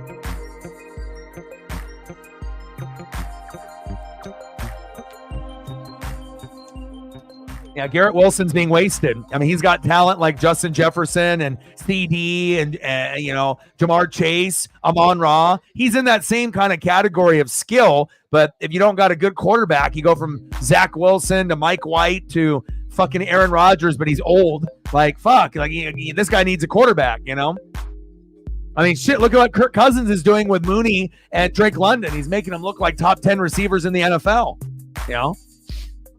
Having a good quarterback is so beneficial. I mean, Chief is winning games solely off like those 2 guys. Obviously, you need more than just those 2 because they lost this week. But, I mean, a nice combination of Jaden Daniels or Jordan Love with those 2 players. It doesn't scream off the page, but he's got guys like DeAndre Swift, like which some of us, we may roster. Maybe they're on the bench or they're starting, but, he's getting the most out of his lower name guys. And sometimes that's what happens in fantasy. You got guys that put up huge numbers, but they're not the most popular. Like who they are, but it's not like they're, oh my God, this is must see. I need this guy on my team. Like They just kind of surprise you, and you're like, DeAndre Swift's been putting up that many points, you know? Like you start looking at the total. Oh, damn, London and Mooney have been putting up that many? Like, you always got to pay attention. It can't be about name recognition. You have to be willing to move on, you know, and go for a lower name guy. Targets and opportunities are everything. Trips left, shotgun set, first down and 10, 10-6 Pittsburgh. Shotgun set to Dak, pressure, flag.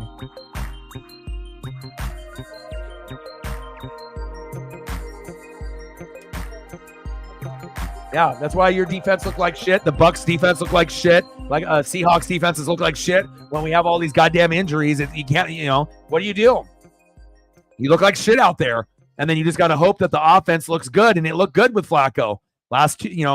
Third and fourth quarter after the AR injury. Today, he looked awesome. Amazing.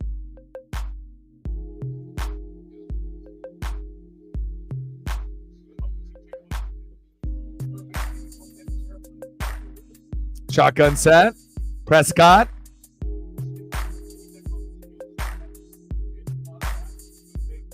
Schoonmaker.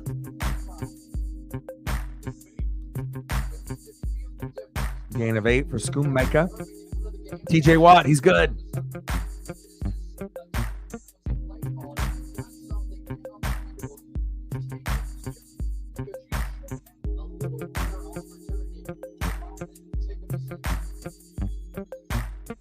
Second down and 12.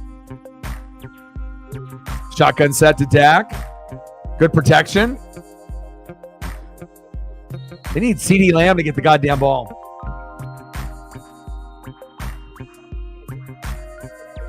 Yeah, this is going to be a long stream. We're like a 5-hour stream.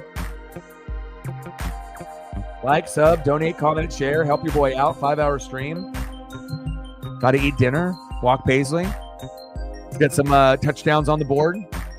New Simpsons and Bob's Burgers debuted today. Brand new season. Episode number 2 of this season. Dak. Good connection with Tolbert. First down, Cowboys. We damn boys. Move the chains. Move them chains.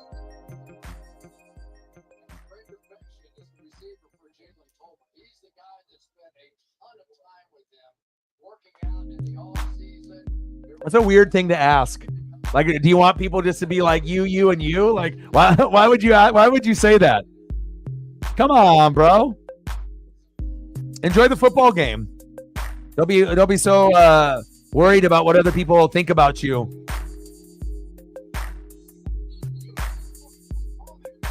Oh, incomplete.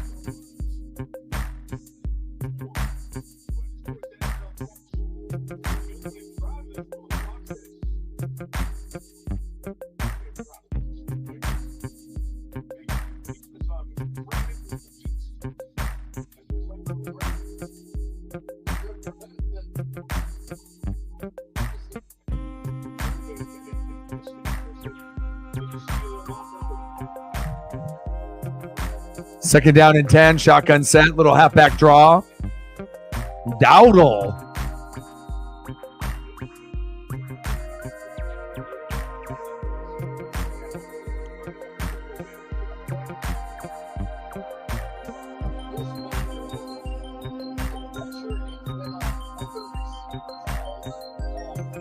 .96 to go.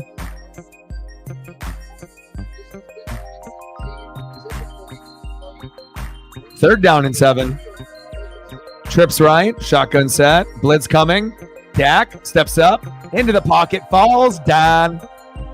Strong, you know what time it is? Time for a sack lunch. Yum, yum, yum, yum, yum, yum, yum, yum. But there's a flag on the play.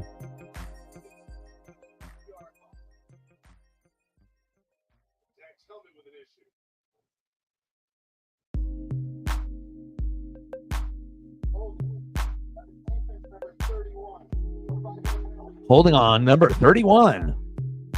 First down.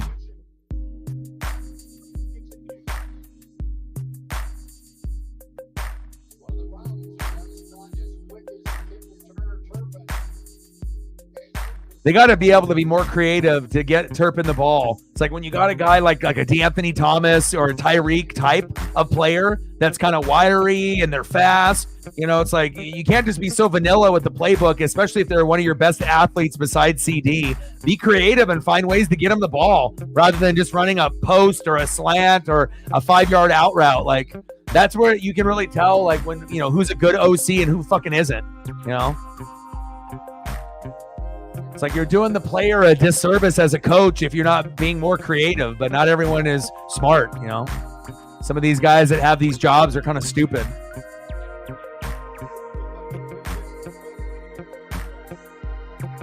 Genty.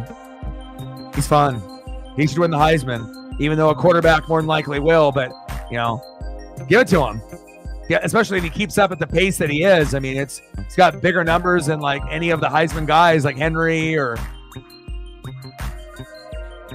Reggie Bush or Najee. His numbers are, at this point, these numbers are much higher than all those guys at that point when they won. But he's got to sustain it. But it doesn't look like he's going to drop off unless he gets hurt.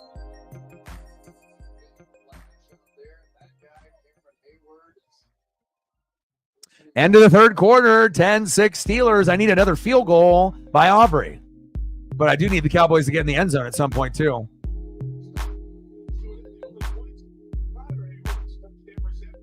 Feed your best player.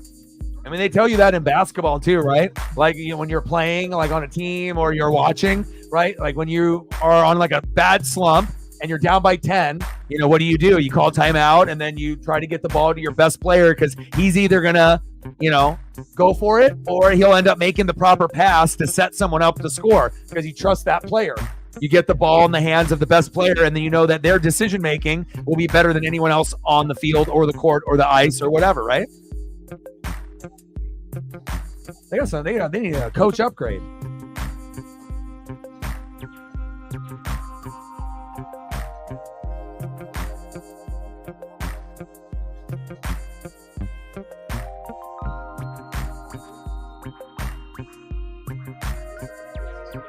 We're at 23. We need 7 more likes to 30.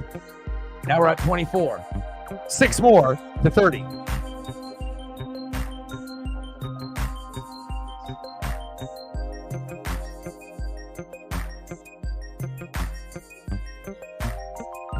I bet Monday Night Raw tomorrow is going to be good. I'm definitely watching.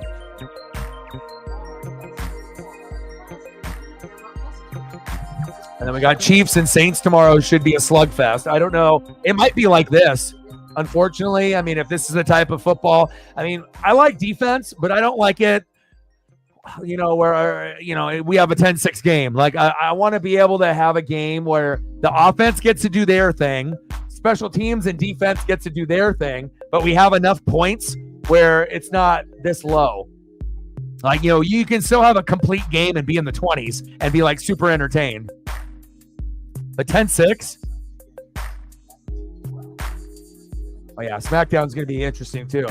Everything is, like, recorded on the DVR now. Or I'll just watch the link, so.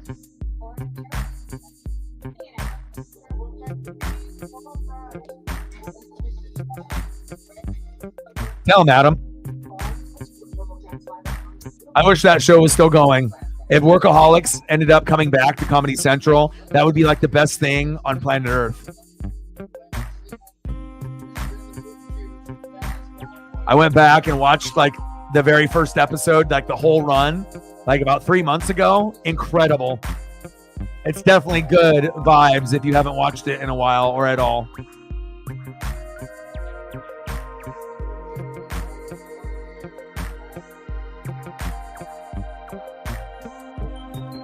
All right, 10-6. We're in the fourth quarter, last stretch. Let's try to get some touchdowns. Your boy needs to eat dinner. I gotta take Paisley on a long walk. Let's have a great fourth quarter. Like, sub, donate, comment, share. We can get things moving. Come on, Cowboys. Come on, Steelers. Yeah, midnight on the East Coast. 11 in the Midwest.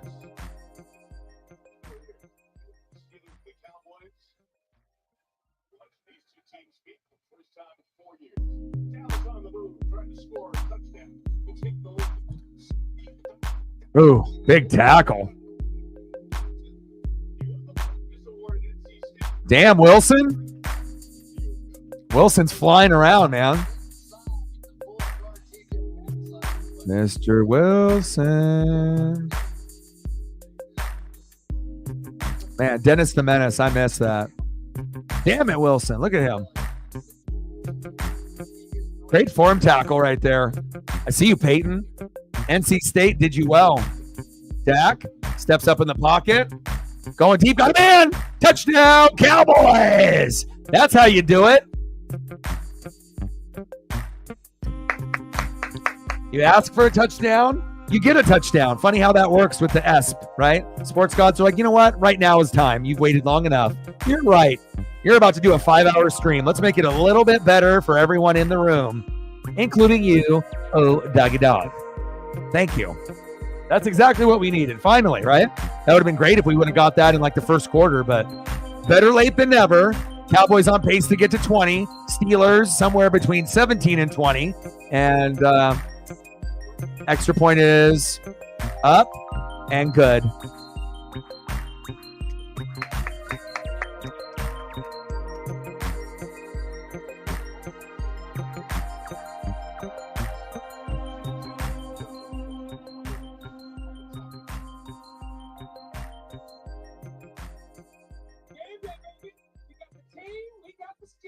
There's nothing quite like game day. From the tailgates to the flyovers and everything in between, game day is an experience unlike any other. This year started off as letting some fans experience game day like never before. Come to WeDoGameDay.com or scan the QR code to learn more and find out how you can. Yeah, got to be very careful. You know, there's another one like coming through. Prayers up to all those people. The videos have been crazy, you know, on the timeline, and just seeing people's houses, you know, wash away. Like I could not even imagine, you know, what a lot of those people are going through. Prayers up to them. Prayers up to all the animals too. Can you imagine all the cats and dogs that were like left behind or not like rescued? That's like some heartbreaking shit right there, you know. That kind of just depends, I guess, you know, when you end up having a bond with a cat or dog. Sometimes a cat or dog is better than a lot of humans out there. You start to realize that.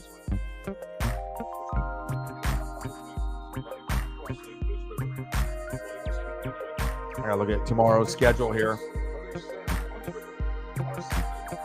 All right, so tomorrow is Tigers, Guardians, Royals, Yankees.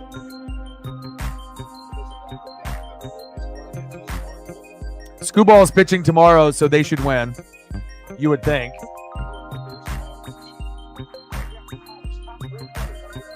And then it's Reagans and Rodon. I think the Royals matchup is either way. That's like 50-50. It all depends on how good Bobby Witt Jr. plays. If Bobby Witt Jr. plays like a fucking animal, they're going to win. But if he doesn't, then Yankees will have it. They just have too much talent. Now, if the Guardians end up beating the Tigers with Scooball, then it's over for them. You know, it's like you have to win when Scooball pitches. If he doesn't, then you're donezo. So that's a big game tomorrow for the Guardians. They get past Scooball, then they're gonna move on. But if Scooball wins, then the Tigers are right back in it. Chemical outbreak at your in your hometown state? What's going on? Like chemicals going into the air where they have to like close shit off where you can't go there?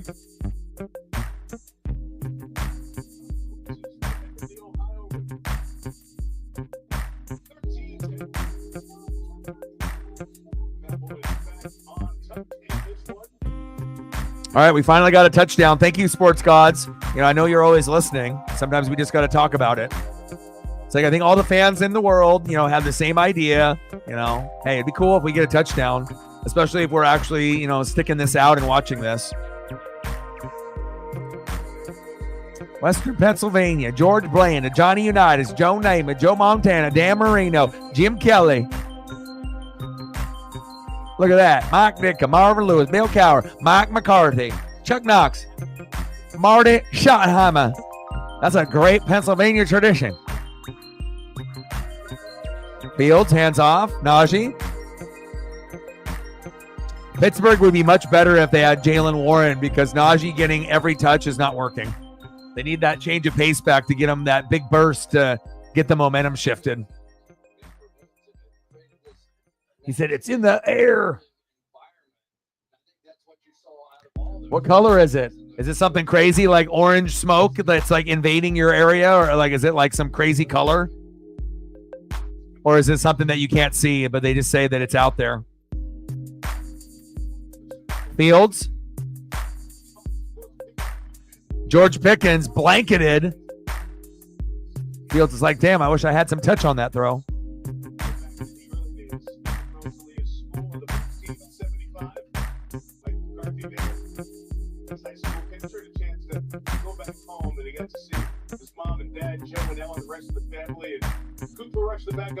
He said, I got 14. We're talking about a guy that is very aware. You're on it, man.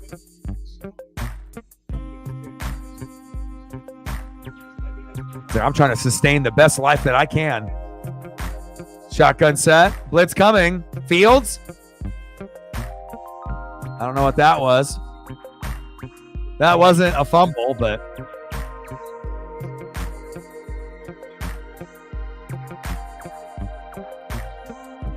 Wilson with a late hit after the recovery. They're calling that a fumble? There's no way that was an incomplete pass. Not a fumble. Reflect with the fiver. Appreciate you.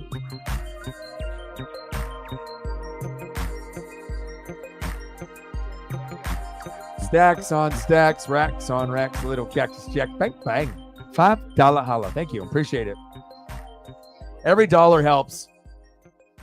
Anything is better than a zero. You know, that the zero is like, we want to make sure if we're grinding away, you know, like.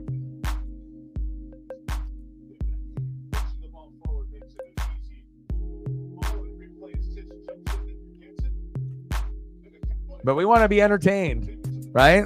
If we're going to be sticking together with this, you know, with this particular matchup and game, like, and it's not like anyone really has got an attachment to either two of these teams. I mean, we know, you know, people that root for these teams, like Sarah's mom and dad are fans of these teams, but I mean, there's probably a lot of other things that people could do that, you know, watch the end of this. But again, I think that's kind of like, you know, you have to be kind of like a brotherhood, sisterhood. You have to have your tribe because it makes you stick together and watch games to the end that maybe you would have been like, no, you know, get a little bit more time in before we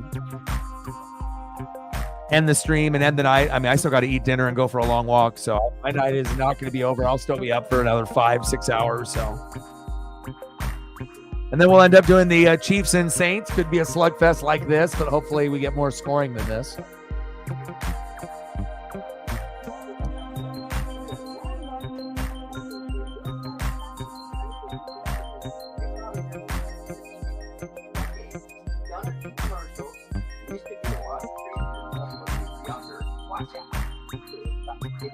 All right, here you go.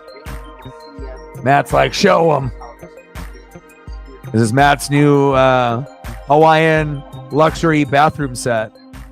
Toilet seat cover, the mat. So when you're doing one or two, you can sit there. You got the bath mat. You got the shower curtain with like 10 or 20 different images of her, images with a cat on her head. I mean, does it get any better than Taylor and a cat on her head? Probably not. But I mean, some people that's heaven on earth. For me, it's Paisley, you know. But for others, it's Taylor with cat on head. So, I mean, everyone's got their thing, right? Captain Oreo's like, I'm at 50. Yeah, I'm sorry, bro. I mean, that's the fantasy has been going that way this year where we're getting numbers that, you know, are lower and you have to make changes, you know, and sometimes we just have bad matchups and bad weeks, dude. And sometimes if the draft, you know, ended up like if you go back and think that you could have drafted better, you know, a lot of times when it's bad luck, but other times it's, you know, man, maybe I should have drafted a different way, you know, had a different type of strategy.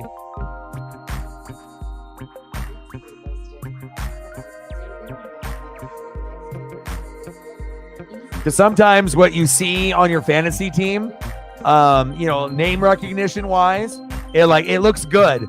But then once you look at the numbers and you start seeing what they're doing like weekly, sometimes that big name player is not delivering. And then you get a couple of them that do it together. Then they start to form their own faction or tag team. Then you got like 2 guys doing shitty. Then you got 4 guys. Then it's all of a sudden the NWO and you got 7 guys out of 9 that are doing shitty. And then the week is over. So, hopefully you have less DX and NWO, and it ends up being just like a guy or 2. Tipped and complete. Captain Oreo got a whole fucking section of NWO just shit in the bed. I'm right there with you though. Sometimes that's what happens, man.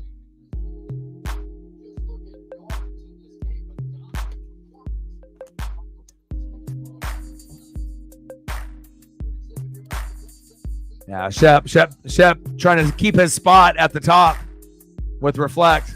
I'm trying to get there. It's going to take me a while.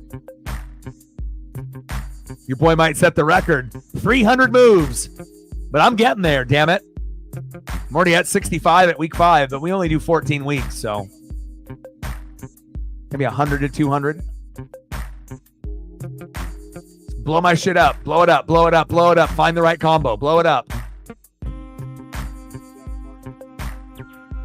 Oh, Zach Martin died. Mike McCarthy's like, shit, what's for dinner? I'm hungry.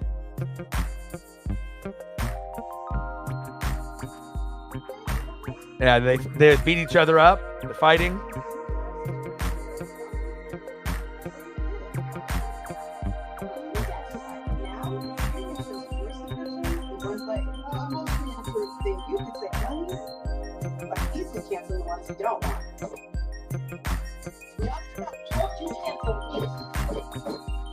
Damn it, with that one guy like body slamming a guy.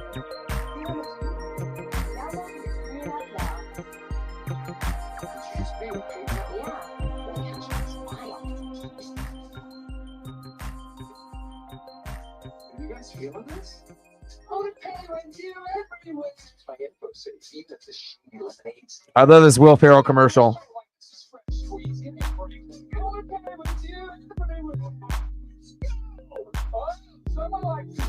Love it. It's my favorite commercial. I love Will Ferrell. And there's nobody better to be singing that song than him. Epic. Yeah. You're gonna get fans, Dodger fans. You're gonna get fans of Padre fans. They're gonna be beating each other up, right? Padres versus Dodgers, and those guys will beat each other up. You'll get a Dodger beating up another Dodger, or a Padre beating up another Padre. I mean, when alcohol is involved, people will beat up anybody. They all, it doesn't matter what jersey you got on and once you're in the parking lot. That's unfortunate.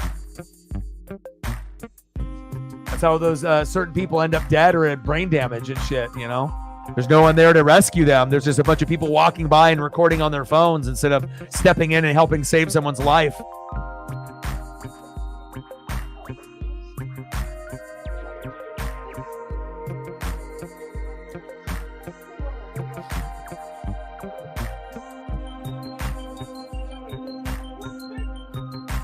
And we gained some subs. We were 13 away from 20,600. We gained 2. Thank you. 2. 13 subs to 20,600. 13.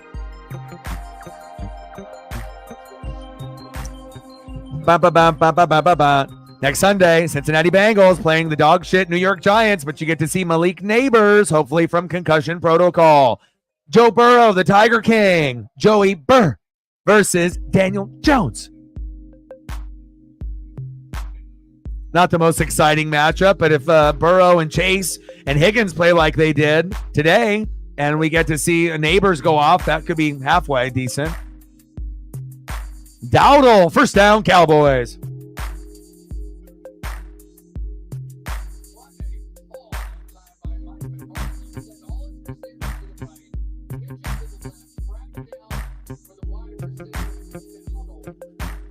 I don't know. I think it's up for grabs in the American League, and I feel, if the Padres get past the Dodgers, they're going.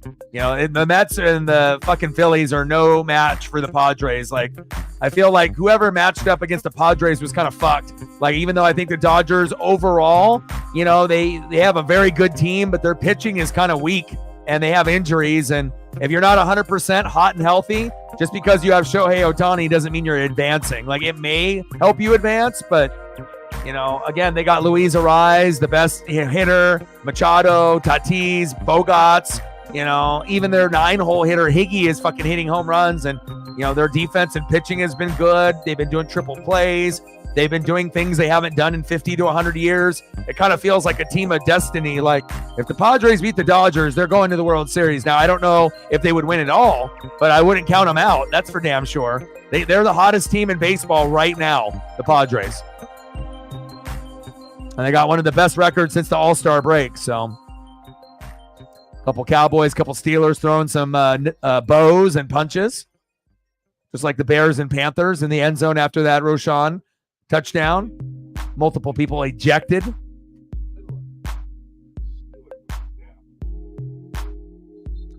Mixon, Rice, Nico. But you're still 5-0, though. You've done enough, you know, good drafting and picking up guys on the wire that even if you have a bunch of guys out, you still have enough guys in to beat 90% of the people every week. So injuries stink, but you are 5-0 because you did a good draft and you've been picking up guys. You're not going to lose that many this year, I don't think, even with your injuries.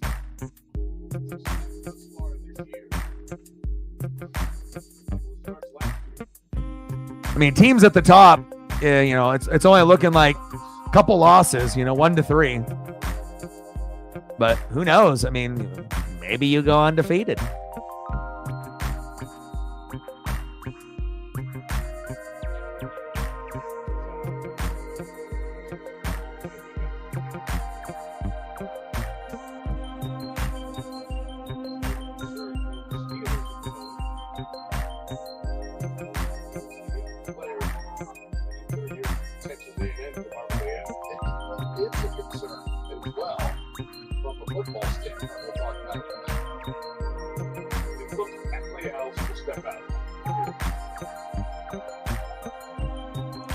I need some fantasy points. And Zini's got Xavier Worthy tomorrow. Man, I wonder if she's going to hit 200. Xavier Worthy has a crazy game. Or if Najee gets in the end zone, he has a crazy game. She's going to get to 200. That's wild. Elliott with 154. Golly.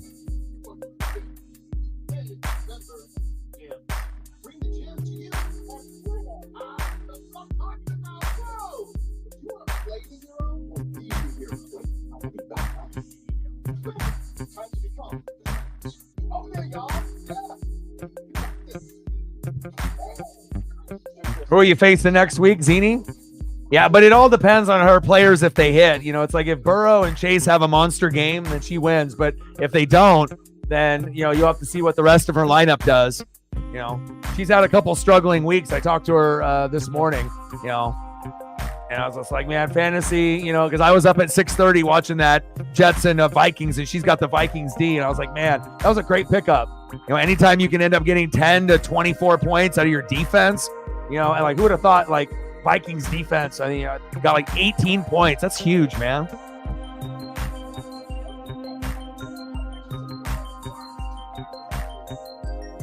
No, it's just sometimes that's what happens. You play someone and they have a beast team that ends up hitting all in the same week. You know, we haven't had anyone hit a number that high, and it could have happened to anyone. And again, your week was good. You would have beaten everyone this week except for 2 people.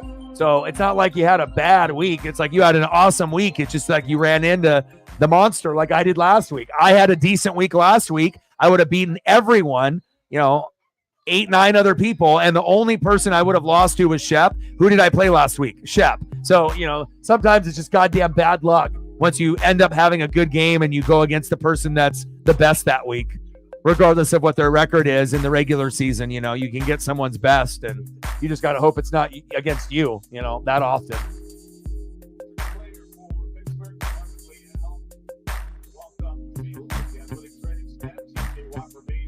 sideline. All the chemicals reflected. He's a scientist. Scientist of the clean air. He's a clean air guru.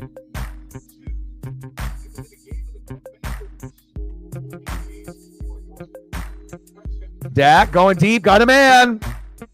Intercepted. Third turnover for Dak. Is he worth the most money as a quarterback? No. Bad decision maker. Not a good offensive line. Not a good running back. Not a good head coach. Not a good play caller. But let's just give this guy $1 billion. Not smart.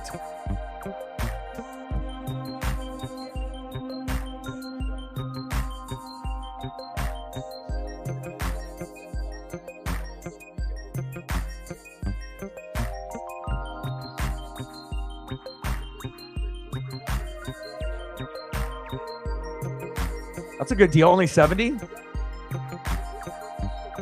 Or typically more than that.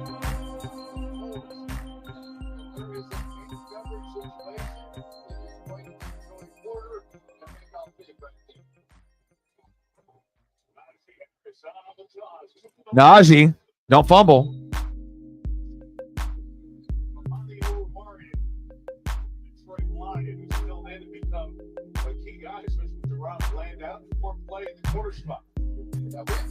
Dak at home and Dak on the road are two different Daks. It's a Jekyll and Hyde, right? It's like if you watched the original Joker movie, you loved it. Then you ended up watching the second one and found out it was a musical and you walked out.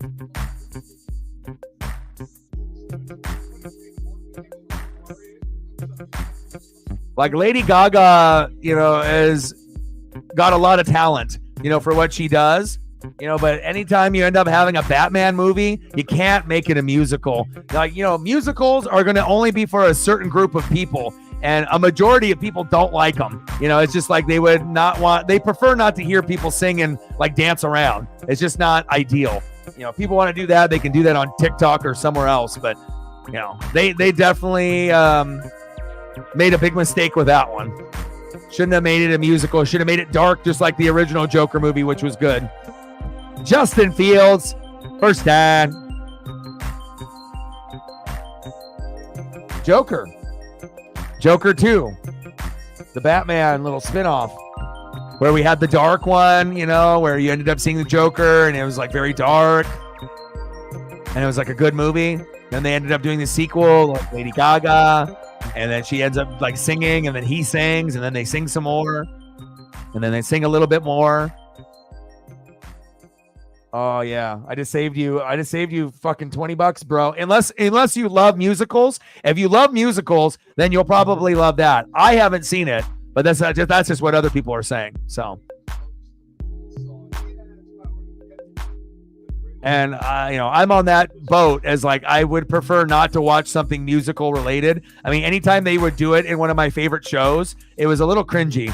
It's like I would watch like Friends or like New Girl or like some kind of sitcom, and then all of a sudden, or The Flash, and then they end up having a fucking singing episode. I'm like, fuck. I was like, goddamn singing episode? Damn it. And then it kind of ruins it for me. It's like if I'm going to watch The Flash, I want to be able to watch the characters, do a cool mission, and, I don't want to have it fucking sing and dance and shit for fucking 30 minutes to an hour. I don't know. Not everyone is going to like it, but, I guess it just depends on, what type of musical. But I don't know. Musical nowadays, that's going to be a select audience.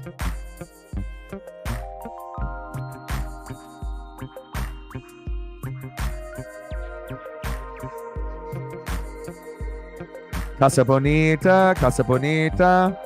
Da-ba-da-da-ba-da-ba-da-ba.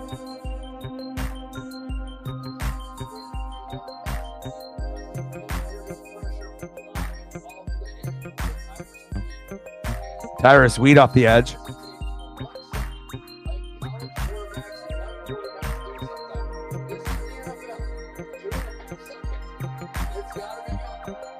Yeah. Have you ever seen them perform the show, but it shows them reading the script? Hilarious. Halfback toss.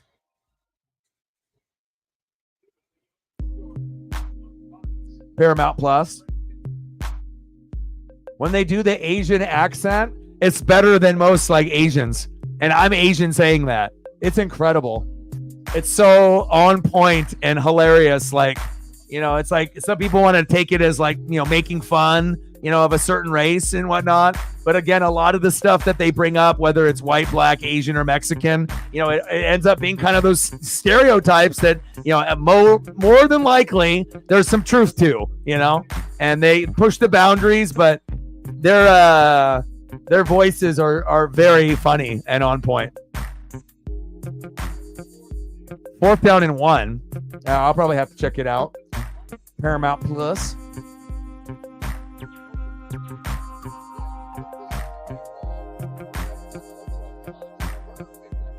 Perfect punch. Pow.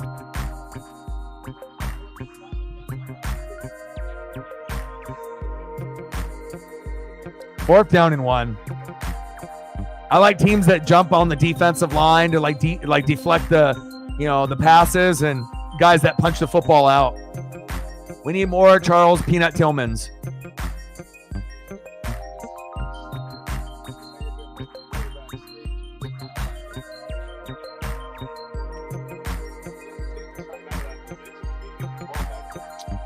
I feel like I've aged like a couple years in this stream.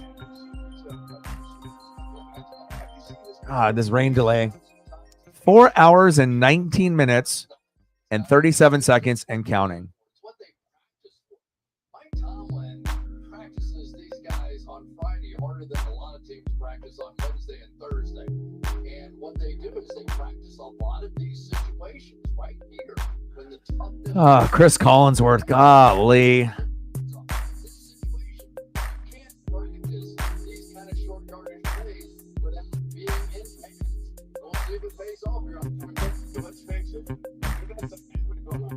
Wow, look at the screens that they have. 4th down and 1. Hand off to Najee. He got it. First down, Steelers. Najee Harris. They're trying to win this game 17-13. I don't know if you can bleed the clock all the way to the end of the game, though.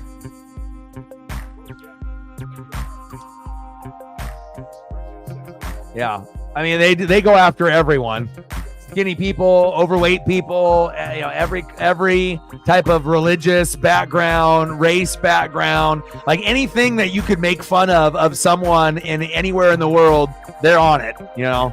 That's why the show is funny, because a lot of truth to a lot of the stuff that they do. I mean, there is going to be some over exaggeration, just like in Family Guy, on some of the situations that happen in the show, but a lot of stuff is like super on point, you know.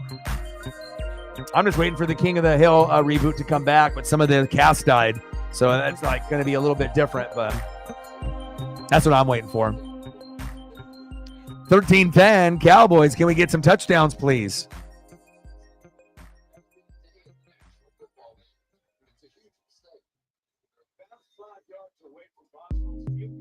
Blitz. Fields.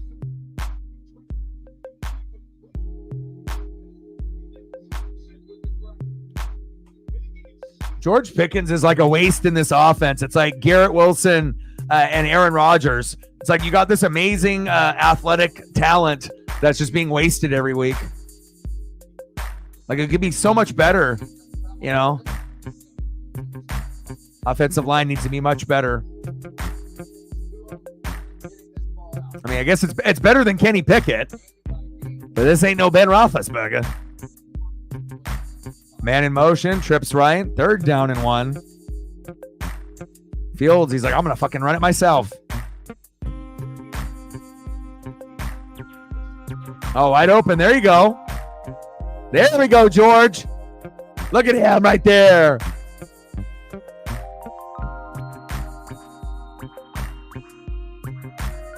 But it's all coming back due to a hold. Of course it is.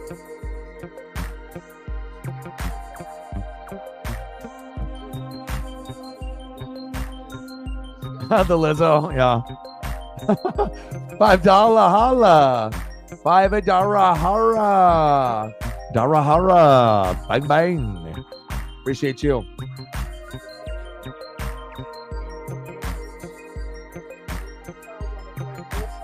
I'm not sure if I would drop Pickens. Maybe just put him on your bench, and evaluate him week in and week out. You like play the matchups, with Green. I don't know if I would get rid of him altogether, though.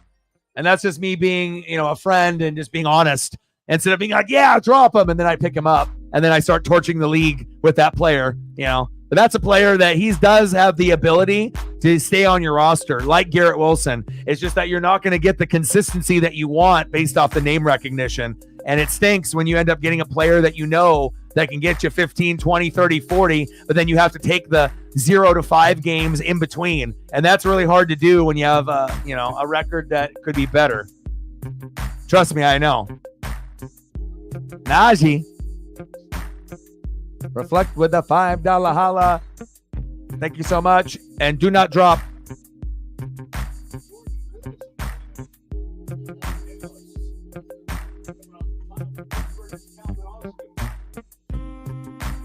Yeah, everyone knows, bro. You got like 7 quarterbacks on the team. You got like 1 in the game. You're trying to put another one at flex. You got like 4 or 5 like fucking chilling on the bench, talking to each other. Oh boy is hugging the quarterbacks. But at some point, that's going to come back and backfire. But so far, it hasn't.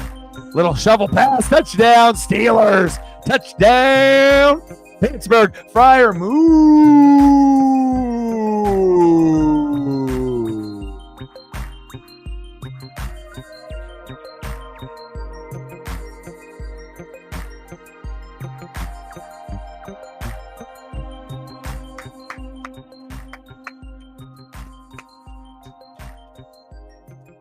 Extra point is good.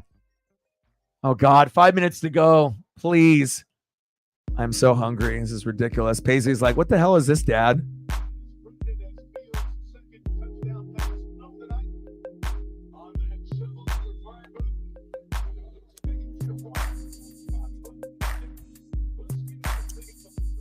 Yeah, but most of the time, people do that where they have maybe one on the bench, and then they can observe from afar while they're on the wire, unless you think that everyone's just going to scoop up those type of quarterbacks. But hey, whatever works for you, bro. If that keeps you winning games, then keep doing it.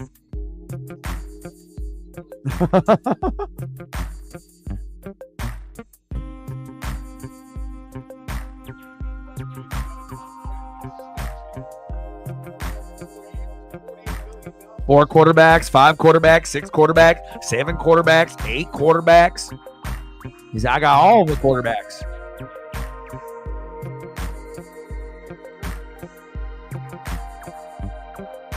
Touchdown, Steelers. Lost 4 hours, 26 minutes, 15 seconds.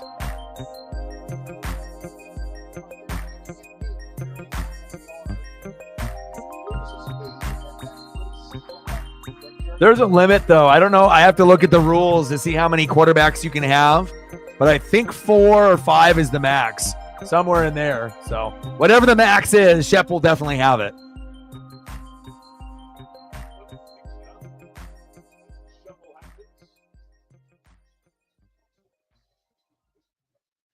Nice shovel pass to Fryer. Move. So now the Cowboys, 4:56 to go. They move the ball effectively. Prescott is over 300 yards.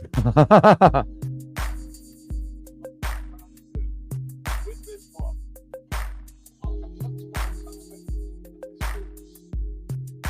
Take over. Take a look at the Walmart Plus 4K Sky Cam and TJ Watt, the night that he is in. They attack him. Hopefully the Chiefs and Saints will be more entertaining than this. I mean, I guess it could be worse. We could be looking at it like a 3-0 game or a 6-3 game, but I mean, hell, if we were at 3-0 right now, we probably would have ended the stream, if we're being honest. I mean, especially after an hour and 45-minute delay. I could have just delayed the stream in general.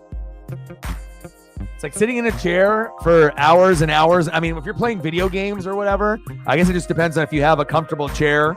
But like after sitting in a chair for, I don't care where you're at, couch, bed, wherever, computer chair, like know, you gotta get up. 2nd down and 5. Trips left. Dak hands it off. 1st down, Cowboys.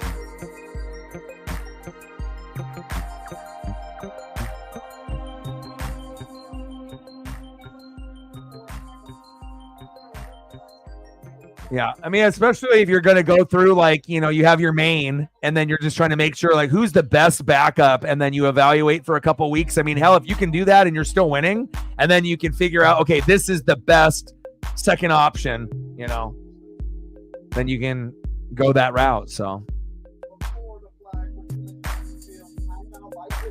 timeout by Pittsburgh. Second in your hand. All right.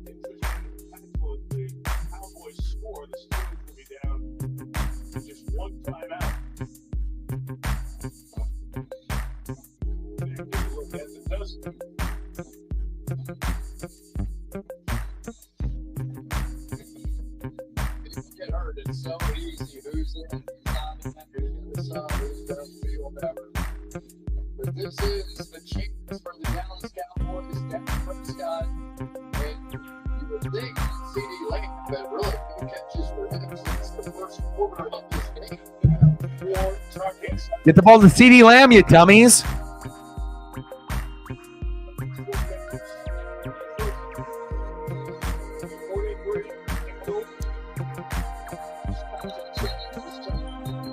Yeah, I feel bad for Cowboy fans. You know, just thinking that you're going to get a different result every year, and the next year is just going to be a little bit better. And you know, we're so close to winning a Super Bowl or getting to a Super Bowl or NFC Championship game, and man, the product that you see on the field year in and year out is just fucking terrible.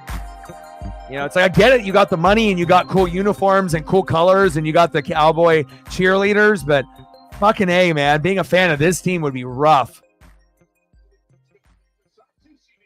Like, you're always going to have athletes and good players, but I mean, hell, if you're thinking that you're going to be going to a championship anytime soon, wow, golly.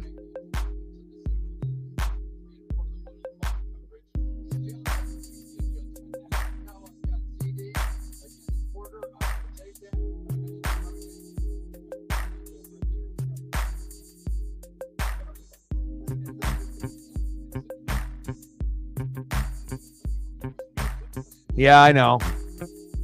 Well, because a lot of them are delusional. You know, they either know football or they don't know football, or they're in denial mode. Like, actually believing what the media says with, like, Skip and everyone else. Like, they actually can win because people on TV say they can. Even though that those people that are saying that believe that that's not true. But then they brainwash, like, the dumb fans to thinking that, yeah, we actually are a contender and we have a chance. And then they get their hopes up, start buying a bunch of gear, and then going to the games and then finding out that they lose in the first round every year. Like, you know, it's like, just look at the roster and the way that the game is being played. You can tell if you're going to be a legit, you know, champion. Like, compare this team to the teams in the 90s. Are you close? And if the answer is no, then you're nowhere fucking near, you know, that. You don't got the right head coach. You don't got Troy Aikman. You don't got Michael Irvin. You don't got Emmitt Smith. You don't got Dion. And when you do, that's when you're going to be good again. And if you don't, then guess what?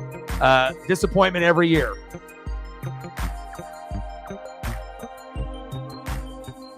Rough. Shotgun set. Dak.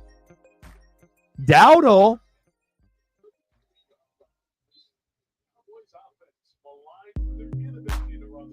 Dowdle running hard like you go into Olive Garden for pasta and free breadsticks. He's running hard. I've actually been craving that. I've been craving some, like, breadstick salad and, like, some pasta combo. Sounds really good. I mean, I don't get to eat like I used to, so it's like, you know, I can only have like one kind of cheat meal a month type of thing. I have to have the discipline. But I miss, like, really good, hot, fresh breadsticks. Give me a little bit of salad so that way I get a little bit of greens, you know. And then give me the chicken and the pasta. I need that. Or I might just end up making like homemade spaghetti, which I haven't made. Like I like making tacos and burritos and making it my way. And then I like doing spaghetti because you can do it with ground beef or like, you know, you can do it with other items as well. But and then the spaghetti leftovers later that night, and then either hot or cold the next morning. Oh, undefeated. Nothing better for leftovers besides spaghetti and pad thai. It is good. And speaking of pad thai, I haven't had pad thai either. I've been craving that like a motherfucker. I haven't had pad thai in like 6 months. Like, I need that. I need that spaghetti. I need that taco burrito. I need that pad thai. I need that Olive Garden. I need those breadsticks. 17-13. How about we get the ball to CeeDee Lamb? Ready, break. Dowdle. Now they're fucking him up, trying to injure his ass. Got like 5 Steelers in there trying to decapitate him. Pad Thai is like life-changing. Like if you end up just having, like if you're a fan of pho or like noodles or ramen in general, you know, and then you end up having Pad Thai for the first time, you get the same type of vibes of that and spaghetti. It's like spaghetti and ramen combined, and you go to Flavor Town, and there's usually a protein in there. It's like ridiculous. Like the Pad Thai noodles are ridiculous, and everything that you can get with like a Pad Thai kind of meal. Yeah. I mean, there's always good like Chinese food, but if you want to switch it up from like Japanese or Chinese and then just do like Pad Thai, you won't be disappointed, and it'll probably end up turning into your favorite thing. Like, but you also have to have a good place that does it. Not every place has good Pad Thai. So, give me some of that Pad Thai.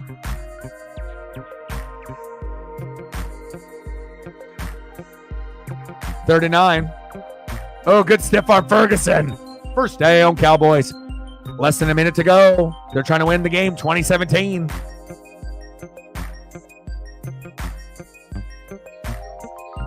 They have never ending. Oh, God. I've gained too much weight. I've worked so hard to try to lose weight. Like, I have to be so careful. Shotgun set, Dak. Screen pass. Blocker downfield. Another blocker. Another blocker.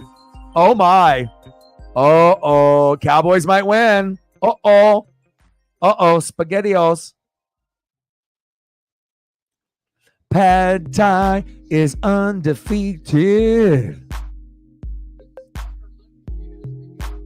And I like Pad Thai places that usually give you like good portions. Like, don't give me a little portion. Give me like mad Pad Thai noodle. Like, I want a lot. Like, I want so much that when I eat and I get full, I want to be able to put that in the microwave or eat it cold and have more and like feel like satisfied. Like, I feel like Pad Thai is so good. Sometimes you have to get an extra portion to go just because you know you're going to want it after you eat your own food. Like, and that's one of the only items I will do that for. Sometimes I'll do that with like chicken teriyaki though too. Like, I'll eat my lunch and I'll be like, guess what? I'm going to take one home and have it for later.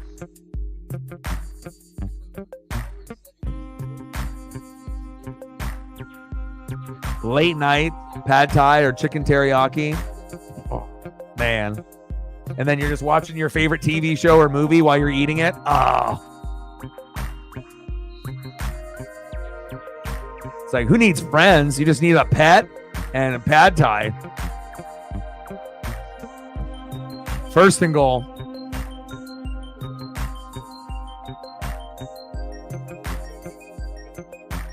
Prescott. Scrambles. Keeper. Scramble. Keeper. Diving for the end zone, but short. Now this game has gotten a little bit better.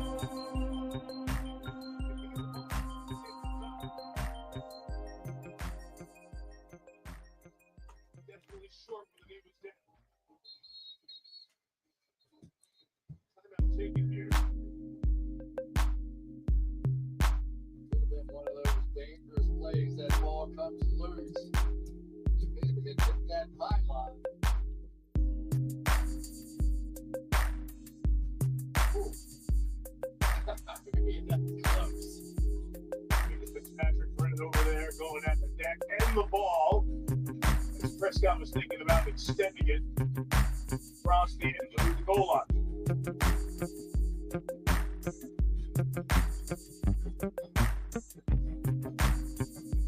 Moving short inside the one there.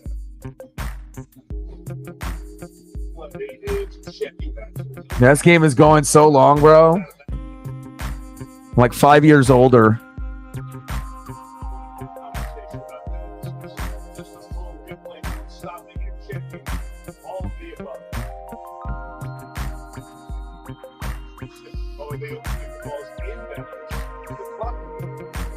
I can literally taste this photo. Like the noodles. And you don't even have to have the shrimp on it. That's just like extra. You can get it without. But like chicken, like every bite is just like goddamn glorious. It's like better than the last.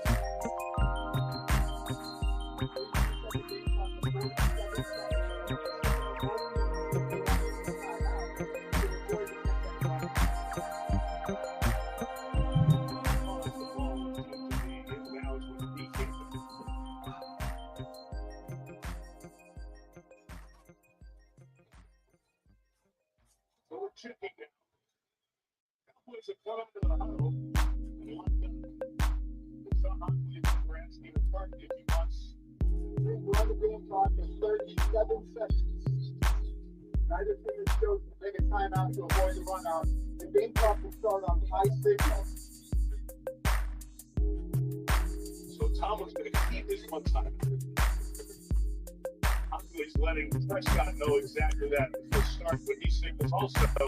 I love Flavortown. So for me, like the spicier anything I can get, yeah. Give me Indian food, spicy. Give me South American food, Asian food. You know, I can eat it regular, but give me like a spicy option to see it. Oh, fumble. Oh my. Timeout Dallas. He got popped and that football went out. Dak has got awareness level of like 9. How did he get on top of that? Wow.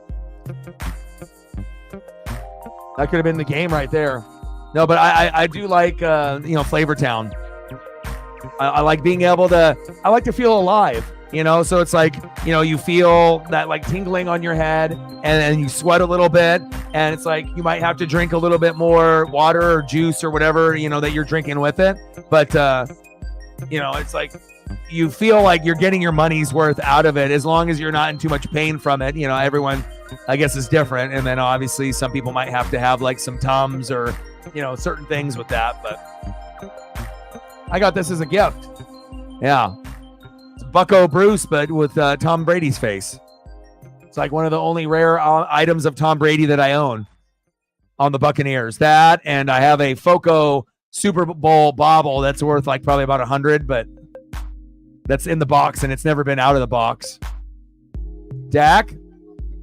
And complete. Why aren't we going to CeeDee Lamb? Dak looking like Deshaun Watson out there. Come on, Dak. Dak Watson out there.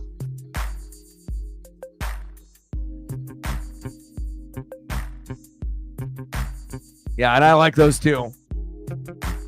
Yeah, the katsu chicken is amazing. All that is good. All that is fire. I like Hawaiian food a lot too. Korean barbecue is good, but Hawaiian food, I like that. I could eat that all day and all night. I mean, anything with rice. I mean, I'm already Asian, so anything with rice. I mean, I could eat rice every day, but, it all depends. Once you end up eating rice, like kind of on the daily, then you become kind of like a rice snob, where it's like you can definitely tell the people that have the good rice and the good noodles and the places that don't. And then like you get you have a higher standard because of the flavors that you've had. Or if you've ever had like really expensive rice. Like we got a place here in Oregon. It's called Awajimaya. Like it's like specifically like Japanese and Asian food, and they have like a bag of rice that I like. Shit you not, it's like $50 or something for a bag of rice. Think about how good that bag of rice is going to be compared to like a normal bag of like maybe 5 to 10 rice.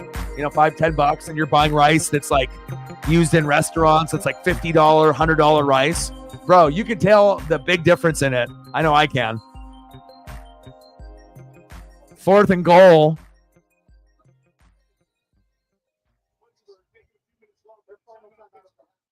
Well, I'm not getting a field goal out of damn Aubrey. I stayed up this late for this. You guys are the real MVPs.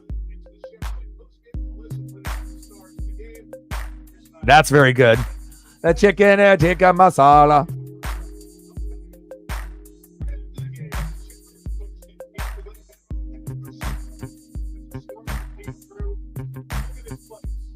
I still need to eat. I still need to go on a long walk.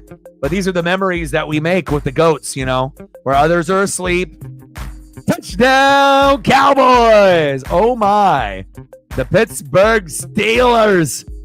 Prescott to Tolbert. Touchdown, Cowboys!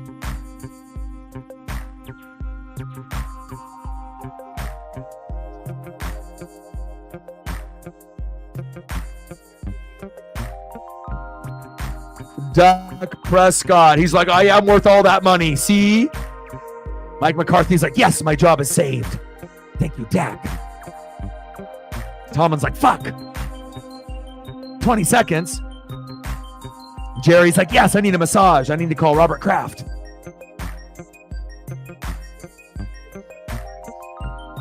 This game.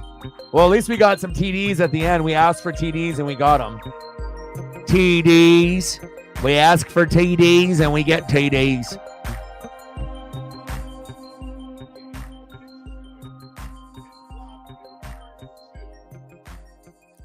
Penalty.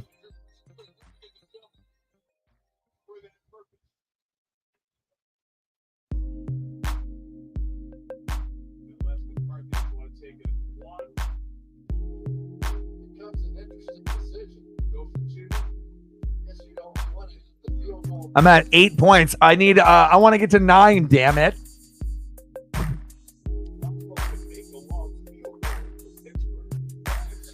Oh God! If it goes to OT, I'm probably just gonna end it, bro. I've already been on here almost 5 hours. It's like I'm almost doing 2 streams in one. I mean, there is no winner at this point at night. You know, the Cowboys win, the Steelers win. Who the fuck knows? Nobody's a winner tonight. I mean, unless you're eating pad thai, then maybe you are a winner. But I love you guys. But at least they scored touchdowns for us, right? Imagine if it was like a 6-3 game. We probably wouldn't be doing the stream still. So, but at least like, you know, we at least got a little bit of an excitement that we should have gotten in the first half.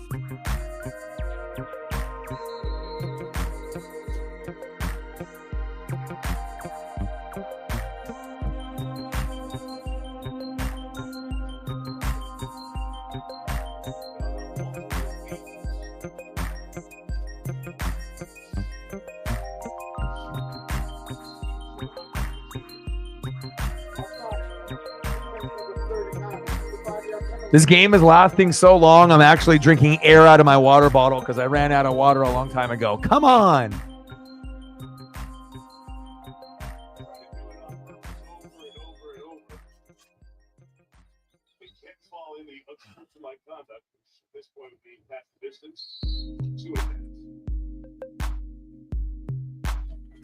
So it gets even shorter.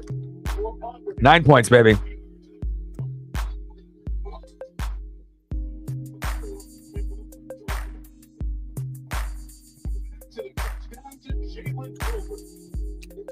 Oldest play in the book. You're just going to get the crisscross and the pit coming across this way with the main coverage trying to trail it. You'll see the traffic in the middle of the field. CD right there. Great throw by Dak right there. Bad coverage for Pittsburgh.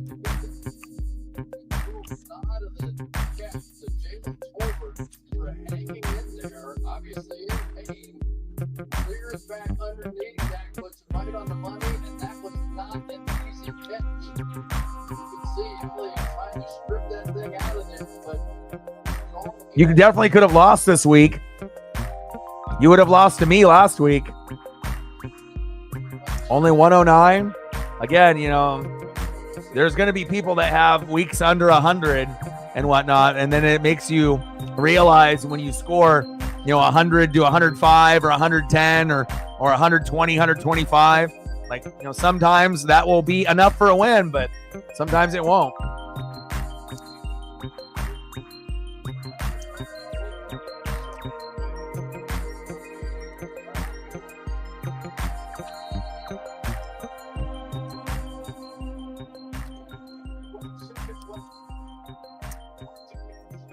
We need Captain Oreo and Sarah on the waiver wire stat.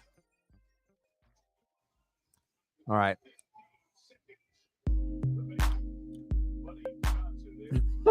Yeah, the refs are in control. Yeah, and they don't have their starting center and a few players, so I imagine Saints defense will make it interesting, just like the Chiefs defense. Yeah, but I would be shocked if the Saints win tomorrow. And they definitely are going against the refs too, so that will definitely be tough.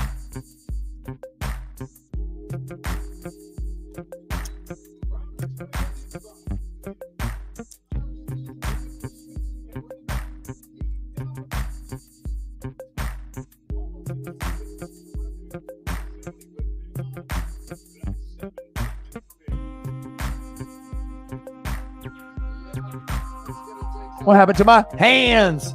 Pick that off, damn it.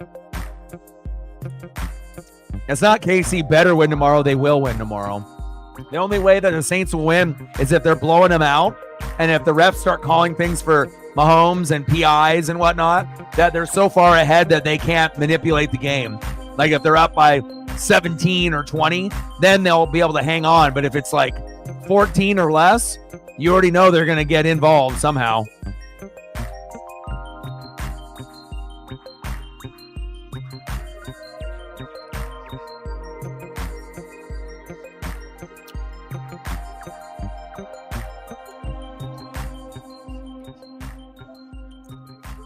And the game is over. Final score, Cowboys 20, Steelers 17. George Pickens, a poor sport, pushing people after the game is over because he didn't get his good stat line. Now, it's always me. I'm a wide receiver, me. Thank God this game is over. I aged a lot. Thank you to everyone that liked, sub, donated, commented, shared, for all the OGs that always hang out every day. You guys are the best. And I'm going to take Paisley for a walk. I got to eat dinner. And congratulations to Reflect and Shep and Double E and NWSF and Zini.